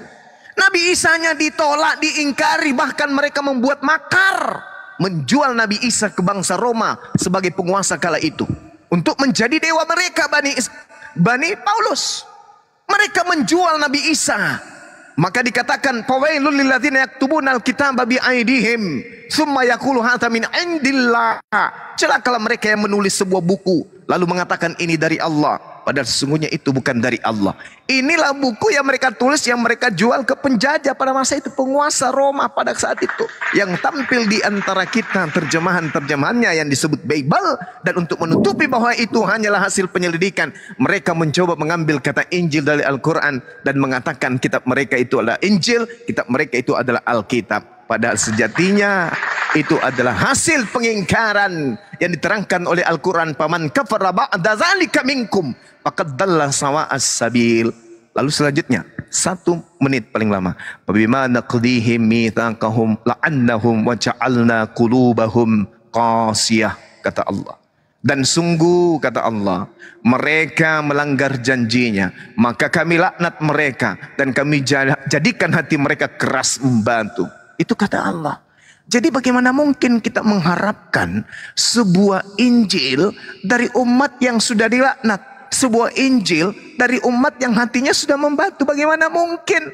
Faktanya apa di lapangan? Yesus mengatakan apa? Di dalam Yohanes 17 nomor 8. Segala firman dari Allah yang Allah sampaikan kepadaku telah aku sampaikan kepada Bani Israel, dan mereka telah menerimanya, dan mereka tahu dengan benar bahwa engkaulah yang telah mengutus aku. Nah sekarang pertanyaannya, mana segala firman itu? Ayo, tunjukkan saya orang Kristen yang mampu menunjukkan segala firman yang Nabi Isa atau Yesus sampaikan ke tengah-tengah Bani Israel. Mana? Tak ada. Yang muncul adalah catatan harian Lukas. Yang muncul adalah surat-surat kepompong dari Paulus. Segala firman itu mana? Yang Yesus katakan dalam Yohanes 12:49. Aku tidak berkata-kata dari diriku sendiri. Apa yang aku katakan adalah apa yang diperintahkan untuk aku katakan dan aku sampaikan. Dan Yesus mengatakan dalam Yohanes 12:50, dan apa yang aku sampaikan, aku tahu bahwa firman-Nya, perintahnya itu adalah hidup yang kekal. Nah sekarang mana perintah Tuhan yang Yesus terima? Mana?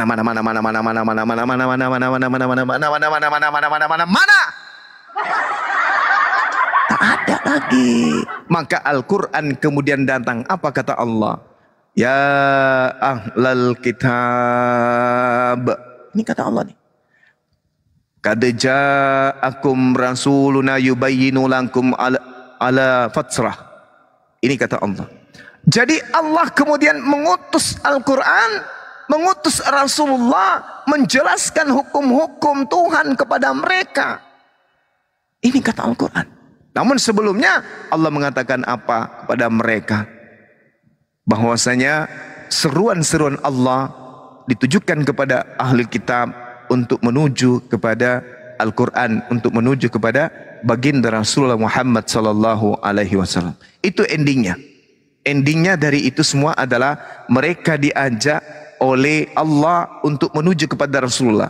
Ya ahlal kitab, qad ja'akum rasuluna yubayyinu lakum katsiran mimma kuntum tukhfuna minal kitab wa ya'funa an katsir, qad ja'akum minallah nurun wa kitabum mubin. Wahai ahli kitab Yahudi dan Nasrani yang diberikan Taurat, yang diberikan Mazmur, yang diberikan Injil, sungguh Nabi Muhammad telah datang kepadamu menjelaskan kepadamu banyak dari isi kitab yang kalian sembunyikan dan banyak dibiarkan untuk tidak dijelaskan oleh beliau. Sungguh telah datang kepadamu cahaya dari Allah, yaitu Islam, dan kitab yang menjelaskan, yaitu Al-Quran. Yahdi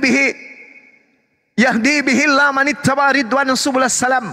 Dengan Al-Quran itu kemudian Allah memberi petunjuk kepada manusia untuk menuju kepada keridaannya, kepada jalan keselamatan.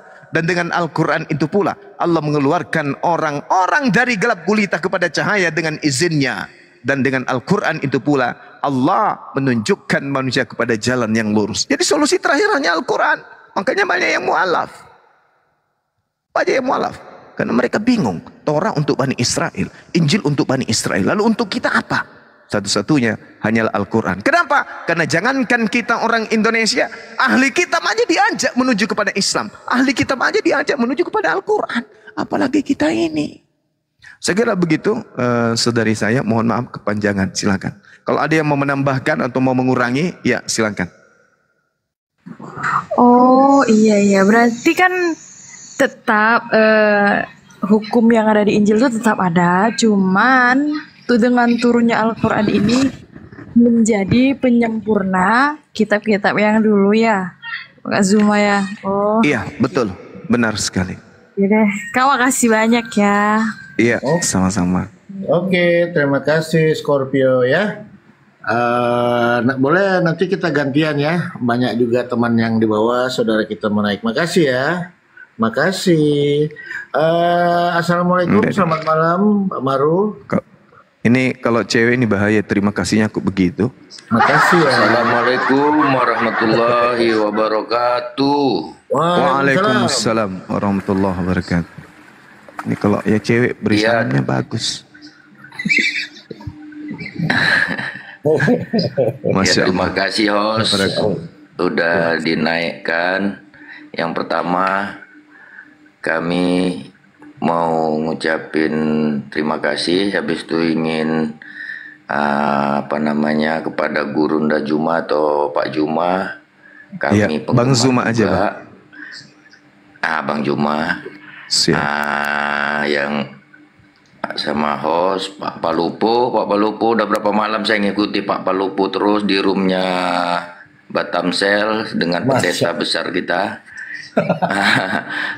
Cuman ada gini, ada yang biasanya saya kan ngikuti di mana komalnya Bang Juma gitu kan, cuman entah bosan entah apa gitu, ingin mencari sesuatu yang baru, jumpalah di komal ngikuti Pak Palupo. Habis itu tergelitik tadi malam itu berapa malam dengan saudara yang ngaku muslim yang dari Dimitri itu Pak Palupo, sama yang mau pagi tadi ada orang Melayu itu yang Kristen. Jadi saya yang tergelitik gini, saya kira karena kayak saya di Sumatera, jadi saya pikir yang Kristen itu Batak aja gitu. Rupa ada juga suku saya yang Melayu itu Kristen gitu kan.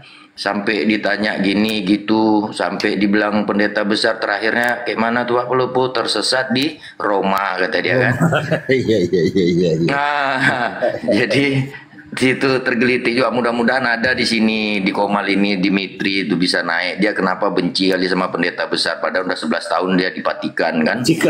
Kalau saya baru 8 tahun. Iya. Iya. Kalau Pak Palupo kan udah bukan pendeta besar lagi, tapi udah Santo. Santo. Iya. Jadi Bang Juma, kami itu penggemar, tapi Bang Andi juga gitu, masih Bapak Bang Alip juga kan. Kalau sama akun komalnya Bang Pandi ini memang baru malam ini kami gabung karena ngikuti Pak Palupo kami setiap hari. Jadi di mana Pak Palupo kami ngikuti udah 2 hari ini. Ya, Masya Allah. Iya. Makanya kita minta kepada beliau supaya jangan cepat sekali meninggal dunia, Pak. Ya. Iya. Jadi saya sedikit Pak Baru ya. Jadi memang kami Bang Suma ini khusus menginjili seluruh makhluk. Makhluk. Ya, jadi yang bingungnya begini Bang Suma, ketika kita menginjili jerapah, monyet dia diam itu Bang Suma, nurut. Dibacakan Yohanes 17:3, ngangguk-ngangguk dia. Nurut. Nah, tetangga kita sebelah ini ketika ditanya 17:3 dia nyasar ke Kejadian, kemana, ke Wahyu, kemana, nyasar di Roma, nggak nyampe Roma. Itulah Al-Quran mengatakan ulaikahum syarrul bariyah. Mereka ini adalah seburuk-buruknya makhluk kan gitu. Betul. Masya Allah. Saya memang khusus spesial penginjil makhluk. Sesuai perintah yang ada di Bible. Silakan Pak. Iya. Ada yang mau disampaikan lagi sebelum gantian Pak? Iya, terima kasih Gurunda, Bang Juma, Bang Andi, Bapak Bang Alip semuanya. Kami mohon izin pesan terakhir untuk Oten. Ini pesannya dari mau turun habis itu mau ngikuti ini tempat pendeta besar. Enggak. Jadi pesan terakhirnya ini untuk Oten. Ada pesan dari pendeta besar. Oten kalau mau naik itu jangan mabuk. Kalaupun mabuk, minumnya di Lapu Tua, mabuknya di Lapu Tua, jangan minumnya di Lapu Tua, mabuk di Komal Muslim. Mabuk nanti Oten itu. Ya itu ya Pak Juma ya, semuanya Pak Palupo, kami mohon izin. Assalamualaikum warahmatullahi wabarakatuh. Siap. Waalaikumsalam warahmatullahi wabarakatuh. Semoga sehat keluarga semua ya Pak Maru, terima kasih. Kita sapa lagi Pak Ambar. Assalamualaikum, selamatkan malam. Assalamualaikum warahmatullahi wabarakatuh. Ya, silakan Pak. Waalaikumsalam warahmatullahi wabarakatuh. Waalaikumsalam. Gurunda. Kenapa Ki? Ini saya nih cuman mau bertanya, mungkin tidak ada manfaat buat saya tuh. Cuman penasaran ya Bang Juma. Iya. Jadi gini, saya tuh kan di kitab kita kan, Isa tuh kan sama Yesus kan sama kan. Kalau ustadz-ustadz saya, guru-guru yang lain bilang tuh sama. Terus? Saya tuh gini, di kitab yang Kristen itu mengatakan murid-murid Yesus. Apakah di dalam kitab kita murid-murid Yesus tuh sama gitu dengan apa yang ditulis di Injil? Ya, jadi gini, sebenarnya terkait dengan Nabi Isa alaihissalam itu tak ada hubungannya dengan Kristen. Itu dulu. Tapi yang berhubungan kemudian dengan Nabi Isa itu adalah Bani Israel. Bani Israel aja yang berhubungan dengan Nabi Isa alaihissalam. Ya. Tak ada hubungannya. Dan kita juga tidak ada kepentingan mengatakan sama atau berbeda. Enggak. Al-Quran tidak pernah membahas tentang kesamaan. Al-Quran tidak pernah membahas tentang perbedaan. Karena sejatinya Yesus itu ya adalah oknum yang dijajakan kepada penguasa pada saat itu. Kristen ini muncul setelah Nabi Isa itu terangkat ke langit dengan tragedi yang ada di tengah-tengah Bani Israel. Tragedi ini kemudian diramu, disampaikan kepada penguasa pada saat itu dia menguasai tanah Yerusalem, sehingga muncul konsep disesuaikan dengan kemana konsep itu dijual. Nah, lahirlah yang namanya Yesus. Kita tak perlu sibuk mempersamakan atau sibuk membeda-bedakan. Kenapa?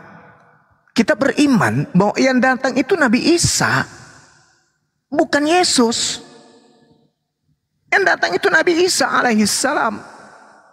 Bukan orang yang lahir di kandang binatang, bukan. Tapi yang lahir dekat pohon kurma. Itu Nabi Isa, itu iman kita. Kalaupun ada kesamaan cerita, ya tinggal mereka milih. Dia mau mengakui Nabi Isa Yesus itu sama atau tidak. Dia mau menolak pun ya itu adalah hak mereka. Tugas kita hanya menyampaikan bahwa Nabi Isa dengan para sahabatnya, dengan muridnya yang disebut Hawariyun adalah mereka orang-orang Bani Israel. Sedangkan yang mereka sebut murid, ya tengok aja. Mereka ngaku murid kan juga, padahal mereka bukan Bani Israel. Penulis kitab Lukas dikatakan murid, padahal Lukas tak pernah bertemu dengan Yesus. Paulus pun dianggap sebagai murid, Paulus padahal tak pernah bertemu dengan Yesus. Jadi pemikiran ini kita jangan mau terbawa arus oleh mereka. Mau disama-samakan, ya itu derita mereka. Mau dibeda-bedakan juga derita mereka. Iman kita adalah Nabi Isa alaihissalam Rasulullah ila Bani Israel. Rasul Allah untuk Bani Israel. Kalau dikatakan sama, karena bercerita tentang manusia yang lahir tanpa ayah. Kalau dikatakan sama, karena dia diutus untuk Bani Israel. Kalau dikatakan sama, karena dia lahir tanpa ayah. Kalau dikatakan berbeda, bagi kita dia hanyalah nabi, bagi kita dia hanyalah rasul, mentok di situ. Tapi kalau dikatakan berbeda, bagi mereka Yesus itu Tuhan. Dia adalah dewa yang berinkarnasi menjadi manusia. Nah, sekarang permasalahannya adalah apakah Yesus imannya sama dengan imannya umat Islam? Apakah Yesus kesaksiannya tentang dirinya sama dengan kesaksiannya umat Islam tentang Yesus? Tentang Nabi Isa? Sama. Hebatnya itu di situ. Nah, permasalahan berikutnya, apakah sama kesaksian Yesus dengan kesaksian orang Kristen? Berbeda. Apakah sama ajaran Yesus dengan ajaran Kristen? Berbeda. Apakah sama misi kedatangan Yesus di dunia dengan misi kedatangan Yesus menurut Kristen? Berbeda. Jadi dalam hal ini kita diantarkan kemudian kepada wawasan, kita tidak mempersama-samakan dan kita tidak membeda-bedakan.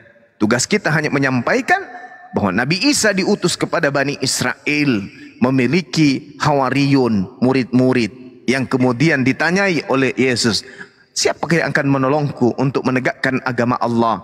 Kemudian mereka mengatakan, nahnu ansarullah, kami yang akan menolong agama Allah, yang akan menolong kemudian ajaran Allah untuk diteguhkan, diajarkan di tengah-tengah Bani Israel. Itu yang ada di dalam iman kita.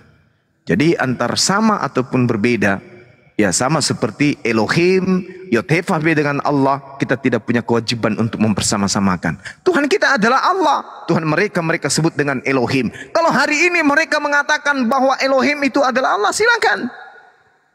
Tapi Al-Quran tidak datang mempersamakan kata Yothefafe itu dengan Allah. Allah hanya mengatakan, ini adalah Tuhan alam semesta. La ilaha illa ana. Itu. Berarti bukan tugas kita kemudian untuk mempersamakan. Kalau mereka kemudian yang mempersamakan itu fakta. Buktinya apa? Di Al-Quran, di terjemahan Al-Quran tidak ada kata Yahweh. Di terjemahan Al-Quran tidak ada kata Bapa. Di terjemahan Al-Quran tidak ada kata Yehova. Tetapi di kitab mereka bermandikan kata Allah. Siapa yang mengganti baru-baru ini terjemahannya? Dari Nabi Isa menjadi Yesus. Apakah Al-Quran? Bukan. Tetapi mereka, dengan kata lain, mereka lah yang mempersama-samakan antara Nabi Isa dengan Yesus.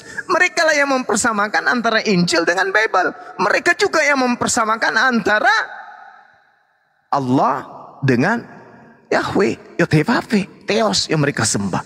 Jadi kita hanya ongkang-ongkang kaki, itu derita mereka. Subhanallah. Saya kira begitu, Bung. Saudaraku Ambar Tripalupi. Jangan ganti triknya, ini bahaya nih. Bisa jadi Tuhan juga ente nanti. Silakan. Jadi tri. Islam saya Bang. Oke ya, Bang Ambar. Nah, jadi kan gini Bang, kan Nabi kita Isa alaihissalam itu kan nanti kan turun di akhir zaman kan, untuk melawan Dajjal kan. Iya. Jadi setelah dia turun ke dunia, dia akan sholat kan? Iya. Berarti dia mengikuti kayak jadi umatnya Nabi Muhammad SAW dong? Iya, makanya dikatakan bahwa semua nabi itu Muslim. Iya. Dari zaman Nabi Isa alaihissalam sampai Nabi Muhammad SAW itu kan akan jauh tuh Bang. Iya. Nah, jadi setelah zaman-zaman itu tuh gimana kepercayaan orang yang berada di zaman itu Bang? Antara siapa? Kepercayaan orang-orang yang di antara zaman Nabi Isa alaihissalam sama Nabi Muhammad SAW nih, itu menganut kepercayaan apa Bang? Ya, Trinitas ada, Tauhid ada yang Tauhid, ada yang Trinitas. Ya. Kalau yang Islam kan Nabi Isa alaihissalam kan untuk kaum Yahudi. Iya. Nah, untuk negara-negara lain ini kan misalkan belum tahu agama Islam, belum tahu agama apa. Iya. Itu Bang. Itu disebut kaum fatrah. Sama seperti kedua orang tua baginda Rasulullah Muhammad SAW. Mereka adalah kaum fatrah. Kaum yang mengalami kekosongan utusan. Mereka tak ada hukum. Bagaimana kemudian Tuhan ingin menghukumi mereka? Sementara tak ada hukum yang datang kepada mereka. Tak ada nabi, tak ada rasul yang datang kepada mereka. Mereka adalah hukum fatrah. Maka salah ketika ada orang mengatakan bahwa kedua orang tua Rasulullah itu ada di dalam neraka. Salah. Keliru itu. Hukum apa yang bisa dijadikan sebagai acuan untuk menghakimi kedua orang tua Rasulullah? Tidak ada perintah datang kepada beliau untuk sholat. Tak ada perintah kepada mereka untuk ibadah, puasa. Tak ada perintah untuk zakat. Tak ada perintah untuk berhaji. Tak ada nabi dan rasul yang diutus kepada kedua orang tua beliau. Maka beliau disebut hidup di masa fatrah. Di mana mereka tak ada nabi dan rasul. Tak ada hukuman. Tak ada hukuman. Sama ketika Allah berfirman kepada Nabi Musa bahwa Taurat itu diutus untuk kaumnya Nabi Musa, maka di luar Nabi Musa yang tidak memiliki Taurat, ya tidak ada kewajiban kemudian untuk mentaati hukum Taurat itu. Seperti itu. Makanya Al-Quran mengatakan, وَلَقَدْ أَرْسَلْنَا رُسُلًا مِنْ قَبْلِكَ مِنْهُمْ مَنْ قَصَصْنَا عَلَيْكَ وَمِنْهُمْ مَنْ لَمْ نَقْصُصْ. Kata Allah alaik. وَمَا كَانَ لِرَسُولٍ أَنْ يَأْتِيَ بِآيَاتِ إِلَّا بِإِذْنِ اللَّهِ. Dan sungguh kami telah mengutus beberapa rasul sebelum engkau, wahai Nabi Muhammad. Di antara mereka ada yang kami ceritakan kepadamu, dan di antara mereka ada pula yang tidak kami ceritakan kepadamu. Tidak ada seorang pun rasul yang kami utus membawa satu mukjizat kecuali dengan izinku, kata Allah. Maka apabila telah datang perintah Allah, untuk semua perkara diputuskan dengan adil. Dan ketika itu rugilah orang-orang yang berpegang kepada yang batil. Jadi sekarang permasalahannya adalah Nabi dan Rasul mana yang kemudian yang datang kepada kedua orang tua. Ya Allah nggak ceritakan. Berarti bagi kita itu cukup dengan mengimani bahwa mereka adalah kaum patrah. Saya kira begitu. Makasih Bang Zuma. Iya, sama-sama Bang Amdar. Bang, sebenarnya ini nih pertanyaan dari istri saya, Bang. Oh iya. Ke saya. Iya. Jadi saya ini nggak bisa jawabnya. Insya Allah. Insya Allah. Jadi saya bertanya ke Bang Zuma. Alhamdulillah dia udah sedikit Iya, ngerti insya lah. Allah. Iya. Makasih Bang ya.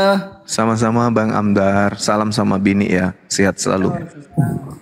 Oke Bang Amdar, terima kasih. Waalaikumsalam warahmatullahi wabarakatuh. Izin Daeng, saya sebenarnya ada yang sangat miris ini Bang. Subhat-subhat yang mereka lontarkan, fitnahan terhadap Nabi Ismail alaihissalam ini Daeng ya. Mereka ini sangat memilukan gitu ya ketika mereka menuduh bahwa Nabi Ismail ini adalah hasil zina dan bagaimana. Padahal saya baca di Kejadian 17:20 itu deh bahwa Nabi Ismail itu adalah salah satu yang diberkati oleh Allah. Lalu bagaimana mereka mengingkari ayat ini? Ini bagaimana ini? Ini saya bingung juga mereka ini. Silakan. Iya, Masya Allah, ini pertanyaan yang sebenarnya beliau tahu jawabannya, tapi sengaja dia menjawab untuk meningkatkan pemahaman kita atau mengingatkan kita kepada pemahaman yang kita sudah lupakan. Karena saking banyaknya ilmu yang telah kita serap dari para narasumber. Jadi memang betul, di dalam Bible, di kitab Kejadian 17 maksudnya, di situ apa kata Tuhan kepada Nabi Abraham? Apa kata Tuhan? Di Kejadian 17 itu. Ketika Nabi Abraham meminta tentang segala sesuatu agar terjadi kepada Nabi Ismail alaihissalam. Ya. Tuhan mengatakan apa? Tentang anakmu yaitu Ismail. Aku telah mendengarkan semua itu. Itu kata Tuhan. Nah, sehingga apa yang diminta oleh Nabi Ibrahim atau Abraham, apa yang diminta kemudian? Apakah dia minta supaya anaknya Nabi Ismail itu mendapatkan kutukan? Apakah kemudian Nabi Abraham berdoa supaya kemudian anaknya ini mendapat kutukan, mendapatkan celaka, mendapatkan sesuatu yang tidak baik? Ya. Di dalam Kejadian 17, di situ diterangkan dengan sangat jelas tentang Ismail. Aku telah mendengarkan permintaanmu. Loh, artinya apa permintaan Nabi Abraham tentang anaknya? Itu dikabulkan oleh Allah. Makanya dikatakan, dia Ismail akan ku berkati. Diberkati loh. Makanya dikatakan bahwa mereka ini penumpang gelap. Bible, kitabnya orang Yahudi, melakukan orang-orang Yahudi kemudian mengetahui bahwa Elohim yang mereka sembah juga memberkati Nabi Ismail. Dan Al-Quran juga mengatakan demikian. Bahkan ketika keturunan Yakub ditanya oleh ayahnya Yakub itu sendiri, apa yang engkau akan sembah sepeninggalku? Itu pertanyaan Nabi Yakub kepada ke-12 anaknya. Am kuntum syuhada is hadara Yaqub al-maut is qala li bani ma ta'buduna min ba'di. Ya wahai anak-anakku, apa yang engkau akan sembah sepeninggalku? Kata Nabi Yakub. Qalu na'budu ilahaka wa ilaha abaika Ibrahim wa Ismail. Anak-anak Yakub mengatakan apa? Kami akan menyembah Tuhanmu, wahai ayahku Yakub, dan Tuhan nenek moyangmu, wahai ayahku Yakub, yaitu nenek moyangmu Nabi Ibrahim, Nabi Ismail, yaitu ilaha wahida, Tuhan yang Maha Esa, wa nahnu lahu muslimun, dan kami anak-anakmu wahai ayahku Nabi Yakub akan berserah diri kepada Allah. Jelas kok itu. Hanya orang kafir laknatullah alaihi yang menghujat Nabi Ismail alaihi salam. Di dalam Kejadian 12 nomor 6, ada yang ingat apa bunyinya? Kejadian 12 nomor 6 nomor 3. Nomor 3. Ada yang ingat? Aku akan memberkati orang-orang yang memberkati engkau Abraham, dan mengutuk orang-orang yang mengutuk engkau Abraham. Siapa yang mengutuk Ismail? Islam atau Kristen? Kristen. Siapa yang dikutuk oleh Elohim kalau begitu?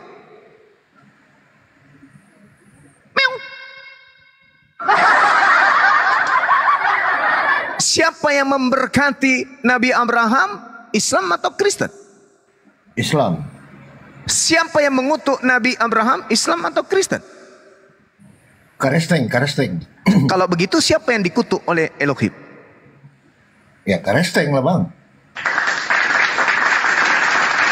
Luar biasa bukan? Jadi pada Islam tak ada alasan untuk menolak bagi orang-orang yang berfikir. Tak ada alasan. Umat Islam kemudian adalah umat pilihan yang senantiasa diberkati oleh Allah. Karena berdasarkan Al-Quran dan berdasarkan kitabnya orang Yahudi. Saya kira begitu, saudaraku Bang Polo. Silakan. Masya Allah ya. Jadi itulah bang, saya sangat sedih ketika mereka menghujat, mengatakan bahwa itu padahal di dalil-dalil di Bible itu sendiri bahwa Nabi Ismail alaihissalam itu sangat ditinggikan, salah satu utusan Tuhan yang ditinggikan ya. Masya Ya kita sapa dulu Daeng. Like Every, ya. Assalamualaikum. Waalaikumsalam warahmatullahi wabarakatuh. Terima kasih bang. Maaf bang, saya naik ini sambil nunggu Oten yang masuk nih bang. Ini sebenarnya saya udah lama mau naik, mau tanya sesuatu kepada Bang Zuma ini. Gak apa-apa Bang ya? Iya. Silakan Bang, silakan. Oke Bang, makasih Bang. Jadi gini Bang, mau tanya, Islam itu merupakan agama rahmatan lil alamin dan penyempurna dari kitab-kitab terdahulu. Jadi pertanyaan saya, apakah kitab sebelumnya untuk kaum Yahudi juga wajib mengimani Al-Quran gitu? Atau mereka juga tetap pada kitabnya sendiri, di mana memang diberikan khusus untuk kaum mereka? Seperti kita ketahui bahwa agama yang diridhai Allah Subhanahu wa taala adalah agama Islam, tetapi apakah kitab atau agama Yahudi juga diridhai karena Allah Subhanahu wa taala juga mengirimkan khusus kitabnya juga untuk kaum mereka sendiri. Itu aja Bang Zuma, makasih. Iya, baik. Jadi pertanyaan ini sangat bagus ya. Bunda Rahma, boleh ingatkan saya surah yang menceritakan tentang ini? Ayat surah Al-Araf ayat 157 Gurunda. Bunda Rahma ini guru saya yang paling baik. Bismillahirrahmanirrahim. Allah Subhanahu wa taala kemudian menjelaskan dalam Al-Qur'anul Karim. Bismillah.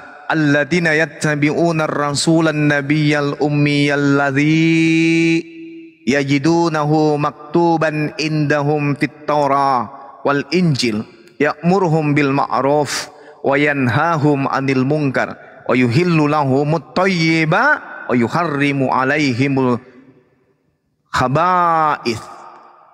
Seperti itu. Ya, saya ingatku seperti itu bunyinya. Apa yang dikatakan di kandungan ayat itu? Orang-orang yang mengikuti baginda Rasulullah Muhammad sallallahu alaihi wasallam, seorang nabi yang ummi, yang tidak mengerti Torah, yang tidak mengerti Zabur, yang tidak mengerti Injil, yang kemudian nama beliau mereka dapati tertulis di dalam Taurat dan Injil yang ada pada mereka, yang menyuruh mereka kemudian berbuat ma'ruf dan mencegah kepada yang mungkar, dan yang menghalalkan segala yang baik bagi mereka dan mengharamkan segala yang buruk bagi mereka. Lalu Rasulullah Muhammad sallallahu alaihi wasallam kata Allah kepada orang Yahudi, kepada orang Nasrani, mereka oleh Rasulullah diutus untuk kepada mereka agar Rasulullah membebaskan beban-beban dan belenggu-belenggu yang ada pada mereka. Jadi Rasulullah Muhammad sallallahu alaihi wasallam diutus oleh Allah kepada Yahudi, kepada Nasrani.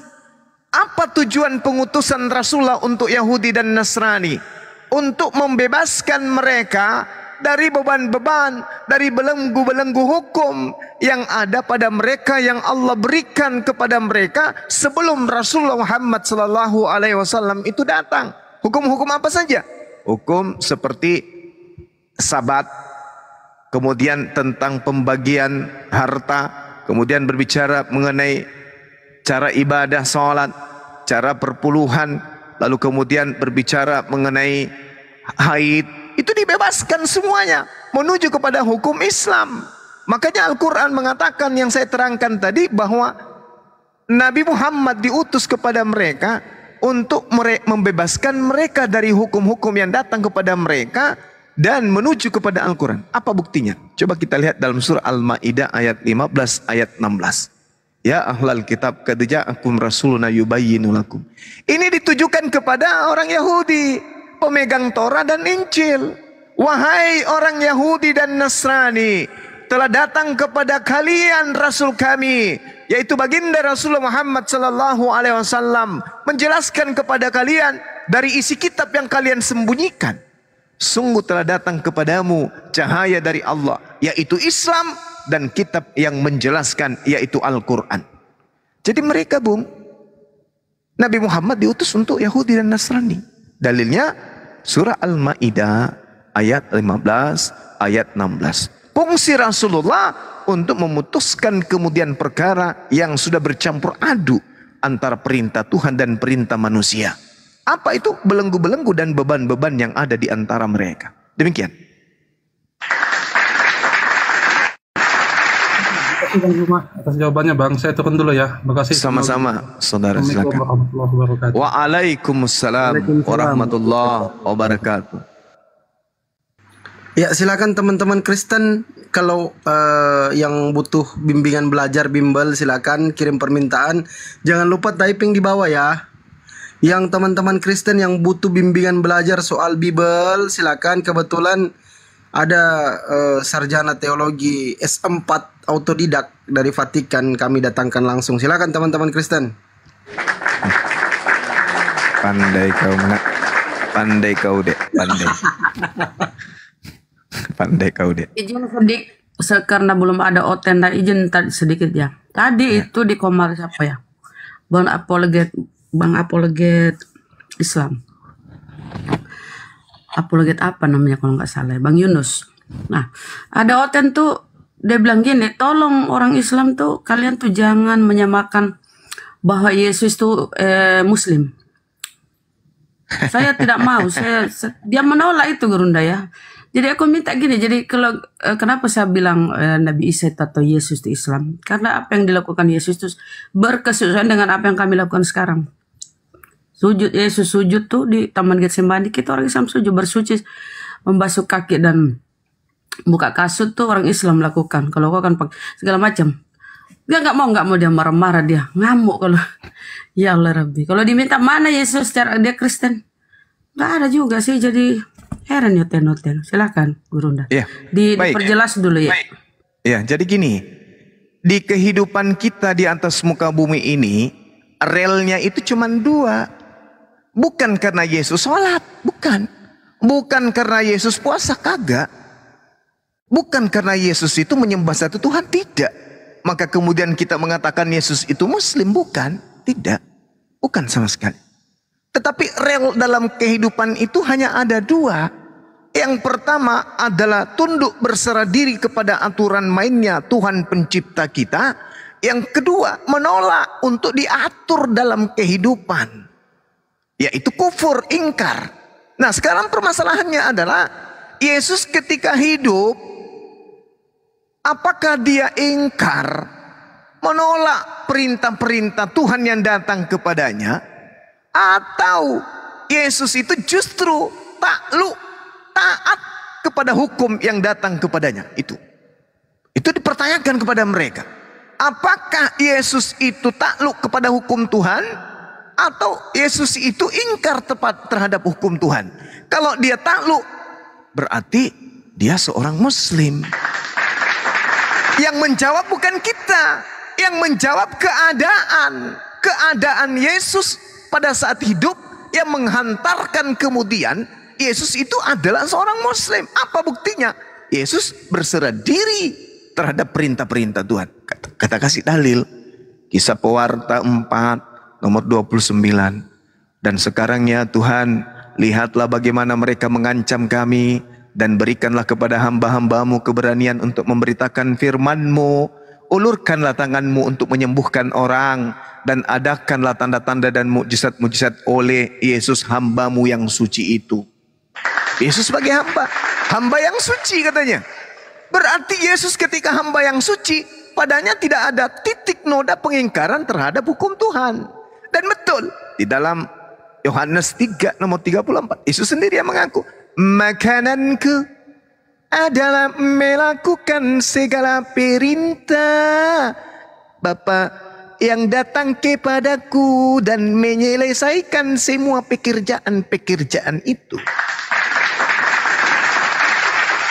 Bukan hanya itu, malah Paulus mengatakan dalam Galatia 4 nomor 4, apa kata Paulus?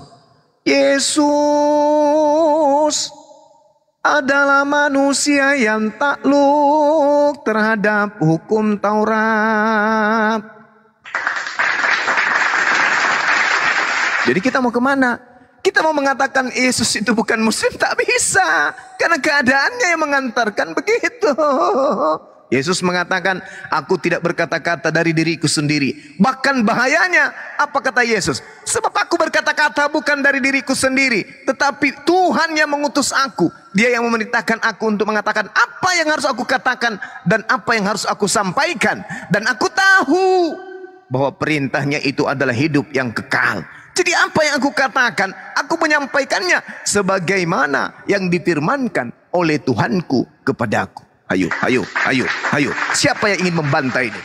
Kalau Yesus itu bukan seorang Muslim. Ayo. Siapa yang berani? Sedangkan yang disebut kafir itu, baca Ibrani 6 nomor 1. Marilah kita meninggalkan hukum-hukum pertama. Dengan matinya Yesus di atas tiang salib, dia telah membatalkan segala perintah Tuhan yang ada di dalam Taurat. Itu baru kafir. Itu namanya kafir. Di dalam Filipi 3 nomor 8, apa yang dikatakan oleh Paulus? Hukum Taurat itu adalah kotoran. Jadi kayak mana? Apakah betul Yesus itu adalah kafir atau Yesus itu Muslim? Karena hanya ada dua rel. Yang rel pertama adalah Muslim, rel kedua adalah kafir. Yesus mustahil kafir. Yesus mustahil kafir. Yesus adalah Muslim yang taat. Galatia 4 nomor 4. Lalu kemudian dikatakan di dalam Ibrani 5 nomor 7. Sebagai manusia dia telah mempersembahkan doa, dan atas kesalehannya doanya telah dikabulkan agar dia diselamatkan dari maut. Parah kali bah. Matius 26 nomor 39. Yesus menghabiskan waktunya untuk berdoa semalam-malaman, sujud menyembahnya kepada Allah yang maha suci lagi maha tinggi. Wah, parah kali. Katanya itu dagingnya, Bang. Itu dagingnya itu, Bang, daging. Katanya daging. Nah, terus kalau bukan daging ini bisa nggak dia sujud tanpa roh? Itu lagi. Belum pernah kita mendengarkan berita seorang mayat melarikan diri karena takut kena kebakaran. Tak pernah itu.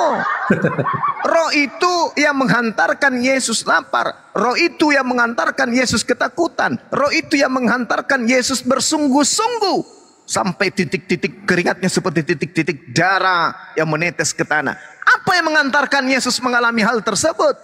Roh. Kira-kira Yesus bisa enggak ketakutan tanpa roh di dalam jasadnya? Tak bisa, Cak Ayu. Berarti jasadnya Yesus dan rohnya Yesus itu adalah hamba Allah. Ayo. Bisakah jasadnya Yesus itu sujud beribadah tanpa roh? Tidak bisa. Belum pernah ada mayat sujud, berlari, berkata, ketakutan, menangis, berdoa. Belum ada. Diam. Jadi tak ada jalan. Yesus itu rohnya dan jasadnya adalah seorang muslim yang taat. Muslim yang taat. Subhanallah. Jadi jalan kebenaran itu satu-satunya hanya di Islam. Barakallahu fiik, wahai umat Islam seluruhnya. Demikian. Iya Bang Abu, apa yang mau disampaikan Bang? Silakan. Assalamualaikum Bang Abu. Abu Mamduh. Assalamualaikum. Langsung aja. Waalaikumsalam. Langsung aja Bang. Iya, ini kebetulan saya ini baru masuk, ini bisa masuk di roomnya Bang. Bang Abu, langsung aja Bang. Langsung aja silakan. Iya, ini saya mau menyampaikan amanat Bang. Iya, soalnya begini, izin dulu Bang Zuma, kawan-kawan muslim kalau bisa ditahan dulu ya kawan-kawan ya. Izin, kalau tidak ku blok kalian.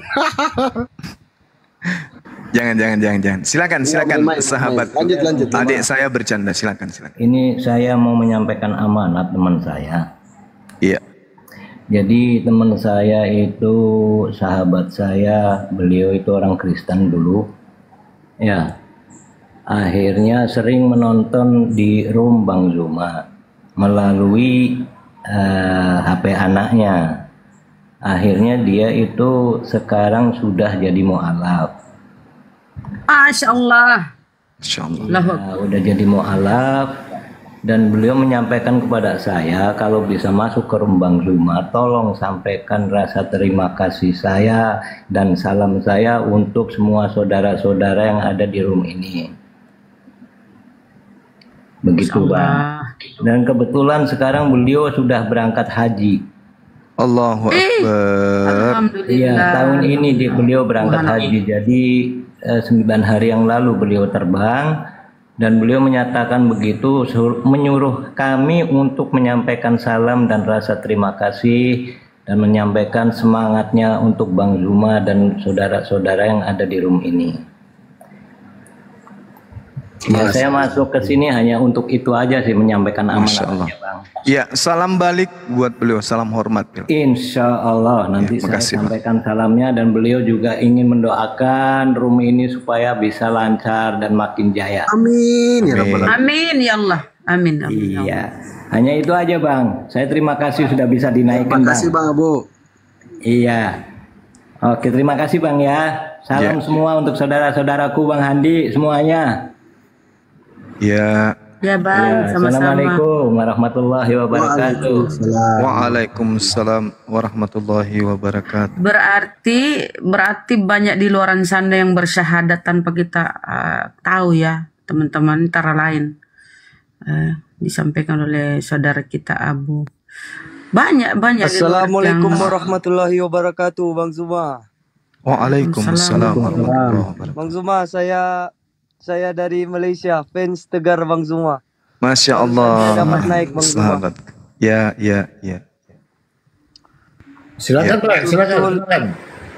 Jikalau siapa Kristen yang tengok debat Bang Zuma, jikalau dia guna otak, dia pasti masuk Muslim Bang Zuma, insyaAllah. Amin, insyaAllah. Amin. Oke Bang Zuma. Tapi yang tidak mengerti, tidak punya otak gitu. Bahayanya. Pak Iman. Ya. Berarti yang nggak mau mendengar atau mengikuti arahan Bang Zuma nggak punya otak gitu maksudnya? Bukan. Iya. Terus? Bilang aja iya, nggak apa-apa. Berpikir nggak rugi Bang. Dia akan masuk Islam, begitu Bang. Bilang aja iya. Tidak bagus juga Bang kalau kita cakap dia tiada otak. Otaknya ada. Cuman tergadai. Tidak difungsikan otaknya. Ya. Diistirahatkan. Begitulah mungkin. Ya Bang. Oke ya Bang, assalamualaikum. Waalaikumsalam warahmatullahi wabarakatuh. Sahabatku yang ada di Malaysia, kota terbesar yang ada di Kairo Timur. Masya Allah. Silakan. Bukan di Kairo, mana di Kairo Malaysia? Anggap aja gitu. Oh, anggap aja. Iya. Bukan di Kairo, di Jeneponto. Wah, Jeneponto Selatan. Mantap. Iklan mikir lagi Bunda Rahma, nanti aku potong. Iklan mikir lagi. Oh bunda itu. Matiin Roy. Iklan mikir lagi. Satu slot lagi. Jadi jelas ya teman-teman. Jadi apa kita ini lagi. Jadi jelas tadi ya penjelasan guru kita ya, Bang Zuma. Kenapa kalian mengklaim Yesus itu sok-sok mengklaim ya? Kalau kita minta bukti di mana Yesus mengenal Kristen, gak ada sepotong pun ya. Jangan dikata satu kalimat, sepotong kalimat pun gak ada. Jadi Yesus itu terangkat baru datang si Paulus menyampaikan itu ya tentang Kristen. Pengikut Paulus yang pertama kali di Antioquia itulah diberi nama Kristen ya, itulah teman-temannya. Tapi banyak juga saudara-saudara belum paham ya, banyak belajar ya saudaraku. Nah kita tampilkan lagi ini ya sambil menunggu pasien yang mau berobat sama Gurunda. Silakan nak ya teman-teman yang kira-kira masih ada harapan ingin sembuh, penyakitnya belum stadium 4 ya, masih 2-3. Kalau stadium 4 itu udah angkat tangan. Bunda Rahma, kau Bunda? Iya. Aku itu jengkelnya. Mereka itu selalu bohong padaku. Kutanya satu-satunya Tuhan yang benar itu siapa? Kata mereka Yesus. Sementara Yesus bilang Bapak. Dibohongi aku sama bom-bom. Gimana itu? Berarti tidak ada otaknya. Pembale-bale, pembohong. Lanjut. Jadi gitu ya, Daeng Gurunda. Inilah apa ya? Mereka itu mengingkari Bibelnya loh. Mengingkari Bibelnya, mengingkari kebenaran, menolak akal sehatnya. Kenapa aku bilang? Jelas dalam Bibel itu, data dalam Bibel nyata kita sering baca. Yesus utusan, Yesus hamba, Yesus rasul, Yesus nabi. Ya kan? Tapi dia tahu, mereka tahu. Tapi pura-pura dia matikan akalnya. Dia tolak kebenaran itu ya. Dia cuma mengimani apa yang disampaikan manusia-manusia pendeta, bapak gereja.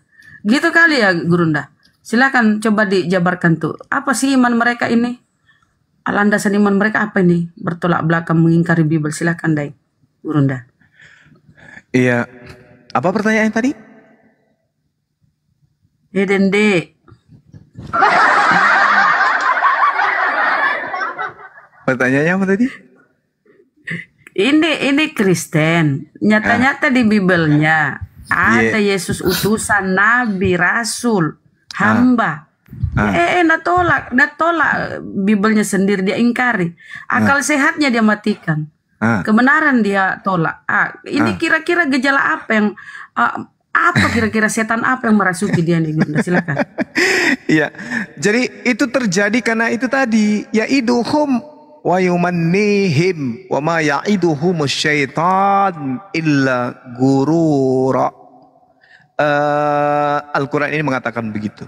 Jadi setan yang memberikan janji-janji kepada mereka. Setan yang membangkitkan angan-angan kosong mereka. Padahal setan itu hanya menjanjikan tipuan belaka kepada mereka. Pintarnya setan itu menipu. Dan pintarnya setan itu membangkitkan angan-angan kosong. Saking pintarnya. Itu tidak bisa terukur oleh kita kecuali kita hanya bisa mengatakan bahwa mereka ini kerasukan roh jahat. Apa pembuktiannya? Bunda Rahma bisa buka Matius 5.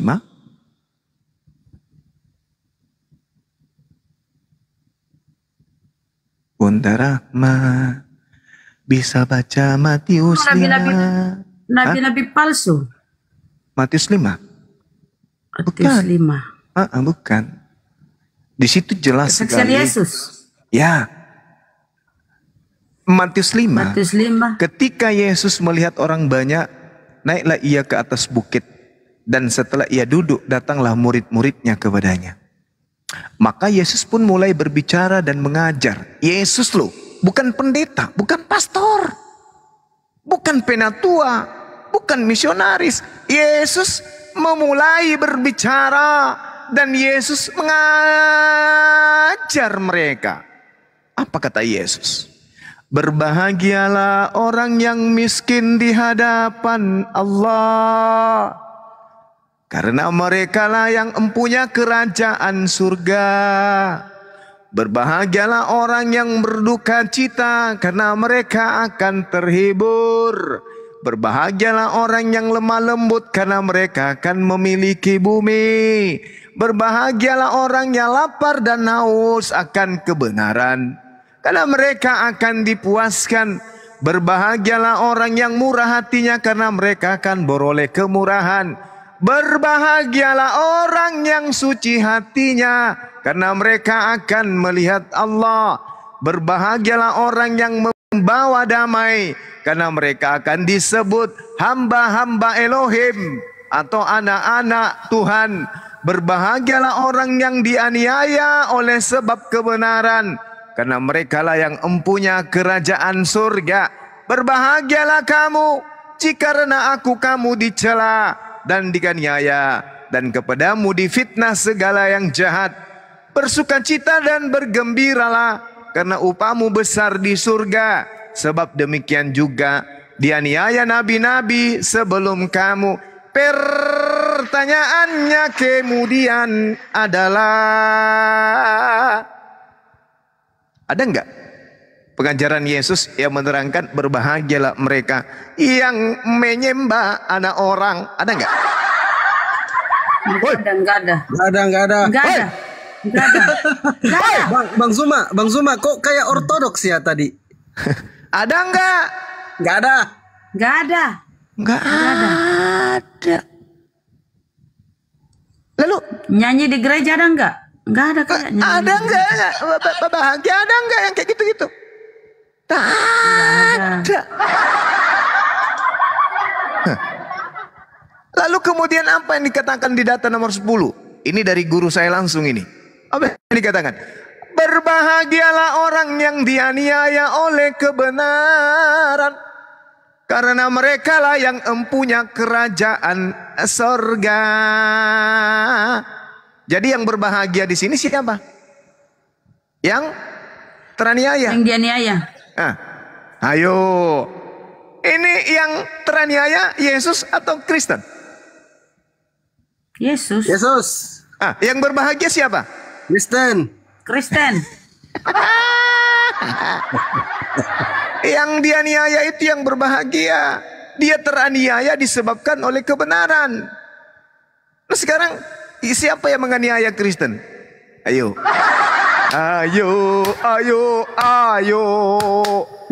Ketika Kristen datang mengatasnamakan Belanda, siapa yang teraniaya? Kristen atau pribumi? Pribumi yang dianiaya. Pribumi yang dianiaya oleh kafir Belanda. Jadi ada dua.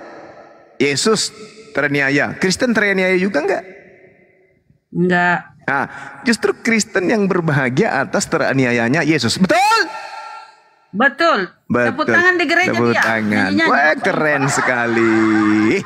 Dikatakan berbahagialah orang yang dianiaya karena sebab kebenaran, karena mereka lah yang empunya kerajaan surga. Berarti yang teraniaya itulah yang memiliki kerajaan surga. Kristen adalah kelompok orang yang berbahagia di atas teraniayanya anak orang.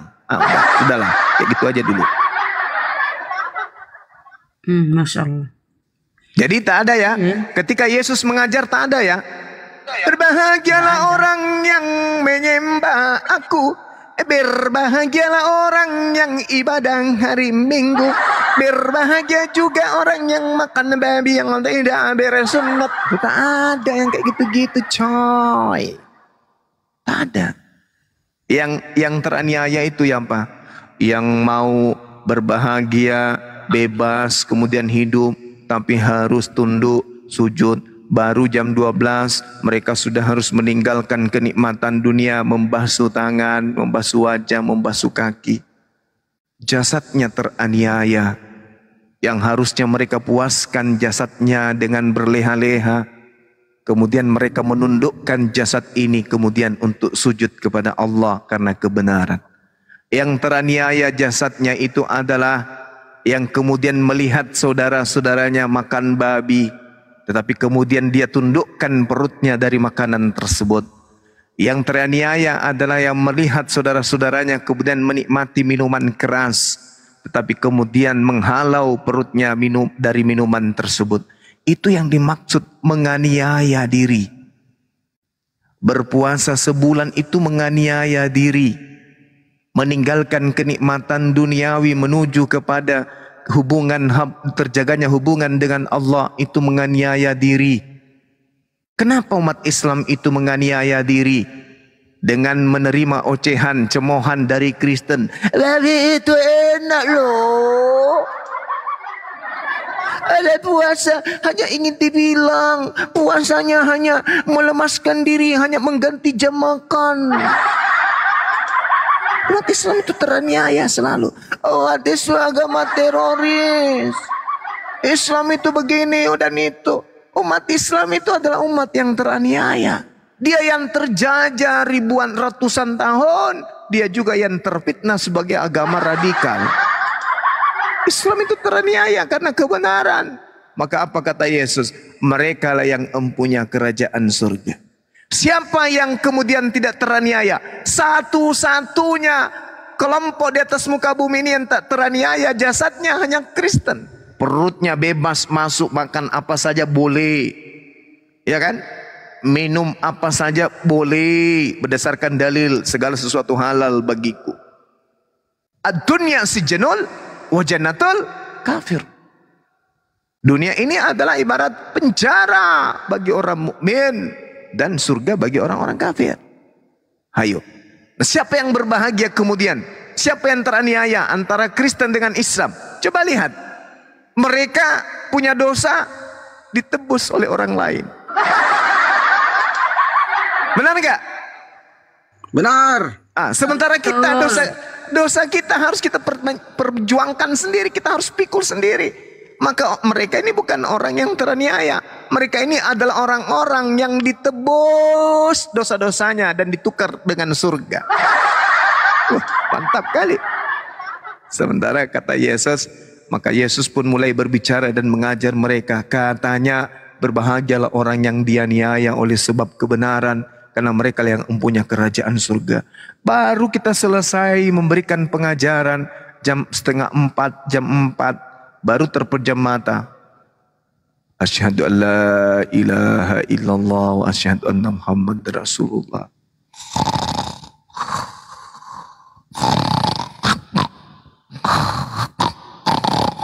Allahu Akbar, Allahu Akbar. Si anak kemudian, abah bangun, udah azan. Apakah tidak masuk dalam golongan teraniaya?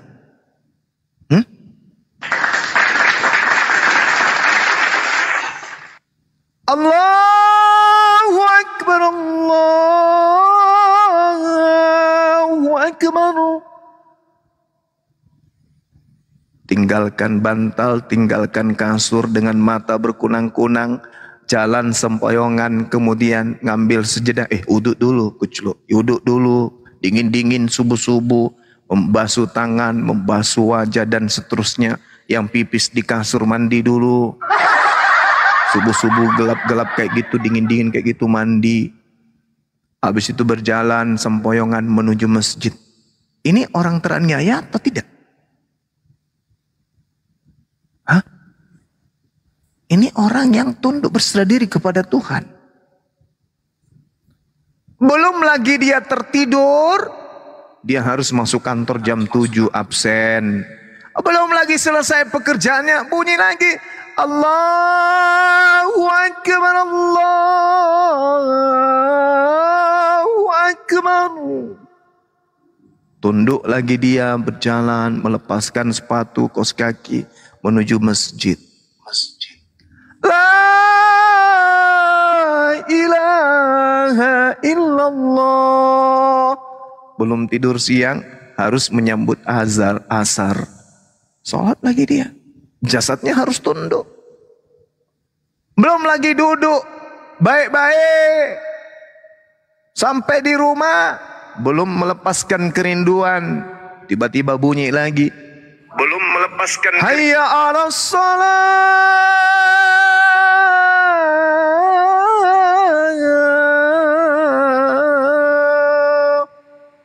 Berjalan lagi menuju maghrib. Belum juga selesai menikmati makanan istri. Asyhadu anna Muhammadar Rasulullah. Menuju lagi Isya. Belum apa-apa, belum makan, Bang Handi nelpon. Ndi, tidak live ki. Ya, tunggu kan, sabar. Sabar-sabar sedih. Belum pak kodong ini luruskan badanku Live misede sampai jam 4. Begitu terus terjadi. 5 kali sehari minimal. Teraniaya enggak? Kalau hitungan biologis, teraniaya enggak? Teraniaya. Teraniaya. Secara Teraniaya. Teraniaya. Tapi mereka sekali seminggu. Wah, lopas mereka.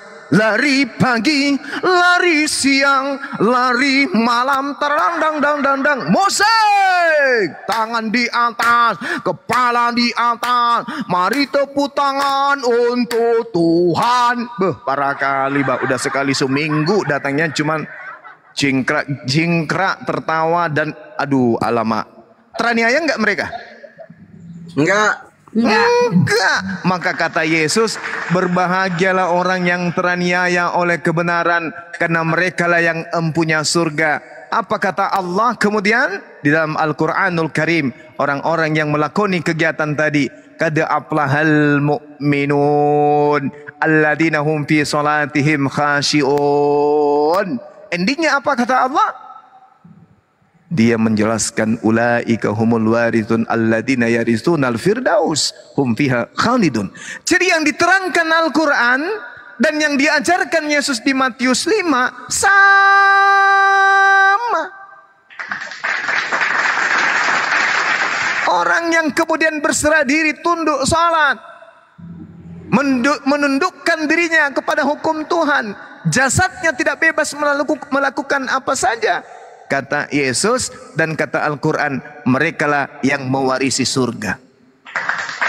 Ulaika hum warithun alladzina yaritsunal firdaus hum fiha khalidun. Berbahagialah orang yang teraniaya oleh kebenaran, karena merekalah yang empunya kerajaan surga. Subhanallah. Takbir. Saya kira begitu, Bunda Rahma. Jadi aneh-aneh bertanya, Di, karena panjang itu saya menjelaskan. Lanjut. Jadi Masya Allah ya, Masya Allah, Masya Allah. Kalau kita kan kalau saya boleh bertanya enggak? Silakan. Sekarang jam berapa Bang Juma? Pertanyaan saya itu aja sih. 1:30 di tempatku Bang. Kapan aku tidur? Ya itu cuman itu pertanyaan saya, enggak ada yang lain. Karena di rumah ini jamnya baterainya mati gitu loh. Iya. Jangki lagi muncul-muncul, Di, jam berapa ki live, Di?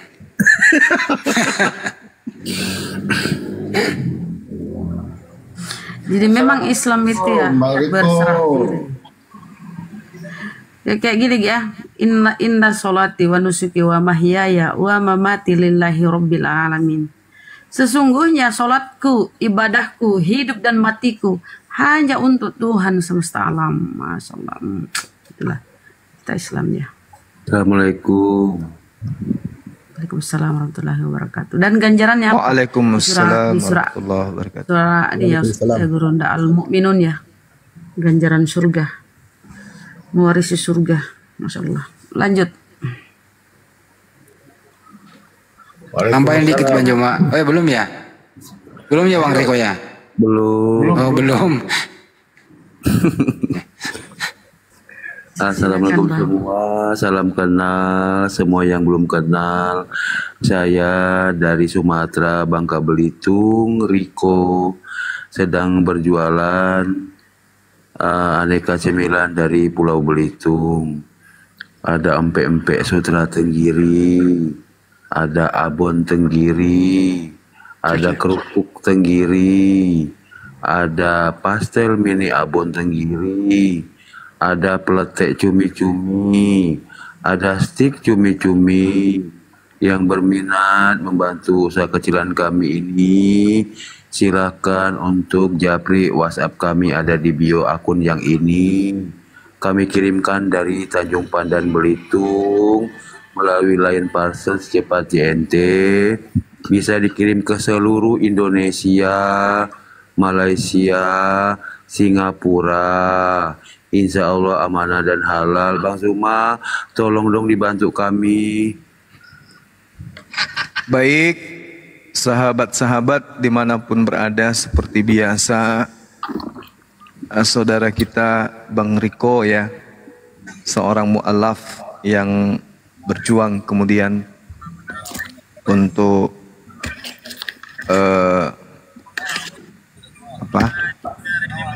menjual ya produk dari apa yang menjadi olahan tangan beliau berupa makanan ringan ya teman-teman sekalian. Silakan pesan kepada beliau, langsung di bio beliau ada noise ya, ada nomor kontak beliau untuk pesan berupa keripik, banyak macamnya lah. Silakan Anda komunikasi langsung dengan Mbak Riko, yang pada intinya kemudian beliau ini berdagang untuk kemudian menafkahi keluarga. Sekira begitu teman-teman. Terima kasih. Subhanallah, terima kasih Bang Zuma. Iya, sama-sama Bang. Sehat selalu. Amin. Saudara Riko juga. Amin. Dan murah rezeki juga semuanya, Bang Handi, Bunda Rahma, Bang Fandi. Terima kasih. Selama ini Bang Riko kok enggak coba open cam sekali-kali? Bang Riko apa coba open cam? Saya malu karena kusut sedang memikirkan ini. Terima kasih ya. Ya. Pak Ali. Semangat Bang Riko. Iya, lagi suntuk Bang. Semangat Bang Riko. Pantang mundur kalau lagi maju. Iya. Pantang mundur kalau lagi maju. Ya, oke, kita sapa dulu ya. Pantang maju kalau lagi mundur. Iya, pantang maju kalau lagi mundur. Iya. Pantang tidur sesudah bangun. Iya. Ya, Rambo, selamatkan malam, selamatkan dini hari Rambo.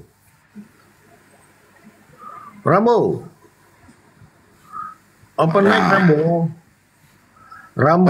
Dibuka mute-nya. Pesan saya kepada Pak Riko, ya Pak Riko ya dengerin ya. Ya, jangan bangun pagi di waktu siang. Jangan tidur malam di waktu sore. Pak Riko ya. Ya. Nggak boleh bangun pagi di malam hari. Oke? Iya. Itu Bapak Lopo, udah. Oke, Bang Riko, makasih. Pak Aditya, assalamualaikum. Waalaikumsalam. Ya, silakan Pak. Ada yang mau disampaikan?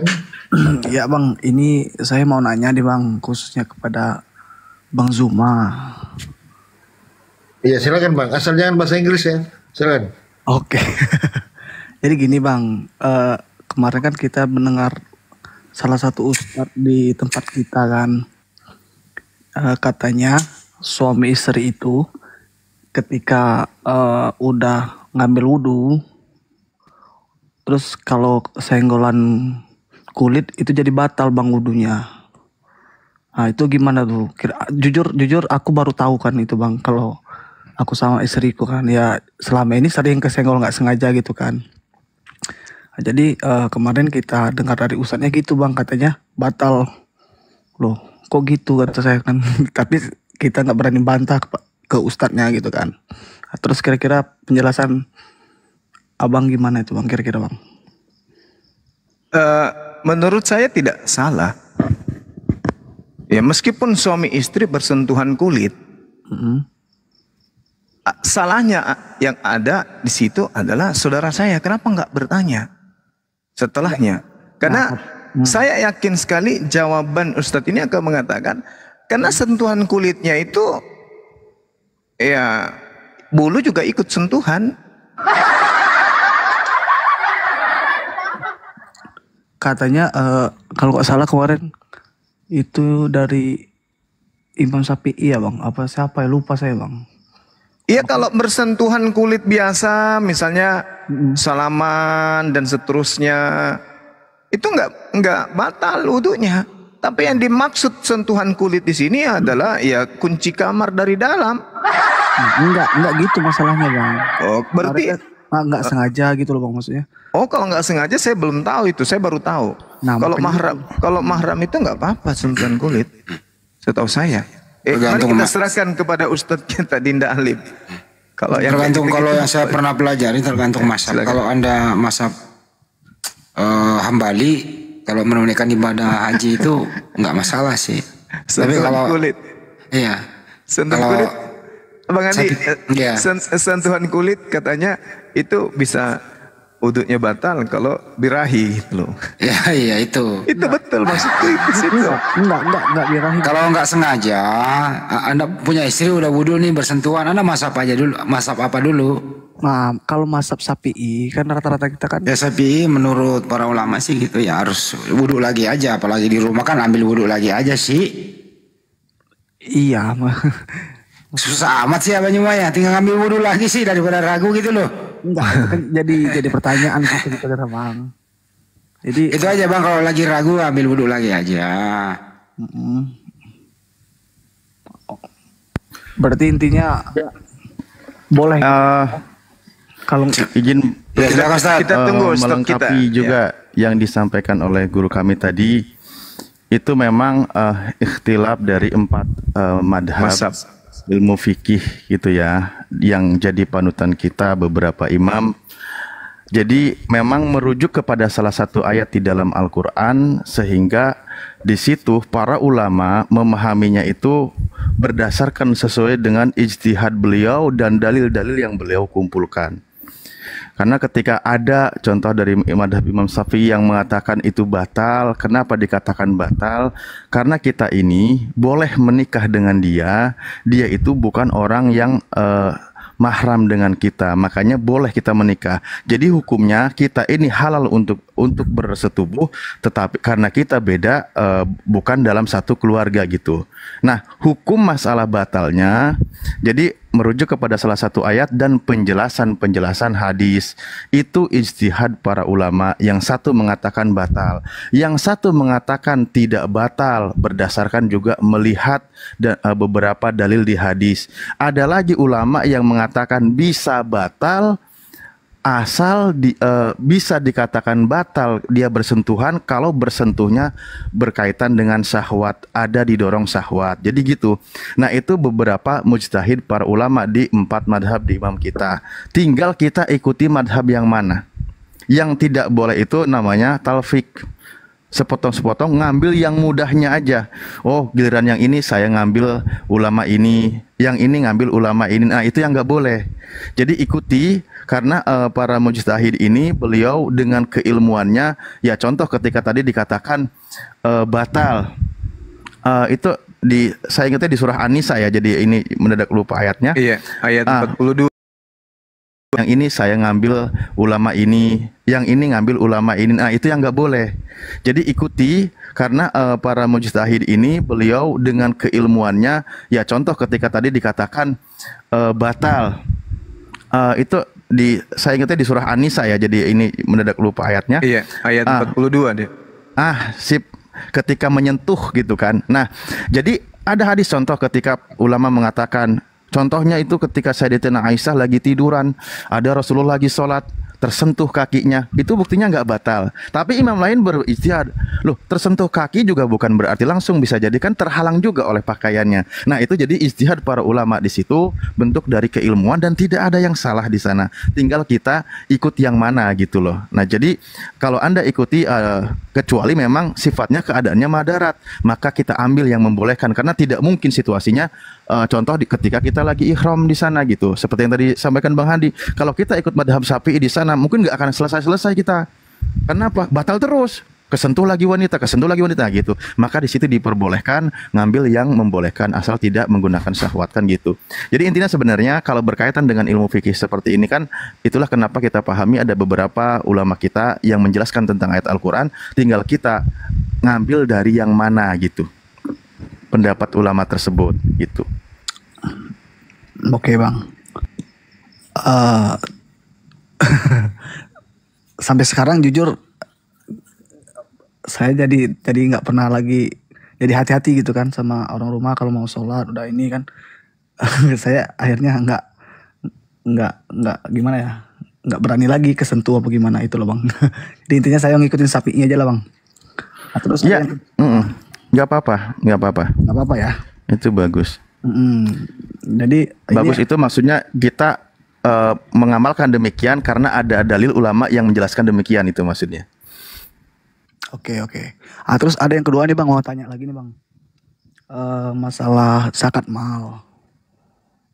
Jujur aku kan orang swasta nih bang ya, aku tuh belum ngerti loh bang, maksudnya mengenai zakat mal itu. Nah ini aku cerita dikit pribadiku kan, aku orang wira swasta yang bergerak di bidang WO, tenda paminan dekorasi semacam itulah kan pokoknya.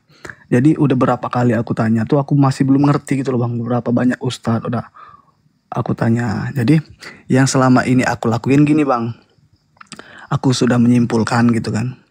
Jadi setiap aku job, hasil bersih aku, misalnya aku job minggu ini nih, hasil bersih aku 2,5% aku sisihkan hasil bersih ya, semuanya udah aku hitung semua, ibarat pengeluaran transport dan entertainment aku semua kan, aku sisihkan untuk zakat mal itu. Kira-kira itu udah betul apa gimana bang? Apa tolong penjelasannya lah itu bang. Kita ambil kalimat ringkasnya ya. Itu ketika dikatakan nisab dari zakat mal itu penghasilan ya dia miliki, itu kalau digambarkan dikonversikan untuk keadaan kita sekarang itu di angka minimal itu 6 ribuan atau 6 jutaan. Maka di situ dikeluarkanlah zakatnya 2,5% gitu penghasilan itu. Bentar, sorry bang, aku potong. 6 jutaan dari penghasilan bersih per bulan apa gimana tuh? Ya pendapatan kita per bulan. Per bulan, oke. Ya belum nanti pengeluaran beli ini belum, pokoknya pendapatan kita 6 juta itu wajib ada zakatnya gitu. Oke, siap. Oke, berarti ya maaf nih ya, berarti aku udah wajib nih bang. Jujur waktu itu aku masih punya bang, aku udah jalan sih bang, tapi sekarang udah habis kan. Alhamdulillah udah selesai, maksudnya tetap aku laksanakan, maksudnya dari job aku itu aku sisihkan 2,5% itu udah betul apa gimana bang kira-kira bang?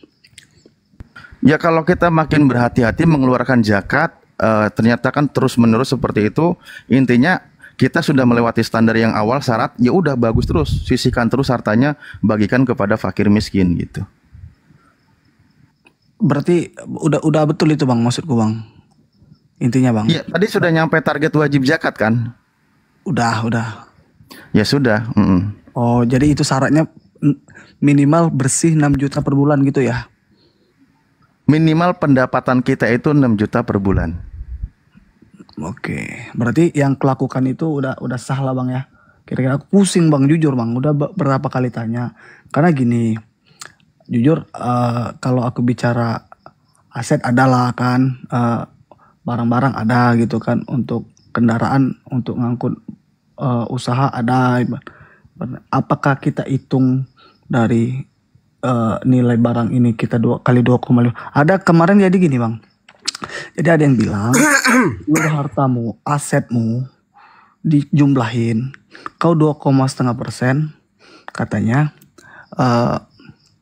apa namanya, di ini kan disisihkan. Nah tapi aku nggak melakukan itu loh bang, aku per job aja gitu kan.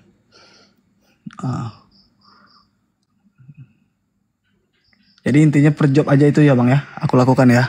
Ya mungkin sudah dijawab tadi bang Adi. Artinya tadi gini poinnya saya dapat, lebih sering kita berzakat lebih bagus lah bang. Intinya kan tadi sudah dijelaskan bahwa minimal pendapatan 6 juta per bulan itu dikeluarkan zakat 2,5%. Tapi kalau tiap hari Anda mau berzakat ya Masya Allah, lebih bagus lagi. Kan begitu bang. Bukan Poinnya Tuhan, ya. Bang. Iya, artinya gitu loh. Artinya yang wajibnya kan sudah dijelaskan Ustaz Alif tadi, minimal pendapatan 6 juta per bulan, dikeluarkanlah zakat malnya 2,5%, kan gitu. Tapi kalau lebih bagus tiap hari juga lebih bagus. Kalau ada, apalagi per minggu per job, masya Allah itu satu tabungan amal. Begitu aja poinnya bang. Ada lagi? Oke lah kalau gitu. Oke, terima kasih. Ya. Udah. Makasih banyak Bang ya. Assalamualaikum warahmatullahi wabarakatuh. Assalamualaikum warahmatullahi wabarakatuh. Bang. Waalaikumsalam warahmatullahi wabarakatuh. Pak Zain, assalamualaikum. Waalaikumsalam warahmatullahi wabarakatuh. Iya, silakan bang. Selamat malam, Gurunda Zuma, saudaraku Ustadz Alif. Masya Allah ada guruku naik. Assalamualaikum Ustadz. Waalaikumsalam warahmatullahi wabarakatuh. Kandaan di Salebe semuanya mudah-mudahan sehat, berkah, panjang umur semuanya. Terima kasih saya sudah naik ke atas untuk bergabung bersama gurunda kami. Mudah-mudahan diberikan keberkahan Allah Subhanahu wa taala. Pada malam hari ini saya ngucapin terima kasih nih untuk Gurunda Zuma, Bang Andi juga Ustadz Alif. Ini kebetulan Kanda Zuma, Ustadz Alif ini rumahnya dekat rumah saya nih. Dan sahabat saya juga beliau. Masya Allah. Ini guru saya ini. Sehat Ustadz? Alhamdulillah sehat Ustadz. Apa namanya Ya, Ustadz? salam kenal Ustadz. Salam Ya, hormat juga. hormat, Salam Anda, tak Ustadz. Anda, ya. Ya, sama-sama. Mungkin sedikit secara Silakan. kesimpulan ya. Tadi ada yang bertanya, saya cuma menambahkan, memang dalam ilmu fiqh yang dimana di Indonesia dan seluruh dunia, kita memang kembali kepada qawaid fiqh dan usul fiqh, yang dimana di 2 Hijriyah, para tabi'in kita di antara Imam Abu Hanifah, Imam Malik, Imam Syafi'i, dan Imam Hanafi. Nah, di sini perlu kita informasikan, di dalam kitab ada bahasanya madzhaba ilaihi, yang artinya pilih yang condong untuk diambil salah satunya. Nah, ini sering terjadi di semua daerah, bukan saja di Indonesia, yang memahami bahwa madzhaba ilaihi yang disingkat menjadi mazhab. Nah, mazhab ini buat saudara-saudaraku semua, sekian banyak dari guru-guru kami di sini, saya hanya sekedar mewakili ya, bukan menggurui tetapi untuk menambahkan. Jadi mazhab ini bukan kelompok juga bukan golongan. Jadi mazhab itu jalan yang mengantarkan kita kepada ibadah yang benar sesuai dengan petunjuk baginda Rasul Shallallahu Alaihi Wasallam. Kalau tidak bermazhab, makanya ada beberapa tetangga-tetangga kita berkalimah kembali Quran dan Sunnah. Nah, padahal mazhab ini adalah cara kita untuk mengambil sunnah, artinya melalui ulama-ulama kita. Perlu kita ketahui bahwa berbagai mazhab ini atau tabi'in kita, Imam Abu Hanifah, Imam Malik, Imam Syafi'i, dan Hanafi, berbeda pendapat. Tetapi perbedaan ini bukan berarti kita harus menyalahkan, tetapi di sini sebagai rujukan hujah secara fiqh, yaitu secara syariat. Bermakna syariat, cara mengerjakan isi agama, bentuknya ibadah dan ilmunya disebut dengan fiqh. Maka apabila di Indonesia mayoritas Imam Asy-Syafi'i, saudara-saudara kita hari ini ada yang berangkat haji itu, maka dijelaskan di dalam kitab fiqh disebut dengan kita intiqal, artinya mengubah mazhab, dan itu tidak ada spesifikasi khusus untuk mengubah mazhab. Apabila Imam Asy-Syafi'i yang diikuti oleh kita orang Indonesia, ketika kita di Mekah itu sudah berintikal, artinya itiba, mengikuti mazhab yang ada seperti Imam Abu Hanifah atau Imam Malik yang berada di Arab Saudi atau di Masjidil Haram. Dan ketentuannya adalah Imam Asy-Syafi'i memang memiliki kriteria yang khusus cara dalam melaksanakan ilmu ibadahnya. Di antaranya seperti tadi batalnya wudhu bersentuhan yang mahram, artinya yang bukan muhrimnya. artinya yang tidak dapat bisa untuk kita bersama. Nah, walaupun bersentuh mau disengaja ataupun tidak disengaja, sesuai dengan penemuan ulama di negara kita yang begitu banyak secara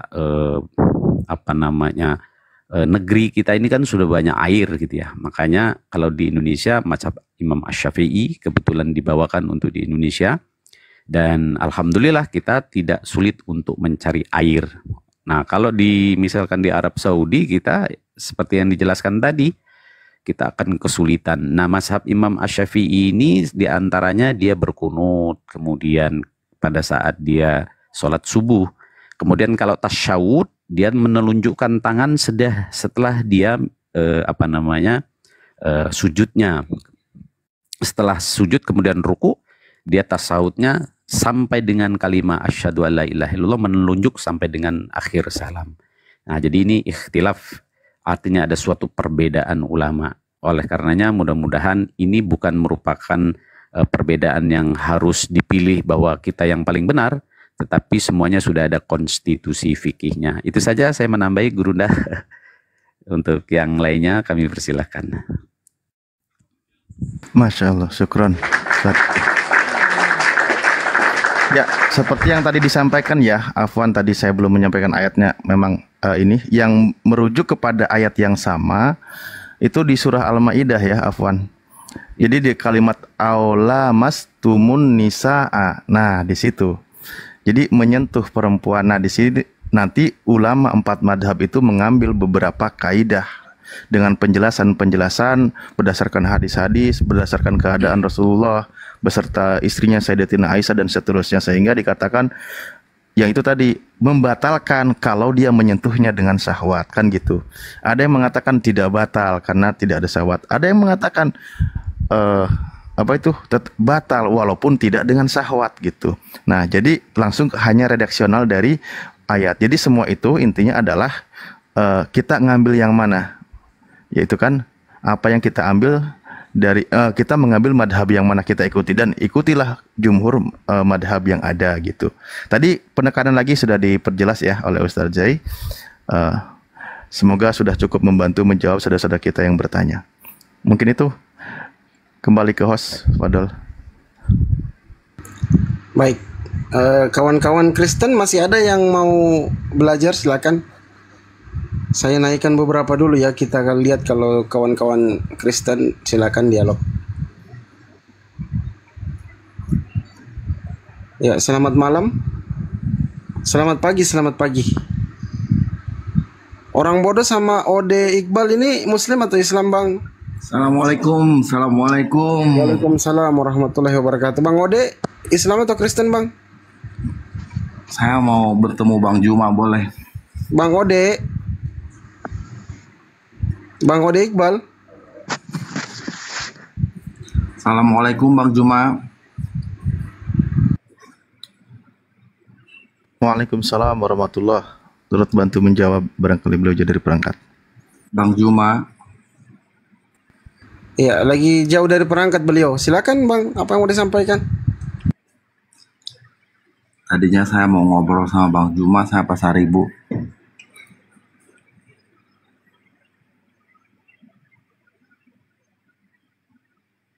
Ya, mungkin beliau lagi jauh dari perangkat. Nanti kalau pas on, insya Allah disampaikan. Kalau ada pesan yang mau disampaikan, boleh. Salam ya buat Bang Juma, ini dari Pasar Ibu. Siap. Ya, saya turun ya, Pak Ustadz. Siap. Pasar Ibu itu marga kan? Iya Bang, iya Bang. Iya Bang. Bang Pasar Ibu, gimana kabarnya? Ini Masya Allah. Kembali monitor. Masya Allah. Ya, gimana Bang? Gimana kabar sekarang nih? Ada keadaan yang makin sulit untuk gimana? Aman-aman saja Bang. Alhamdulillah, Masya Allah. Iya. Gimana? Ada yang ingin disampaikan? Beliau ini adalah mu'alaf kita, teman-teman sekalian. Masya Allah. Ya, silakan Bang. Kangen juga dengar suara antum. Silakan. Iya, dari tadi saya minta naik, udah lama saya minta naik, nggak dinaikin. Oh iya, nggak apa-apa. Itu biasa terjadi di kumal-kumal. Silakan Bang. Cuma silaturahmi aja Bang. Iya. Aman kan dari keluarga gimana? Saya udah jauh dari keluarga, Bang. Masya Allah. Allahu Akbar. Ya, yang sabar itu ujian dari Allah, ya kan? Iya, Bang. Ya, Masya Allah. Ini aja akunnya akun baru, Bang. Yang itu dipakai istri yang akun lama. Istri ikut enggak?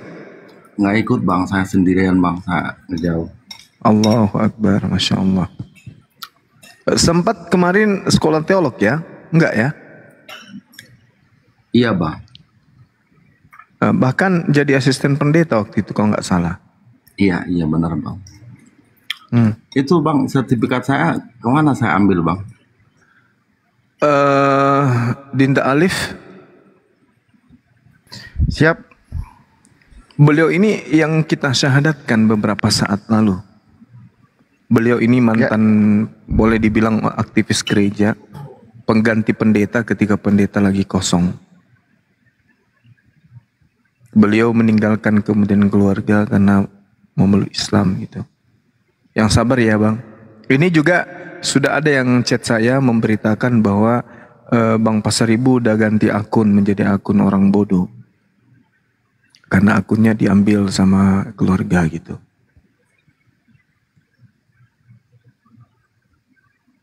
Masya Allah, siap. Saya ingat Guru dah. Ya, mungkin KTP-nya bisa dikirim ulang kali ya. Langsung ke ketua kita, Bang Alif. KTP yang kemarin nggak disimpan, Bang? KTP yang kemarin kirimnya ke sahabat Bang Suma ya kan? Atau kemana waktu itu ya? Komal mana ya? Lupa saya. Komal, kalau nggak salah saya waktu itu Komal blokir permanen kurasa. Kirim KTP-nya kemana? Blokir permanen. Oh, ya nanti coba kita minta. Gini aja, abangku, DM aja ke sini, insya Allah tidak tidak memberatkan. Biar tidak biar tidak nanti ada kendala-kendala lagi. Ini akun resmi Bang Juma bukan? Suka ganti-ganti, Bang. Saya nyarinya susah. Ya kan beliau Bang Juma itu suaranya juga, tapi pasti Bang Juma lah resmi. Gini Bang, untuk mendapatkan sertifikat mu'alaf, insya Allah ini juga pernah disampaikan. Mohon bantu kirimkan nomor telepon dan juga fotokopi KTP-nya gitu. Boleh nanti DM, kirim nomor telepon dulu, baru nanti kirim datanya via WA, itu lebih baik. Ya, karena kita itu kan bisa mengeluarkan sertifikat setelah ada saksi juga bersahadat dan juga ada data yang dilengkapi. Nanti kan ada fotonya, ada tanda tangannya dan sebagainya gitu. Dan juga bahwa dia itu sebagai seorang agama non-Islam sebelumnya gitu.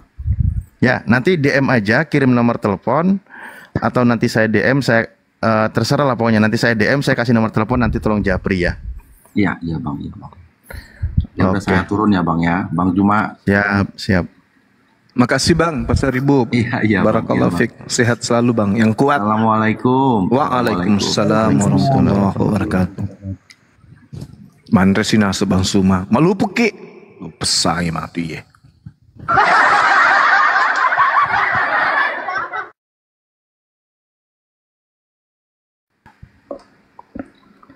Ya, kita lihatkan keseriusan beliau kan.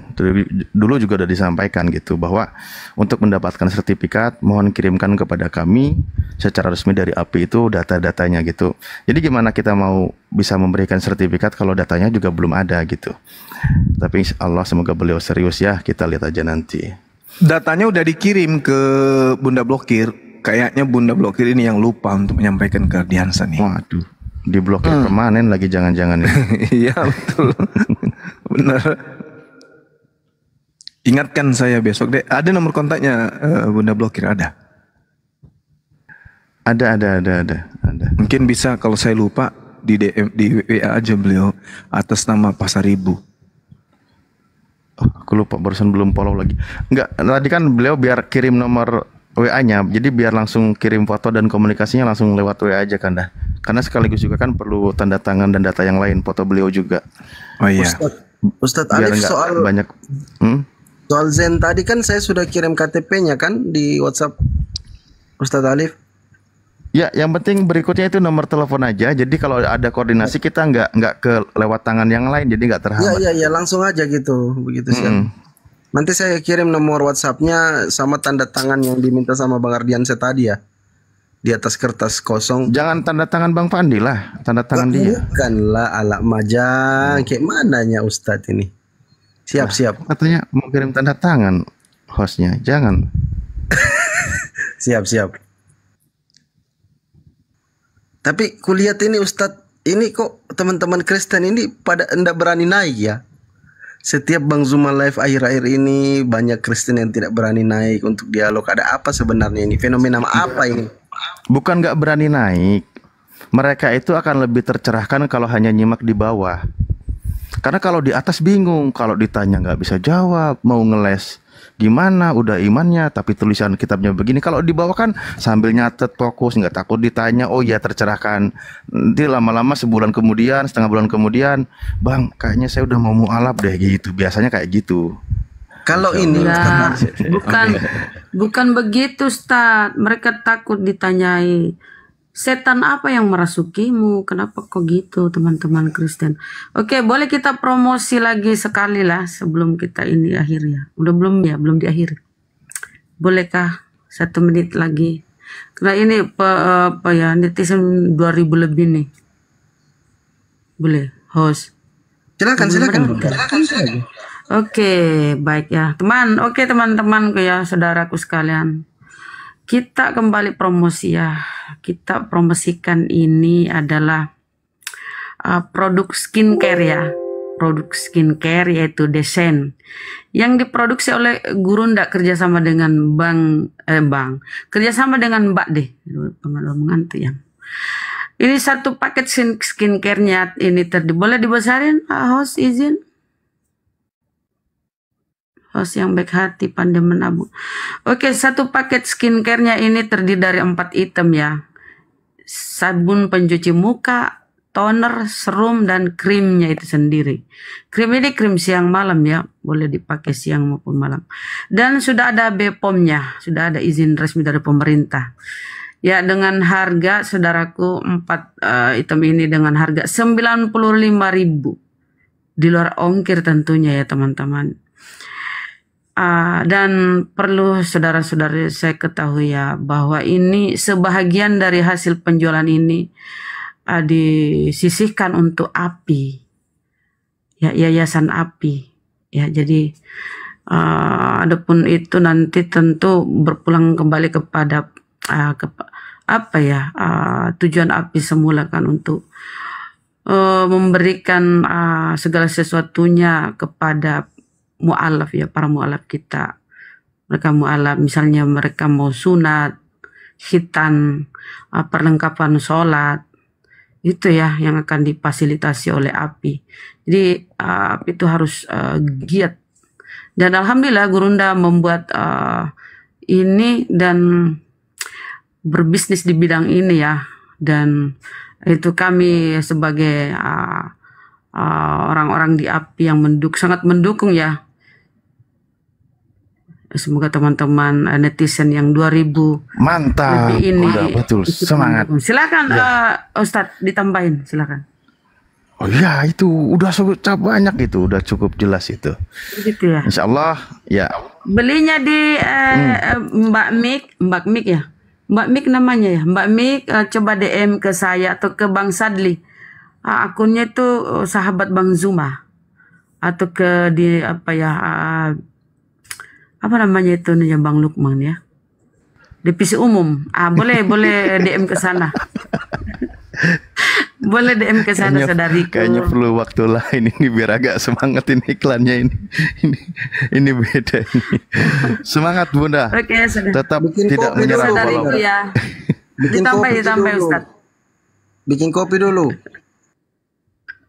Di tempatku udah jam 2 Deng. Iya, di tempat. Sama di sini juga. Bikin kopi dulu, ada kopiku saya ini, bikin kopi dulu. Jadi itu ya teman-teman ya, Masya Allah.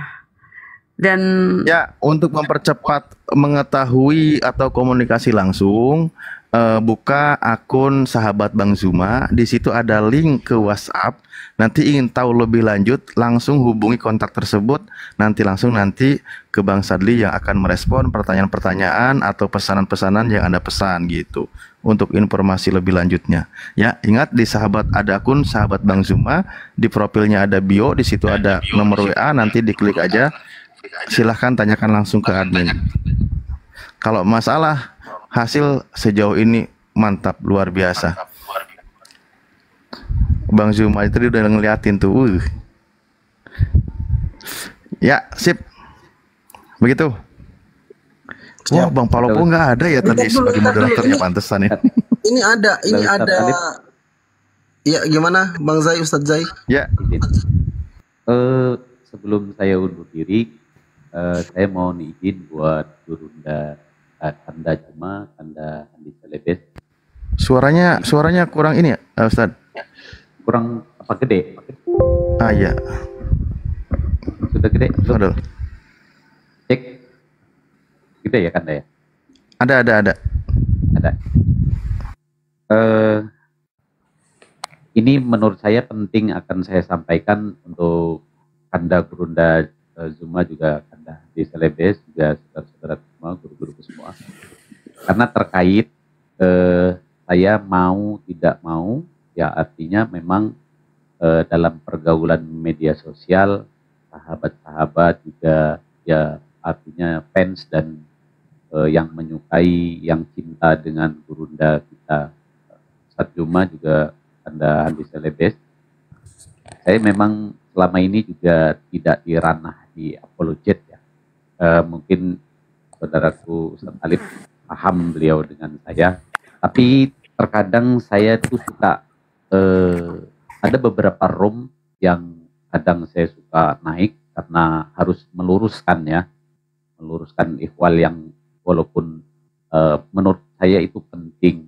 Dan kadang saya kalau ditanya, apakah kamu pengikut misalkan, maaf ini saya menyebutkan narasinya ya, apakah Anda pengikutnya Zuma? Nah, kalau saya suka bernarasi, kalau seperti Ustadz Hanafi, teman-teman yang lain, Bang Rizky, yang lain-lainnya kenal lah dengan saya. Jadi bagaimana caranya saya untuk counter yang sayap-sayap kiri yang sedemikian itulah ya. Kadang saya latah gini, Kanda Gurunda, saya tidak kenal gitu kan. Saya ini karena untuk bagaimana cara saya untuk artinya memperjuangkan kebenaran dalam akidah agama ini. Jadi kalaupun nanti ada informasi, termasuk saudaraku Ustadz Alif, kalau jika saya ditanya, karena saya berupaya kadang-kadang display di sana ya untuk mengcounter itu. Nah, kan saya khawatir sebenarnya tujuan saya naik ini juga yang pertama silaturahmi kita, dan saya sering menghadapi orang-orang yang memang tidak suka dengan api, juga tidak suka dengan personel kita dan seterusnya. Saya coba untuk naik, dan kemudian untuk ya mohon maaf karena dia bukan di bidangnya untuk menyampaikan Al-Quran, untuk menyampaikan As-Sunnah, maka itu kewajiban saya pribadi ya selaku umat muslim untuk menyampaikan. Tetapi memang narasinya di sana menyeret-nyeret daripada satu ormas kita, organisasi kita, juga menyeret-nyeret nama pribadi di antara guru-guru saya di sini, saudara-saudara saya di sini. Maka terkadang saya kadang-kadang dilema ketika berkomunikasi, sedangkan saya artinya berkomunikasi dengan para ustadz tadi. Bang Zai, itu suaranya kecil kali, itu putus-putus. Coba diperbaiki dulu Bang Zai, Ustadz Zai. Headsetnya dibuka. Cek satu. Oke, lanjut. Bagus ya. Yang pertama saya mohon maaf untuk guru-guru kami di sini yang artinya sebagai pembina kami inilah kami belajar juga dari guru Gurunda semua untuk berapologet. Dari Gurunda host. Ya. Jadi untuk Kanda Gurunda Juma, Kanda Handi Celebes, Guru Celebes, kemudian Kanda Ustadz Alif, jika di room kalau ada terdengar mungkin saya menyampaikan hal-hal yang seperti contohnya seperti tadi, saya untuk naik kepada kurafat-kurafat, kepada yang orang-orang yang memang tidak karena kalau hati ini sih rasanya geram gitu ya. Ada beberapa komal yang memang artinya benci sekali lah dengan personal tim di API ini, juga termasuk API dan seterusnya. Mohon maaf kalau saya memang masuk, memang gunanya untuk apa? Untuk memerangi mereka, yang dimana mereka itu artinya mentafsirkan Al-Quran dengan semaunya, kemudian menyampaikan hadis-hadis semaunya. Jadi terkadang mereka itu langsung tertuju, ini umat Juma bukan, ini golongan Juma bukan, dan seterusnya. Mohon maaf ya, kandaku guru Juma, kanda di Selebes, saya memang beberapa kali sering, diantaranya ada beberapa komal yang kurang ajar, yang memang jauh daripada etika, kayaknya bukan manusia lagi gitu kan. Saya mohon maaf apabila saya naik di sana ada narasi-narasi yang artinya kadang-kadang saya bilang agar supaya saya bisa berkomunikasi, kan tentu saya bisa untuk cosplay ya, untuk tidak mengakui berada di artinya saya dalam nurani hati saya ya tidak ada lain cinta kepada api dan buat guru-guru semua, guruku semua. Itu aja dari saya, kandaku, kanda Juma, juga kanda Handi dan Ustadz Alif. Kalaupun saya diizinkan, saya terima kasih ini sudah diberikan waktu dan saya mungkin izin turun itu.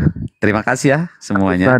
Insya Allah kalau kita semua paham kita semua paham insya Allah gitu, niat baik para guru kita tetap doakan gitu kan, dengan cara-cara beliau, dan guru-guru juga kita paham strategi beliau dan tahu batasan-batasan apa yang boleh dan apa yang tidak. Tetap kami khidmat kepada para guru. Intinya selagi kita sama-sama satu suara, niatnya untuk dakwah, tentu kita harus saling dukung siapapun mereka gitu. Justru Ustadz saya kan kalau bisa jangan sampai seperti kami ikut begini, nanti khawatir malah dijatuhkan marwah oleh mereka.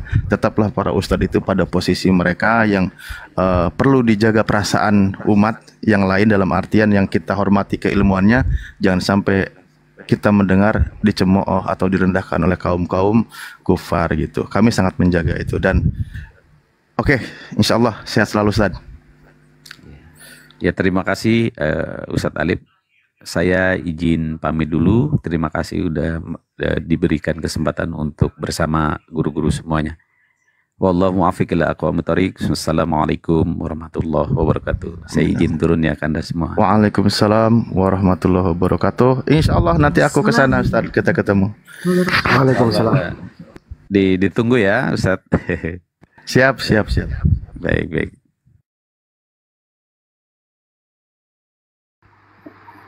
Ya, silakan Dekon naik, silakan.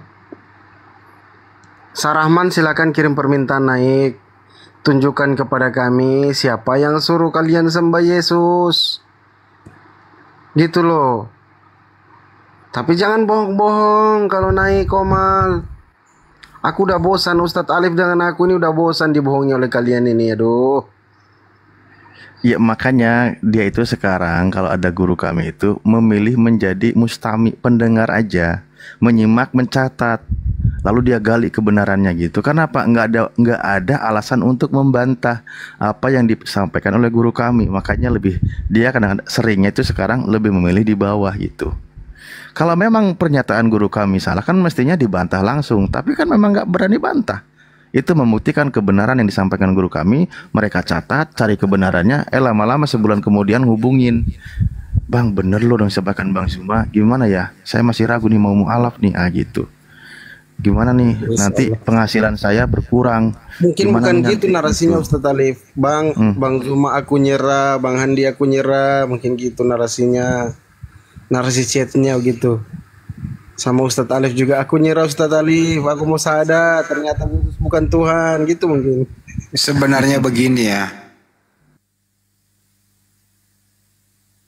Nunggu ya? Sangat ditunggu, silakan Bang Andi. Nunggu ini ya. Ustadz Alif nungguin gue ngomong. Lah jadi apa kesimpulannya? Oh, luar biasa Bang Andi, luar biasa, tepuk tangan. Wah, Luar biasa pemaparannya. Maksud gue gini loh. Mereka-mereka itu sebenarnya udah sangat pada putus asa. Maju ke kiri ketampol, ke kanan ketabok, mundur jurang, maju palang. Jadi cara untuk mereka diskusi itu yang penting bunyi. Yang penting bunyi berdasarkan cita-cita belaka. Angan-angan, iya. Ya gitu ya. Ya semua yang dia ungkapkan itu apalagi menjawab pertanyaan pasti belok kiri belok kanan. Sen kiri belok kanan, lambaian tangan ke kiri dia belok kanan. Selalu melawan arah gitu orang-orang kayak begini. Orang putus asa sebenarnya. Bagaimana cara tetap eksis mempertahankan itu ya yang penting maju. Maju aja dulu. Malu mah belakangan kan gitu. Ternyata setelah saya ukur-ukur, nih, survei membuktikan nih. Setelah saya ukur-ukur, urat malunya udah pada putus. Itu dia tuh, urat malu udah pada putus, kemudian putus asa, tapi masih ingin tetap eksis bahwa apa yang dia pegang itu benar. Dia udah jelas-jelas pegang misalnya batu, bertahan ini kue gitu loh. Apapun alasannya yang penting ini kue, padahal udah jelas itu batu. Ya sama dengan itu. Jelas yang anaknya Maria itu adalah utusan Tuhan, ngotot itu Tuhan. Nah udah kalau keadaan sudah kayak beginian, ya terpaksa yang waras yang mengalahkan gitu bang. Selama ini kan begitu. Udah diterangkan bahwa dia hanya utusan Tuhan, utusan Tuhan. Tuhanmu ada berapa? Satu. Siapa namanya? Bapak Tuhan menjelma menjadi manusia ini loh. Panjang banget gitu loh. Tapi kalau nggak ada demikian juga nggak membuat kita kan jadi terhibur. Adrenalin kita semakin nambah gitu. Tadinya kita lagi suntuk jadi bisa bahan ketawa. Itulah pengalaman-pengalaman selama ini. Dulu waktu saya di Burundi gak gini-gini banget tuh. Saya di Burundi dulu kan selama 16 tahun kurang 2 menit. Saya di Burundi dulu itu bang, 16 tahun kurang 2 menit. Jadi kira-kira berapa hari tuh ya? 16 tahun. Ada yang bisa bantu gak nih? 16 tahun kurang 2 menit berapa ya kira-kira? Berapa itu ya? 15 tahun. Kok kira-kira? Ya kira-kira ya 16 tahun lah. Ya kurang 2 menit kan kurang. Iya jadinya kan kira-kira kan ya udah kira-kirain aja 16 tahun. Ya, 16 tahun kurang 2 menit berapa itu ya? 15 tahun. Allah. Loh gimana ngitungnya itu ya teman-teman? Coba bantu ngitung di bawah deh. 15 tahun kurang 2 menit berapa ya? Ini kenapa jadi ininya yang diperpanjang? Daripada ngantuk. Bukan di Burundinya, jadi kenapa ini yang diperpanjang? Justru itu momennya, disitulah momennya. Kan mesti ada yang nanya ngapain di Burundi kan gitu. Saya tuh di sana dulu itu markir ya, bukan markir mobil bukan. Nah ini di bawah nih 15 tahun 300. Entar lu ini bantuin gua nih di bawah. Pintar juga nih. Siapa nih? Gua kasih hadiah nih. Siapa sih namanya nih ya? Aduh, namanya kok gelap. Siapa? Emrun. 15 tahun 3 Embun pagi. 15 tahun 324 hari 23,58 jam. Detiknya enggak. Iya bener juga ya. Mau. Udah bener itu. Aduh. Udah bener nih. Waduh. Hadiahnya gua kasih hadiah ya. Embun pagi. Semoga ya dari upaya Anda selama ini insya Allah Anda akan menunaikan ibadah haji saat Anda mampu.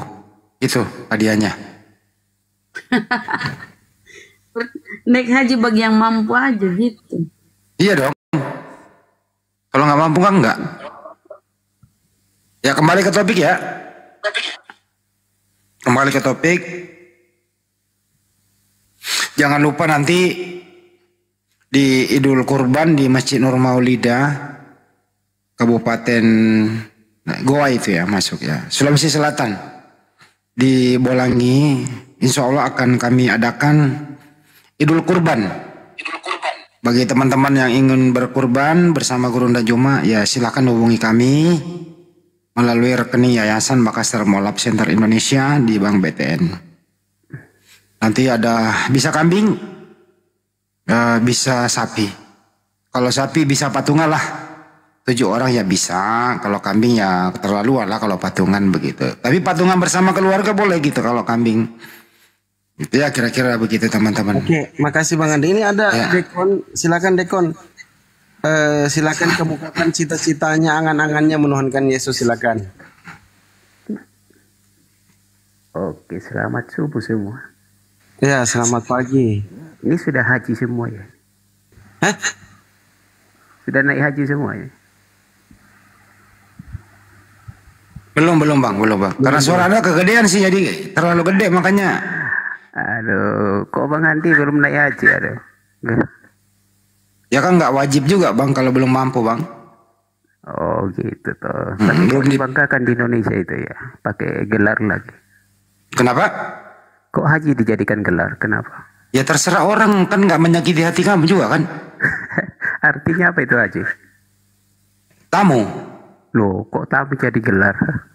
Ya terserah orang, kenapa kamu yang sibuk?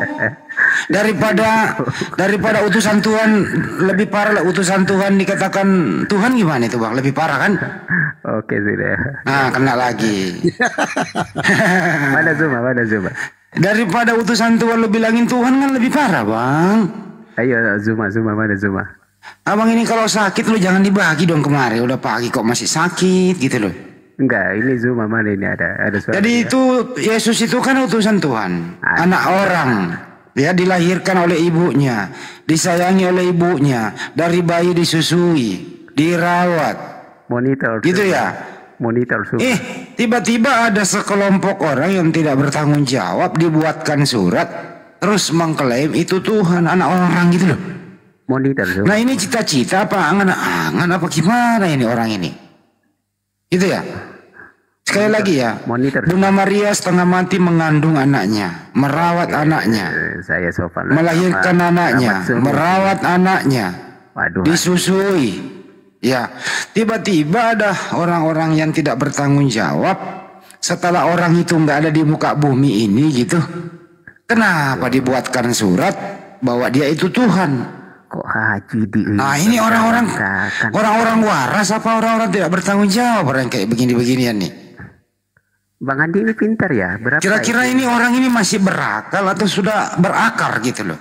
Bang Andi IQ-nya berapa Bang Andi? Jadi kira-kira orang yang kayak begini, saya rasa IQ-nya jongkok. Kalau orang udah utusan Tuhan, oke, ya udah. Kena lagi dia. Setiap dia bertanya gue tabok. Jadi orang sudah utusan Tuhan. Dia manusia, dia bisa tidur, dia bisa lapar, dia ngantuk, dia kerja. Sama ya aktivitas sebagaimana manusia pada umumnya. Didaulat menjadi Tuhan. Ini IQ jongkok. Ini IQ jongkok apa IQ jongkir balik gitu loh. Kalah sama anak kecil. Anak kecil aja nih yang belum kena doktrin nih ya. Anak kecil belum kena doktrin gereja. Ditanya nih, Bang Andi, Nabi pasti dia menjawab lebih pintar daripada orang yang sudah berkumis. Andi. IQ jongkok, kalah sama anak kecil. Anak kecil kalau ditanya polos, bisa membedakan yang mana yang Tuhan, yang mana yang manusia. Tapi setelah dia dewasa, disekolahin dulu sekolah mingguan, rajin ke gereja, didoktrin sama pendeta, dengan balasan doktrinnya adalah bayar perpuluhan. Semakin gila permanen dia. Gak bisa ngebedain yang mana manusia, yang mana Tuhan. Nah yang sebenarnya yang gila ini siapa gitu loh. Sehat anak kecil loh yang belum kena doktrin, diwahani orang udah berkumis kayak begini karatan gitu. Udah jelas anak orang dituhankan gitu loh. Nah untuk itu ya kembalilah menjadi anak kecil lagi biar gue didik gitu loh. Kira-kira begitu ya. Jadi tadi gue ngantuk, gue lagi sehat nih sekarang nih. Siapa suruh lu datang loh? Gue dari diem aja nungguin siapa yang gue bisa mainin ini hari. Ternyata gue dapat korban. Boleh saya tanya? Boleh saya tanya bang? Lu nggak ada kesempatan untuk bertanya, lu jadi tersangka malam ini.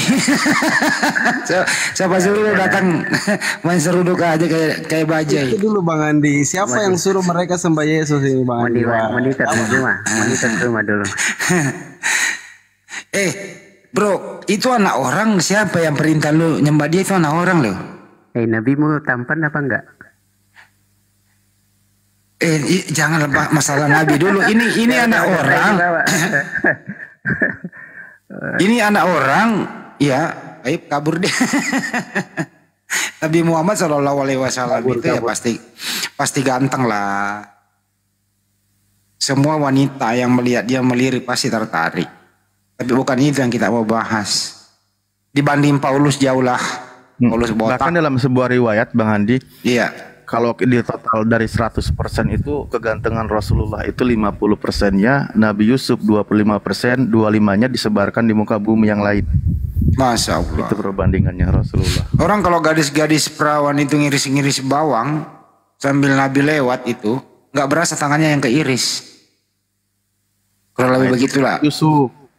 Yang 25%-nya yang ke Nabi Yusuf, gimana ke Rasulullah gitu. Iya. Yang 50%-nya lebih mantap. Masya Allah, begitu ya. Jadi banding Paulus, kata Bunda Rama, Paulus botak gimana itu? Andalannya tuh Bunda Rama tuh. Dari tadi gue diem aja ya. Kapan gue dapat giliran orang gila? Dapat, alhamdulillah. Puas gue tidur malam ini. Puas gue tidur malam ini. Bang Andi sudah tersalurkan tuh. Host gimana? Masih ada tamu nggak? Tersalurkan saya. Tadi itu dikik apa kabur dia? Ini lagi nih. Anak durhaka nih. Anak durhaka lagi. Bang Andi kasih dulu Ustaz Ali Bang Andi supaya silakan. Ini Ustaz apa ini? Zuma ini masih hidup apa enggak nih? Tiap kali saya nongol kok ada suara dia. Ayo. Dia lagi buat kopi, lagi makan di dapur. Enggak. Yang sudah mati itu semua yang kau panggil sebagai apostolos itu matinya nggak benar semua. Satu yang dibakar, satu disalib terbalik, satu terburai gitu loh. Kenapa sih semua yang ada penulis Bible itu matinya nggak benar gitu loh? Kenapa semua ya? Penulis Bible itu loh matinya nggak benar semua. Ya, Yudas yang kau jadikan Tuhan juga matinya nggak benar, disalib terkutuk gitu loh. Kenapa sih yang aneh-aneh, yang busuk-busuk kayak gitu lo imani gitu loh? Yang ngajarin kamu siapa sih? Semua nggak bener lu percaya gitu loh. Orang mati terkutuk, lu jadiin momen menebus dosa, lu jadiin Tuhan. Paulus yang begitu mantan nabi, gitu loh, matinya nggak bener, tulisan-tulisannya lu percaya. Lukas sebagai asisten Paulus, sebagai dokter pribadinya, tabibnya dia, menulis surat berdasarkan penelitian, lu percaya. Sebenarnya Anda ini IQ-nya di mana gitu loh sebagai manusia. Gitu loh. Udahlah bro, mending lu tinggalin dunia ini deh daripada lu hidup menderita begitu loh. Gue kasihan sama lu. Kena lo sama gue. Ya udah terusin dulu, aduh puas gue. Siap Furer. Selamat pagi Furer.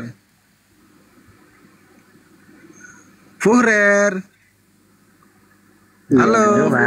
Zuma, bangun Zuma. Furer, silakan. Selamat pagi. Bangunkan Fandi. Kristen Bang Furer.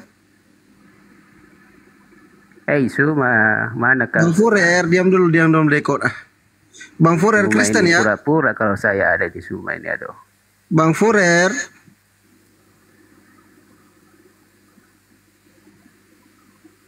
Ya cuma naik doang ngeledek. Nunggu Banyu istirahat baru dia naik. Ngeledek doreng kayak gitu. Tapi gua hajar tadi. Puas gua ini malam. Tadi ya gua ngantuk, sekarang gua seger gitu loh. Ya gua kalau ada oten tuh seger gua. Nah, ini ada tamu lagi nih. Kuintenggo, kuite. Selamat sore. Ya, silakan Bang kalau ada yang mau ditanyakan. Wih, pertanyaannya bagus sekali gitu ya. Ustadz Alif silakan dijawab. Oke. Dalam sebuah keterangan tertulis begini.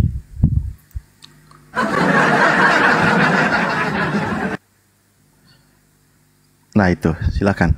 Makasih. Pertanyaan kedua Bang, silakan Bang Kiti. Pertanyaan kedua. Yang kedua saya yang jawab. Begini loh ya bro. Pertanyaanmu bagus sekali gitu loh. Yang namanya makhluk itu berbeda dengan Khalik. Pencipta alam semesta itu berbeda dengan ciptaannya. Bukan pencipta alam semesta itu turun menjadi manusia untuk menyelamatkan manusia. Itu akal-akalan belaka bro. Itu ya. Jadi pencipta alam semesta ini itu tidak setara dengan apapun. Kalau dia turun menjadi manusia, ini namanya ajaran pagan. Dewa berinkarnasi jadi manusia. Jadi bedakan itu gitu loh. Nah, apa mudahnya sih? Apa sulitnya sang pencipta yang maha kuasa ini gitu loh, mengampuni dosa manusia? Mengajarkan manusia, tinggal mengutus nabi. Tidak perlu dia turun sendiri menjadi manusia dieksekusi di tiang salib. Ya, kira-kira itu jawabannya bro atas pertanyaan yang kedua. Silakan pertanyaan yang ketiga, monggo. Ya nanti aku yang jawab ya Bang Andi ya, pertanyaan ketiganya.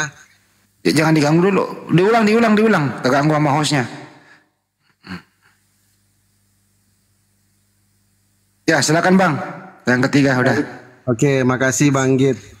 Jadi yang disepak pada hari akhir oleh Yesua HaMasyiah itu sendiri adalah orang-orang yang itu kan kalau kita baca dari Matius 7:20, dari buahnya lah kita akan mengenal mereka. Siapa mereka itu? Apa buahnya? Nah, buahnya itu ketika mereka mengatakan bahwa anak Bunda Maria ini adalah Tuhan dan patut disembah, bernubuat menggunakan nama Dia, bermukjizat menggunakan nama Dia. Nah, inilah orang-orang nanti yang akan dihantamkan kursi kepalanya nanti. Mana dia? Lagian juga hostnya kayak jawabannya terlalu muter-muter. Pertanyaannya apa, jawabannya apa?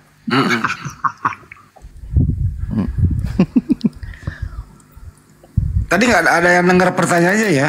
Jadi maaf ya teman-teman ya. Ini memang kita kadang-kadang di sini ya butuh hiburan lah kan gitu ya.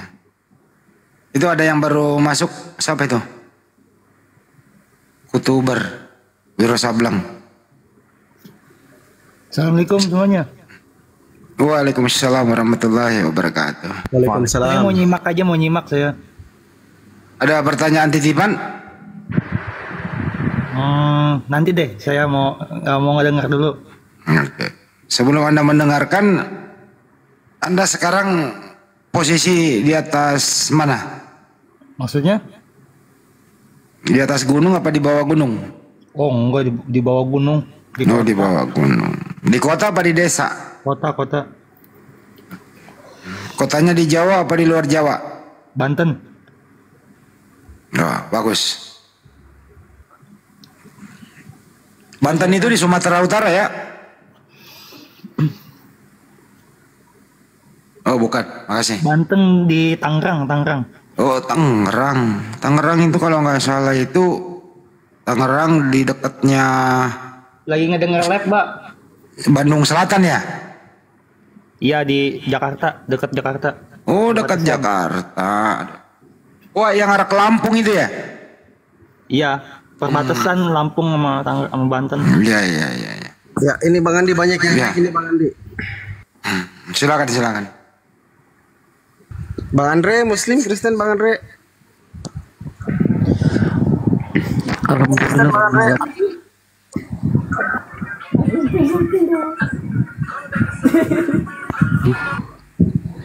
Selamat bergabung. Ya, Pak Andre Muslim ya? Iya Pak ya. Bang Andre kayaknya lagi mobile ya. Kena angin sepoi-sepoi apa di pantai? Yete ada orang mana? Yete Iunggelion. Iunggelion di mana Iunggelion? Iunggelion aya naon? Di dia mah terus di handap lah entah cicing mana mah di dia di handap. Bang, saya mau nanya bang. Mangga Kang.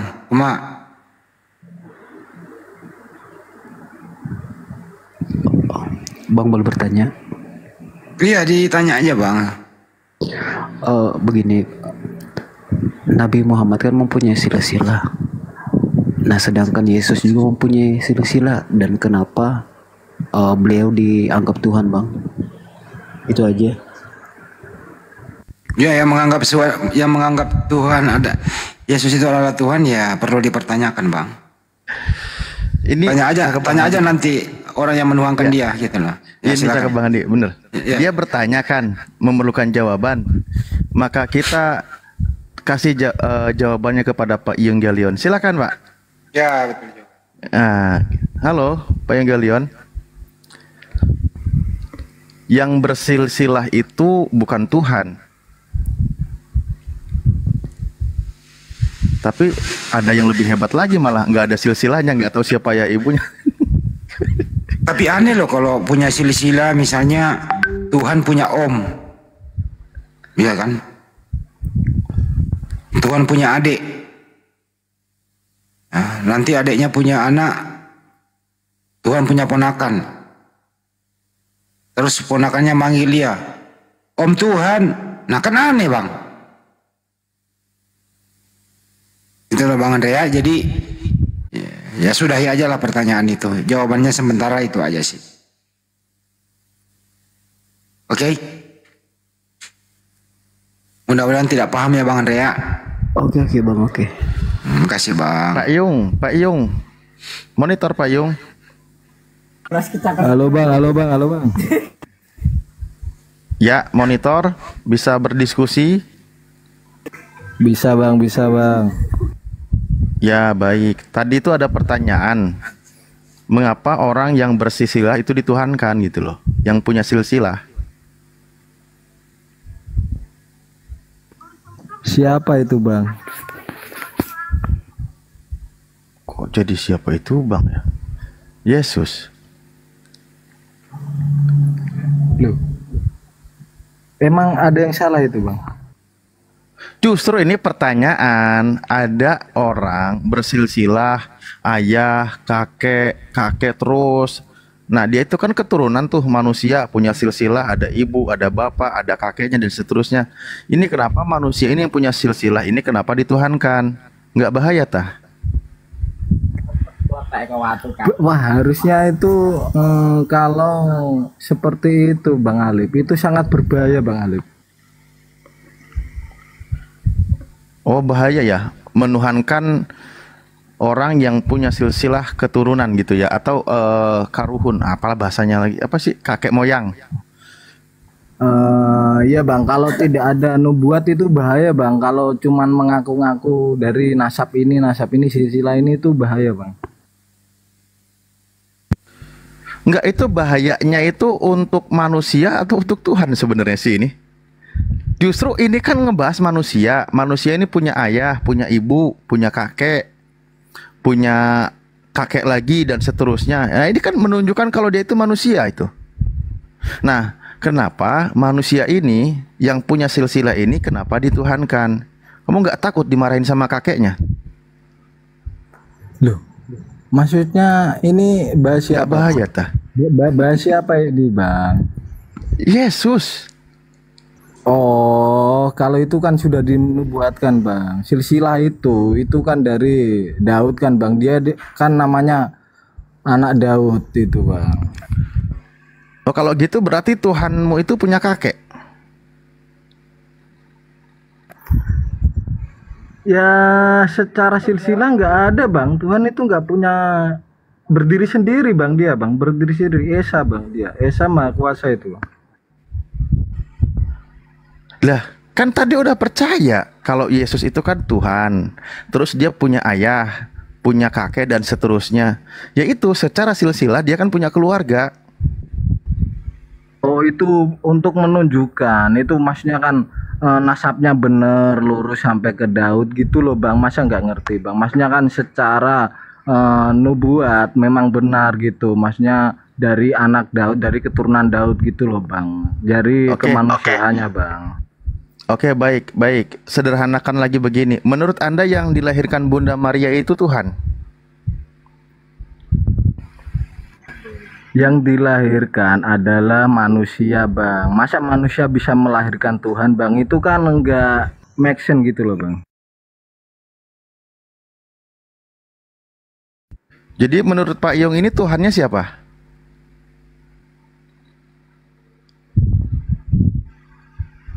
Tuhan ya tetap Tuhan yang Maha Esa bang. Itu cuman salah satu kuasa yang di dalamnya itu ada roh Tuhan gitu bang. Maksudnya gitu bang. Ada hakikat Tuhan gitu bang. Oh ada darah Tuhan. Darah bang. Tapi darahnya itu suci bang. Semuanya suci. Tapi kan yang di dalamnya itu hakikatnya itu sama dengan Allah yang Esa gitu bang.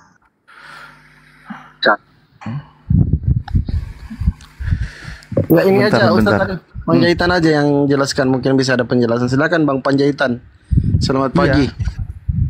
Kayak agak ragu mau menjelaskan Tuhannya gitu loh. Bingung saya ini kadang-kadang.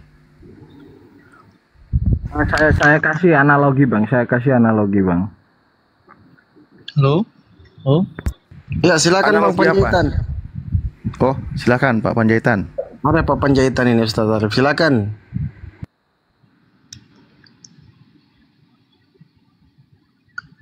Apanya nih? Ya, siapa yang suruh sembah Yesus Bang Panjaitan? Silakan. Bukan itu ya tadi Ustaz Arif ya. Silsilat apa? Udah, hostma bebas. Lanjut. Siapa yang suruh sembah Yesus? Siap, silakan. Aduh, aman. Ya, itu pertanyaan yang sangat menarik. Siapa yang nyuruh nyembah Yesus?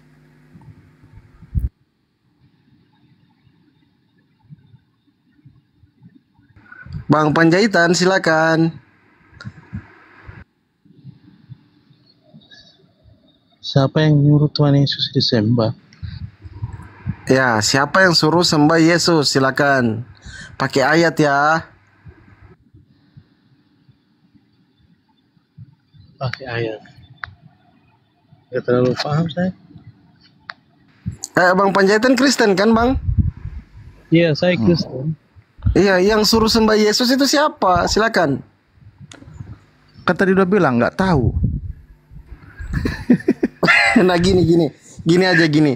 Bang Panjaitan, aku bantu ya. Jadi kalau di dalam Al-Quran Nur Karim itu Bang Panjaitan, Allah itu Tuhan kami menyuruh menyembah Dia. Di dalam surah At-Taha ayat 14. Bismillahirrahmanirrahim. Innani anallahu la ilaha illa anna fa'budni wa aqimi sholata li zikri. Kata Tuhan kami namanya Allah, tiada Tuhan selain Dia, sembahlah Allah katanya. Kata Allah, laksanakanlah sholat untuk mengingat Dia, mengingat Allah. Nah, yang menyuruh umat Islam menyembah Allah adalah Tuhan itu sendiri, Allah. Sekarang di dalam kekristenan, siapa yang menyuruh untuk menyembah Yesua HaMasyiah atau baginda Yesus Kristus? Silakan Bang Panjaitan pakai dalil, pakai ayat silakan.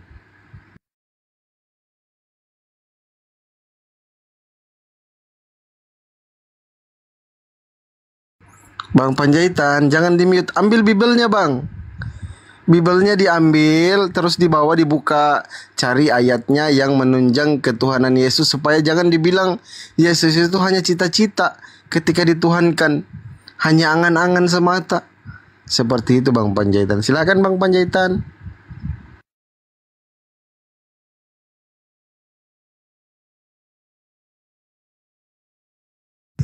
Nah Ustaz Arif silakan. Kan? Pak Panjaitan, ada yang mau ditanyakan? Barangkali kalau sudah ditanyakan apa yang menjadi keluhan itu menjadi longgar gitu ya. Solusi beban hidup. Silakan Pak Panjaitan.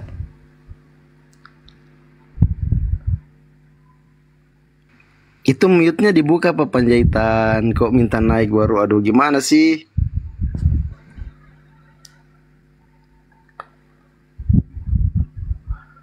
Oke. Yang bisa open mic yang mana? Evangelion, silakan. Kok gini amat ya teman-teman Kristen ini? Aduh. Bentar Bang, lagi mau nyari pertanyaan Bang. Bentar Bang. Loh.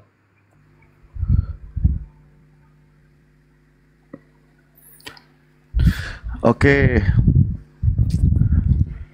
Sambil nunggu ya, di dalam Al-Qur'an itu disebutkan bismillahirrahmanirrahim, walaqad ba'atsna fi kulli ummatir rasula ani'budullaha wajtanibut tagut. Al-ayah. Dan sesungguhnya kami telah mengutus rasul-rasul di setiap umat untuk menyerukan sembahlah Allah saja dan jauhkanlah berhala atau jauhilah berhala. Jadi para utusan Tuhan itu diutus di muka bumi menyampaikan kepada umatnya agar umatnya itu menyembah Tuhan yang esa dan tidak menyembah berhala. Ketika melihat ajaran Nabi Muhammad SAW, apa yang dia sampaikan ternyata benar. Nabi Muhammad SAW itu menyeru umatnya agar menyembah Allah Subhanahu wa taala dan menjauhi berhala, tidak boleh menyembah berhala. Para nabi sebelumnya juga sama, ketika membahas tentang Nabi Musa mengajarkan tidak pernah menyuruh menyembah berhala. Bahkan ketika ada satu sosok yang bernama Yesus, kalau kita lihat pengajarannya, Yesus mengajarkan sembahlah Allah, hanya kepadanya engkau berbakti. Nah, itu kata Yesus. Nah, ketika ada sesuatu yang disembah selain apa yang diajarkan oleh Rasul itu, maka tanda tanya besar siapa yang mengajarkannya, karena nanti kategorinya sebagai berhala. Nah, Pak Yenggalion, apakah Anda kayak jadi hakim nih, jaksa nih. Apakah Anda setuju dengan pernyataan Yesus ketika dia katakan, "Enyahlah engkau iblis, sebab ada tertulis sembahlah Allah Tuhanmu, hanya kepadanya engkau berbakti."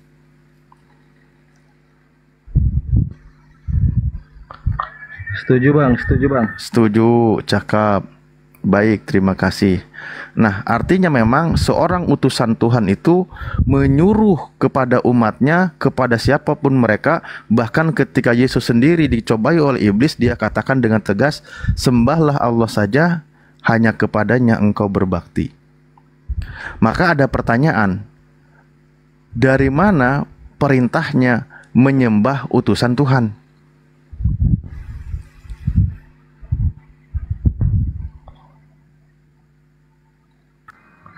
Nggak ada jawaban, memang nggak akan ada jawaban. Karena apa? Karena tidak ada yang mengajarkannya dari utusan Tuhan itu ya.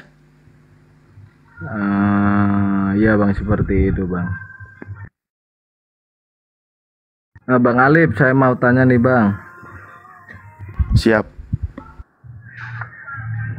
Menurut Bang Alip, Tuhan yang disembah Islam dan Yahudi sama Nasrani itu sama nggak Bang? Yang di Alkitab sama di Al-Quran itu sama nggak Bang?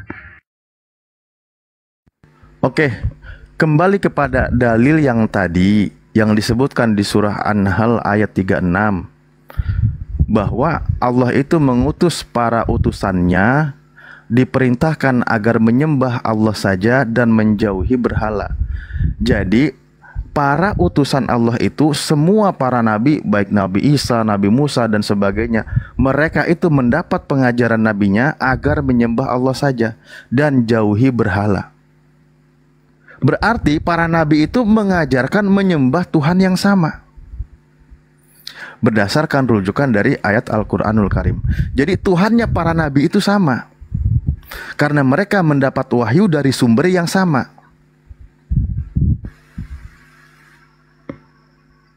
Jadi para nabi mengajarkan menyembah Tuhan yang sama. Oke, jelas? Tapi gini Bang, di dalam kepercayaan Yahudi kan itu bukan Allah gitu bang, tapi Allah itu kan Elohim itu bang, tapi di dalam Yahudi itu namanya itu YHWH itu bang, Tetragrammaton itu bang. Oke, baik, terima kasih. Di dalam kitabnya Yahudi yang sekarang ada, mereka melihat tulisan ada huruf tetragrammaton, di mana huruf tetragrammaton ini tidak pernah dilafalkan oleh mereka karena kalimat itu tidak bisa diucapkan dalam pengajarannya. Betul nggak? Betul sekali bang. Betul sekali. Nah, baik. YHWH itu baik. sangat tidak bisa diucapkan bang. Baik, baik. Nah itu makanya karena tidak bisa diucapkan, maka siapa sih sebenarnya Tuhan mereka itu? Nah, lalu kalangan bangsa Yahudi ketika mendengar pengajaran Nabi Muhammad SAW bahwa Allah itu adalah Tuhan yang Maha Esa, mengapa ketika mendapat pengajaran itu mereka mengatakan, mereka menerjemahkan kitabnya, lalu di situ menyebut Allah Subhanahu wa Ta'ala. Jadi ada satu kata di mana kata tersebut tidak bisa dilafalkan oleh mereka, tidak disebutkan oleh mereka dari huruf-huruf itu, tetapi ketika mereka mendengar pengajaran seorang nabi, contoh tadi yang disampaikan ayatnya, innani anallah, sesungguhnya aku ini Allah, la ilaha illallah, tidak ada Tuhan selain aku, wa aqimi sholah lidikri, dan dirikanlah sholat untuk mengingatku.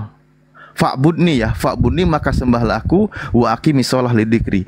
Jadi ketika Nabi Muhammad SAW mengajarkan bahwa Allah itu adalah Tuhan sang pencipta langit dan bumi, Tuhannya juga para nabi, ketika mendengar pengajaran itu, kenapa justru malah bangsa Yahudi menerjemahkan ketika sang pencipta yang menyelamatkan Nabi Musa dari Mesir, di situ adalah Allah? Maka jangan tanyakan kepada kami yang muslim, tanyakan kepada mereka mengapa mereka melakukan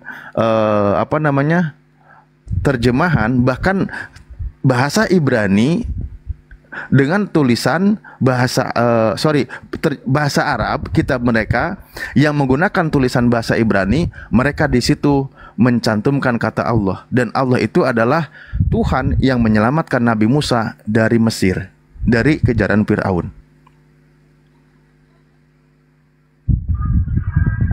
Sekarang gini bang, di Al-Quran kan ada itu tertulis bang, Nabi Muhammad itu di surat Quraisy juga ada itu, hanya diperintahkan menyembah Tuhan negeri Mekah itu bang. Gimana maksudnya bang? Bismillahirrahmanirrahim. Falyabudu rabb hadzal bait. Sembahlah Tuhan pemilik bait ini. Nah, emang pemilik negeri Mekah sekarang siapa? Orang Islam bang. Loh, hakikatnya dong Tuhan Allah Subhanahu wa Ta'ala. Oke? Oke, baik. Pemilik alam semesta ini siapa? Allah Subhanahu wa Ta'ala. Mana dalilnya? Alhamdulillah, segala puji lillahi, milik Allah. Alhamdulillahi rabbil alamin, Tuhan semesta alam. Kalau sudah ada Tuhan semesta alam, mau dia menyebut negeri Mekah, mau dia menyebut Indonesia, mau dia menyebut Singapura, mau dia menyebut Golgota, mau dia menyebut Israel, nggak masalah. Orang dia sudah pemilik alam semesta. Mulai dipahami? Oke, baik.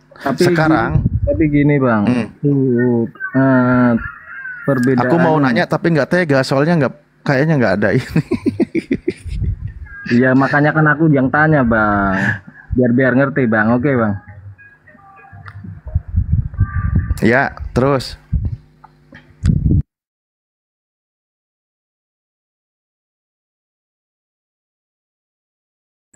Ini Ahmed Kristen atau Muslim Ahmed, Bang Ahmed? Bang Ahmed. Bang Ahmed. 1, 2, 3. Aduh. Oke, gini aja, biar kita sedikit mengedukasi juga ya, biar kita komparasi juga. Coba Pak Yunggelion, saya ingin tahu jawaban yang tegas dari Anda. Tadi ketika ditanyakan kepada umat Islam, Tuhannya umat Islam itu siapa, pemilik kekuasaannya seperti apa, dan sebagainya, semua dalilnya ada di dalam Al-Quran. Saya minta jawaban yang tegas dari Anda. Siapakah Tuhan Anda? Tuhan saya itu Bapa di surga, Bang. Bapak di surga ya. Oke. Kalau Yesus bukan Tuhan ya? Dia itu adalah manifest dari Tuhan, Bang. Manifestasi dari Tuhan. Tuhan Anda yang mana? Sama saja, Bang. Dia itu juru selamat. Sama saja. Berarti Tuhan Anda ada dua? Tidak, Bang. Tuhan itu maha kuasa, berkuasa atas seluruh dunia ini, Bang. Yang maha kuasa yang mana? Sama aja, Bang. Itu bukti dari kekuasaannya juga, Bang. Gitu loh, Bang. Tapi sebentar. Itu Yesus itu 100% itu dikontrol itu loh, Bang. Kayak akun TikTok ini loh, Bang. Akun TikTok nih. Akun TikTok Bang Alif. Nah, Bang Alif bersuara.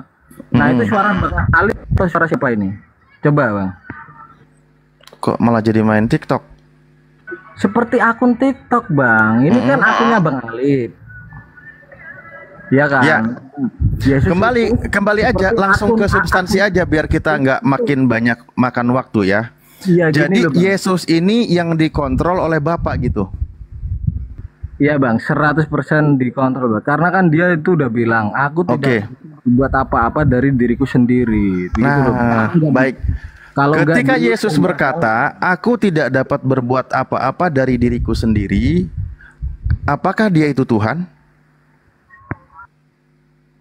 Itu bukti, Bang, kalau memang dia 100% itu dikendalikan oleh Bapa di surga. Lah iya, makanya saya tanya, ketika dia berkata demikian, apakah dia senang menunjukkan kalau dia itu Tuhan?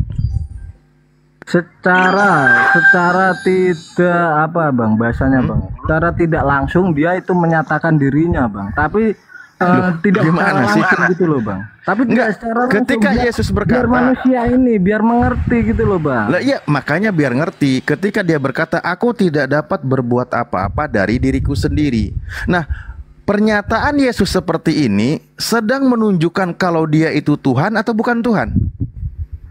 Dia itu menyatakan kalau memang dia itu cuma manifest gitu loh, Bang. Dia itu 100% dikontrol sama Bapa di surga gitu loh, Bang. Kayak akun ini, coba saya ini ngomong, aku berfirman, aku tidak bisa berbuat apa-apa lagi gitu kan. Nah, itu yang berbicara itu Bapa itu, Bang, bukan dia memang gitu loh. Jadi Yesus ini robot. Berarti ya seperti itulah, Bang. Seperti akun gitu loh, Bang. Akun inilah yang berfirman kan ini. Oke. Alif 01 ini. Oke, baik. Itu Bang Alif yang ngomong. Kalau gitu. akun saya tidak punya kehendak apapun. Nah, sekarang lihat pernyataan Yesus. Aku tidak dapat berbuat apa-apa dari diriku sendiri. Aku menghakimi sesuai dengan apa yang aku dengar. Aku tidak menuruti kehendakku sendiri, melainkan kehendak Dia yang mengutus aku. Ada berapa kehendak di situ? Makanya, Bang, dia itu 100% di konteks ini. Aku tidak mengikuti atau aku tidak menuruti kehendakku sendiri, melainkan kehendak Dia yang mengutus aku. Ada berapa kehendak di situ? Makanya, Bang, Yesus itu tidak punya kehendak. Dia 100% itu kehendaknya Bapa gitu loh, Bang. Kan itu Yesus katakan, aku tidak menuruti kehendakku sendiri. Iya, yang berkehendak atas dia itu kan Bapa, Bang. Dia tapi dia punya kehendak kan? Nggak ada kehendak, Bang. Lah itu dia bilang, aku tidak menuruti kehendakku sendiri. Berarti dia punya kehendak tapi tidak dituruti. Makanya itu 100% dia itu nggak punya kehendak. Yang punya kehendak adalah Bapa gitu loh, Bang. Aku tidak menuruti, bukan aku tidak mempunyai. Kau ini masa nggak paham sih, ya Allah. Akun Bang Alif kalau nggak dipakai, akun Bang Alif bisa aktif seperti ini. Berarti Yesus itu sama aja dengan akun TikTok statusnya. Kasihan kali aku sama Yesus ini. Seperti itu, Bang, seperti itu. Konteksnya seperti itu. Iya, berarti Yesus kayak robot. Bisa di Assalamualaikum warahmatullahi wabarakatuh. Waalaikumsalam warahmatullahi wabarakatuh. Slogannya ini ngeri ini. Ya Allah. Ini pelanggaran HAM apa lagi ini? Hak asasi sebagai manusia Yesus dirampas oleh Pak Yongjelion ini. Yesus berkata, aku tidak menuruti kehendakku sendiri. Dikatakan Yesus nggak punya kehendak. Bahkan ketika dia berdoa di Taman Getsemani, biarkanlah cawan ini lalu, bukan atas kehendakku, melainkan atas kehendakmu. Yesus punya kehendak. Ini parah ini. Malah dijadikan robot Yesus ini yang tidak punya perasaan. Yesus juga manusia, punya rasa, punya hati. Jangan kau samakan dengan pisau belati. Kau iya aja. Lah iya, kasihan loh. Itulah Yesus juga keimanan manusia. Kristen itu seperti itu, Bang Alif. Keimananmu bukan keimanan Kristen. Iya, keimananmu yang mengimani Yesus. Yesus sendiri berkata, aku tidak dapat berbuat apa-apa dari diriku sendiri. Aku tidak menuruti kehendakku sendiri. Berarti dia punya kehendak, cuman tidak diikuti. Kehendak Bapa lah yang dia kerjakan. Yesus anak yang soleh, karena dia tidak menuruti kehendaknya.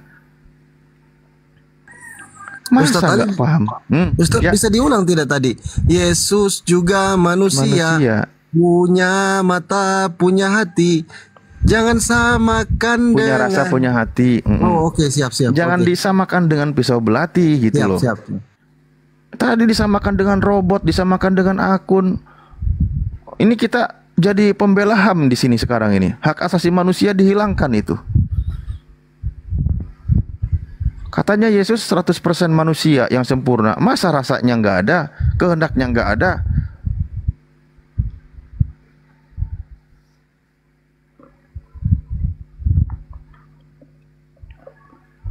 Ayo.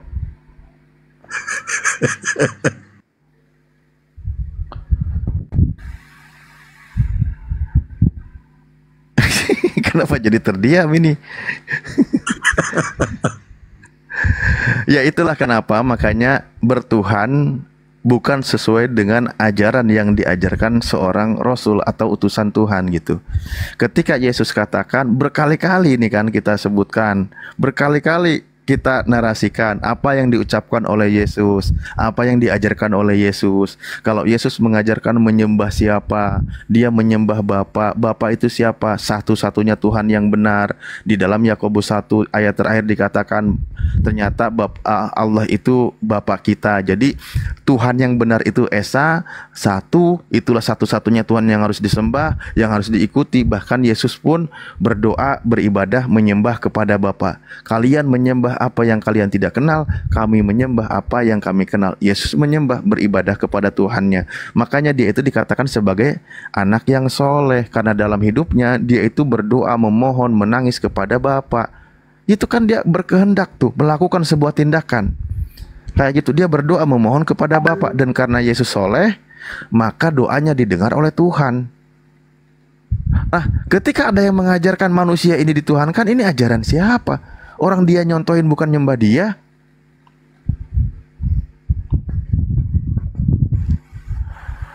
Yesus juga disuruh untuk percaya, Bang. Percaya, Bang. Gimana? Buka 14:1, Bang.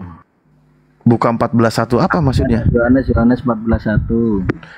Iya, Yohanes 14:1, percayalah kepada Bapa, percaya juga kepadaku, kan gitu. Bener nggak bunyi ayatnya? Benar sekali, Bang. Benar sekali. Saya tanya, percaya kepada Bapa sebagai apa? Sebagai Tuhan, Bang. Percaya kepada Yesus sebagai apa? Sebagai utusan, Bang. Ya sudah, berarti Bapa itu satu-satunya Tuhan yang benar yang harus dipercayai, dan percaya Yesus itu adalah utusan Tuhan, harus dipercayai, kan gitu. Alhamdulillah. Alhamdulillah. Ya kan? Bener nggak?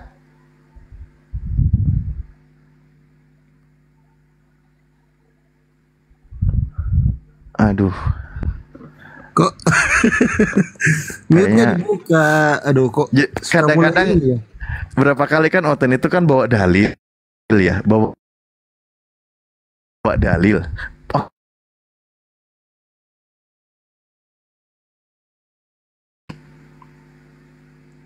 Persis kayak tadi siang apa kapan ya? Pokoknya sering lah. Kayaknya dia menyesal Rata-rata. ngomong Yesus utusan, Step. Nyesel ya? Enggak bang, dia emang utusan bang. Datang sebagai utusan bang. Dia datang sebagai utusan. Utusan ini manusia atau bukan? Ya jadi manusia, jadi daging, jadi kemanusiaan seperti kita bang. Nah itu seperti kita punya kehendak juga kan. Makanya Yesus itu datang manusia. Dia itu sebagai manusia di muka bumi ini loh. Yesus itu datang di muka bumi ini sebagai manusia. Kenapa demikian? Ya karena dilahirkan dari manusia. Karena dilahirkan dari manusia itu maka dia mengaku dirinya sebagai anak manusia. Maka Yesus datang sebagai manusia. Yesus yang datang sebagai manusia mengajarkan kepada manusia menyembah siapa? Menyembah yang mengutus dia. Siapa yang disembah itu? Bukan manusia dan bukan anak manusia. Kan gitu. Kami percaya Yesus datang sebagai manusia, kami percaya. Kalau ada yang mengatakan sebagai kodok atau apa yang lain, gak ada mungkin percaya. Orang dia hidup, diasuh, diurus juga oleh ibunya.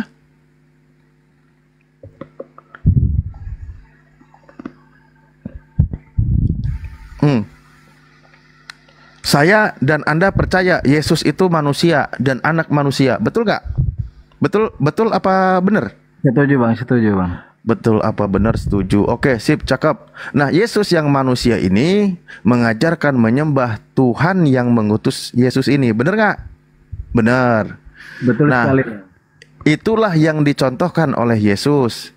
Maka ketika ada yang mengaku sebagai murid Yesus, pengikut Yesus, maka ikutilah apa yang dilakukan oleh Yesus. Apa itu? Menyembah Tuhannya Yesus yang bukan manusia, karena Yesus adalah manusia. Oke? Maksudnya gini bang, Yesus itu mengklaim dia itu bukan dari dunia ini, dia itu dari atas. Aku dari atas, kamu dari bawah. Kamu dari dunia ini, aku bukan dari dunia ini. Itu bang. Kira-kira pernyataan Yesus itu benar atau salah? Sangat benar sekali bang. Benar. Berarti Bunda Maria itu di atas. Di atas mana bang? Bunda Maria alias Siti Maryam itu kan keturunan dari Adam bang. Ya. Kan Yesus mengatakan aku datang dari atas. Ya dari atas. Aku turun dari atas. Ya datang. Dan Yesus ketika turun itu keluar dari rahim Maria. Berarti Bunda Maria di atas kan? Bukan seperti itu bang konteksnya. Jadi Bunda Maria di atas apa di bawah? Bunda Maria itu tetap di bumi. Bunda Maria di bumi.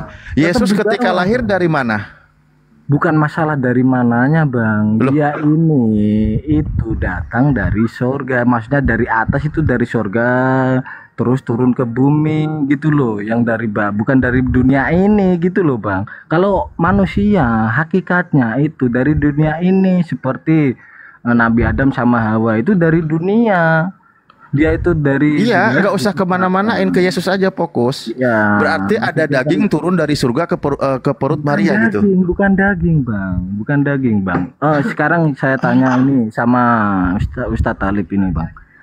Ustadz Talib itu di surat percaya Al-Quran bang Alib. Oh bang? Percaya.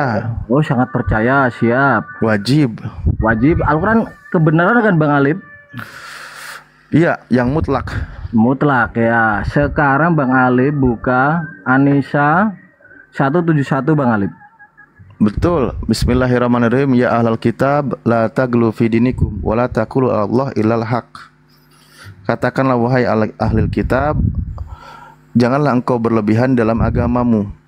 Janganlah engkau berkata kepada Allah kecuali dengan yang benar. Ya, terus sesungguhnya Al-Masih putra Maryam itu adalah Rasul Allah. Dan kalimat dari Allah. Kalimat kun, ya kan bang? Al-Qoha ila Maryam. Ya terus. Waruhum minhu. Ruhu itu apa? Ruhu itu dari roh siapa itu bang? Dan roh dari Allah.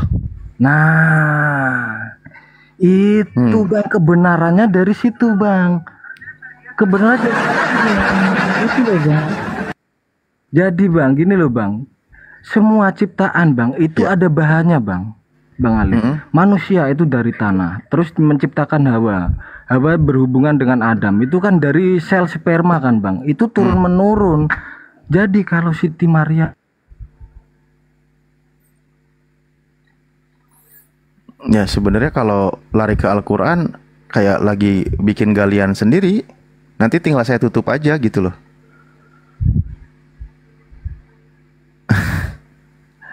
Tapi harga beliau nggak apa-apa, coba pengen tahu dulu arahnya kemana. Cek kenapa nih jadi hilang suaranya? Halo host, apa host jaringan saya ini? Dia jaringan dia Ustadz, dia merah jaringannya. Sudah bang, masuk gak bang? Loh, apa yang masuk? Hilang tadi suaramu. Aduh, udah saya jelasin panjang kali lebar. Suaramu hilang panjang kali lebar. Gini loh bang, maksudnya bang, manusia ini dari apa bang? Gitu loh bang. Makanya kan di surat itu dijelaskan bang, manusia hakikatnya kan dari dia tanah. menjelaskan Al-Quran Ustadz Alif, hebat dia ini ya. Aduh. Enggak, sekarang apa kesimpulannya di situ apa gitu loh? Cepetan biar cepet kelar kita. Kesimpulannya yang dikandung Maryam itu adalah roh Allah gitu loh bang, dengan kun. Ruh dari Allah. Ya, malaikat datang mengabarkan. Iya, ruh dari Allah. Malaikat datang. Ya, ya itu. Ya, terus apa jadi kesimpulannya? Kesimpulannya berarti kan yang dikandung ini roh Allah bang, gitu loh bang. Oh, bukan daging, bukan. Bukan dari roh Allah ini Maha Kuasa. Dia menjadi daging dan kemanusiaannya seutuhnya. Itu loh bang, menjadi Isa Al-Masih kalau di dalam Al-Qur'anul Karim. Ya udahlah ya. Baik, pertama surah An-Nisa ayat 171 diawali dengan kalimat, wahai ahli kitab, janganlah engkau berlebihan di dalam agamamu, janganlah engkau berkata kepada Allah kecuali dengan yang benar. Ingat poin utama, jangan berlebihan dalam beragama. Sesungguhnya Al-Masih putra Maryam itu adalah Rasul Allah dan kalimat darinya. Maksudnya apa? Diciptakan dengan kalimat Allah. Mana contohnya? Inna masalah Isa indallahi kamasali Adam, khalaqahu min turab summa qala lahu kun fayakun. Nah, di situ qala itu adalah kalimat Allah. Apa itu? Jadilah Isa, maka jadilah dia. Alqaha ila Maryam wa ruhum minhu, dan ruhnya dari Allah. Iya betul, ruh Nabi Isa itu dari Allah. Bahkan bukan hanya ruh Nabi Isa, semua ruh manusia itu dari Allah. Karena memang pencipta segala sesuatu di alam semesta ini hanya satu, yaitu Allah Subhanahu wa taala. Maka berimanlah kepada Allah wa rusulihi, dan kepada utusannya. Nah, beriman kepada Allah sebagai Tuhan yang benar, beriman kepada utusannya yang benar, jangan dituhankan. Wala taqulu salasah, janganlah engkau berkata tiga. Tuhan itu jangan dikatakan tiga. Intahu khairul lakum, hentikanlah oleh engkau wahai Yum, ini lebih baik bagimu. Innamallahu ilahu wahid, sesungguhnya Allah itu adalah Tuhan yang esa atau yang satu. Maha suci Allah dari memiliki seorang anak. Milik Allah lah di langit dan di bumi.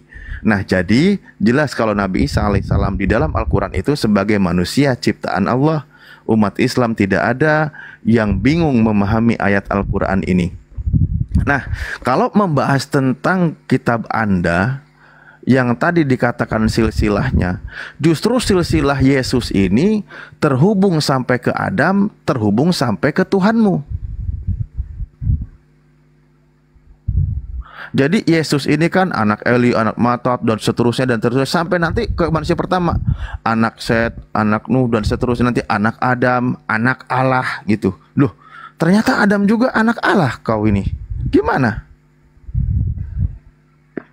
Bukan bang, itu manusia bang. Adam itu tidak pernah disebut anak Allah. Dia itu manusia bang. Baik, ya, saya bacakan Lukas 3 dari 23 ya. Di situ dikatakan ketika Yesus mulai pekerjaannya ia berumur kira-kira 30 tahun dan menurut anggapan orang ia anak Yusuf, anak Eli, anak Matat, anak Lewi, anak Meleki, anak Yanai, anak Yusuf, anak Matika, anak Amos dan seterusnya silsilah Yesus sampai terhubung anak Metusalah, anak Henok, anak Yared, anak Mahalalail, anak Kenan, anak Enos, anak Set, anak Adam, anak Tuhan, anak Theos tuh. Adam anak Theos loh. Kamu nggak percaya Bibelmu? Yesus itu generasi keberapa itu dari Theosmu? Kan sudah saya jelasin Bang. Sudah saya jelasin Bang. Beda, maksudnya benar. Yesus itu dari kun fayakun kalau di Islam kan. Tapi bahannya ini loh Bang, beda Bang. Bahannya beda Bang. Kalau manusia sekarang dari anak Adam itu kan dari keinginan laki-laki Bang. Dari Lah itu ayatmu kitabnya silsilahnya sampai ke Adam. Ya kalau Bang Ali, Ustadz Ali mau nerusin ya sampai Bang memang. Tapi kalau di silsilah bukan saya yang mau nerusin, kitab Anda sendiri yang nyatet. Iya, maksudnya gini loh Bang. Kalau kamu percaya nggak silsilah Yesus di dalam kitabmu? Itu silsilah dari kemanusiaannya Bang. Jadi gini. Kan kita lagi ngomongin manusia. Tadi udah percaya kalau Yesus itu datang manusia. Iya, datang sebagai manusia. Jadi berarti dia punya silsilah kan? Jadi buat memantapkan gitu loh Bang. Kalau dia itu memang benar-benar dari Daud gitu Bang. Iya, dan keturunan Adam. Ya benar Bang. Nah iya, dan Adam ini anak Theos. Semua yang di Alkitab Bang. Semua yang di Alkitab. Susah nanti kalau dibantah kitabmu ya. Bang. Ya Allah. Semua yang di Alkitab Bapa Tuhan semesta alam itu menyebut dirinya Bapa, dan semua umatnya di dalam Alkitab itu disebut anak, tapi di dalam Al-Quran tidak pernah satu kali pun Allah SWT itu menyebut dirinya adalah Bapa Bang. Itu loh Bang, maksudnya perbedaannya itu Bang. Tidak pernah perbedaannya itu Bang. Ya justru itu, biar beda antara kitabmu dengan bahasa Yunani dengan kitab kami yang Al-Quran. Nanti kalau pakai sebutan Bapak dituduh pula nanti Al-Quran niru kitabmu. Al-Quran berdiri sendiri. Lama pun Bang, dari perjanjian lama pun. Oke, istilah Bapak, istilah Bapak apa di situ maksudnya?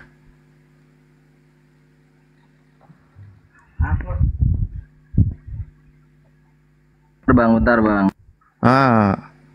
Mau diperdalam dalilnya? Ayo, saya kasih bantu ya.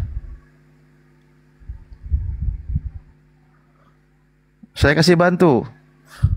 Hai anak-anakku, janganlah engkau menolak didikan Tuhan, dan janganlah engkau bosan akan peringatannya, karena Tuhan memberi ajaran kepada yang dikasihinya seperti seorang ayah kepada anak yang disayanginya. Seperti itu bang. Sebuah istilah yang diberikan dari Tuhan, sebagaimana seorang ayah mendidik anak. Jadi para utusan Tuhan ini yang mendapat didikan dari Tuhan, sebagaimana seorang ayah mendidik seorang anak. Oke? Ya, kenapa Nabi Muhammad gak pernah dikasih firman seperti itu, Bang? Dikasih wahyu seperti itu, Bang? Enggak, Al-Quran berdiri sendiri. Kenapa demikian? Makanya tadi dikatakan wala taqulu salasah, sampai dikatakan begini, Subhanahu ayyakuna lahu walad. Maha suci Allah dari memiliki seorang anak. Kenapa demikian ada ayat? Karena ada orang-orang ketika ada istilah bapa, istilah anak, dia memahaminya anak itu adalah Tuhan juga. Contohnya Yesus dengan istilah sebutan anak, maksudnya dia itu hamba Tuhan, malah Anda tuhankan. Nah itu kesalahannya. Maka Al-Quran mengklarifikasi, Maha suci Allah dari Tuhan memiliki anak. Contoh kita buktikan. Menurut Anda, Yesus anak Tuhan itu maksudnya dia itu adalah seorang hamba yang dekat kepada Tuhan, atau Yesus itu adalah Tuhan itu sendiri? Coba. Al-Quran ini benar terus masalahnya kalau berstatement. Kalau ada dalilnya. Saya kan udah bilang bang, seperti akun TikTok, akun Facebook gitu. Bang, akun TikTok lagi. Jadi yang memiliki akun itu, akun anak itu, anak si Yesus itu bang, itu ya Bapak si yang Yesus. memberikan bang. Ya, jadi ketika Yesus nenen sama mamahnya, yang gerakinnya siapa? Yang maunya siapa? Ya itu alaminya bang, seperti manusia pada umumnya bang, alamiah bang. Alamiah. Berarti dia punya kehendak ya? Ya itu memang konsepnya seperti itu bang. Jadi jangan dipersempit bang. Kok dipersempit? Tadi kau anggap Yesus itu pisau belati yang tidak punya rasa, tidak punya hati, tidak punya kehendak. Giliran nenen sama ibunya itu alamiah keinginannya. Itu keinginan Yesus, berarti ada kehendaknya. Gimana sih kau ini? Itu bukan klimaksnya bang, tujuannya emang. Yang bilang klimaks juga siapa? Seperti itu bang. Aduh, ini kenapa sih kau ini malah kayak lebih Yesus dari Yesus? Kenapa sih? Kan itu bang, dia itu ada misi bang, ada tujuan bang. Datang di dunia itu, ke dunia itu ada misi bang.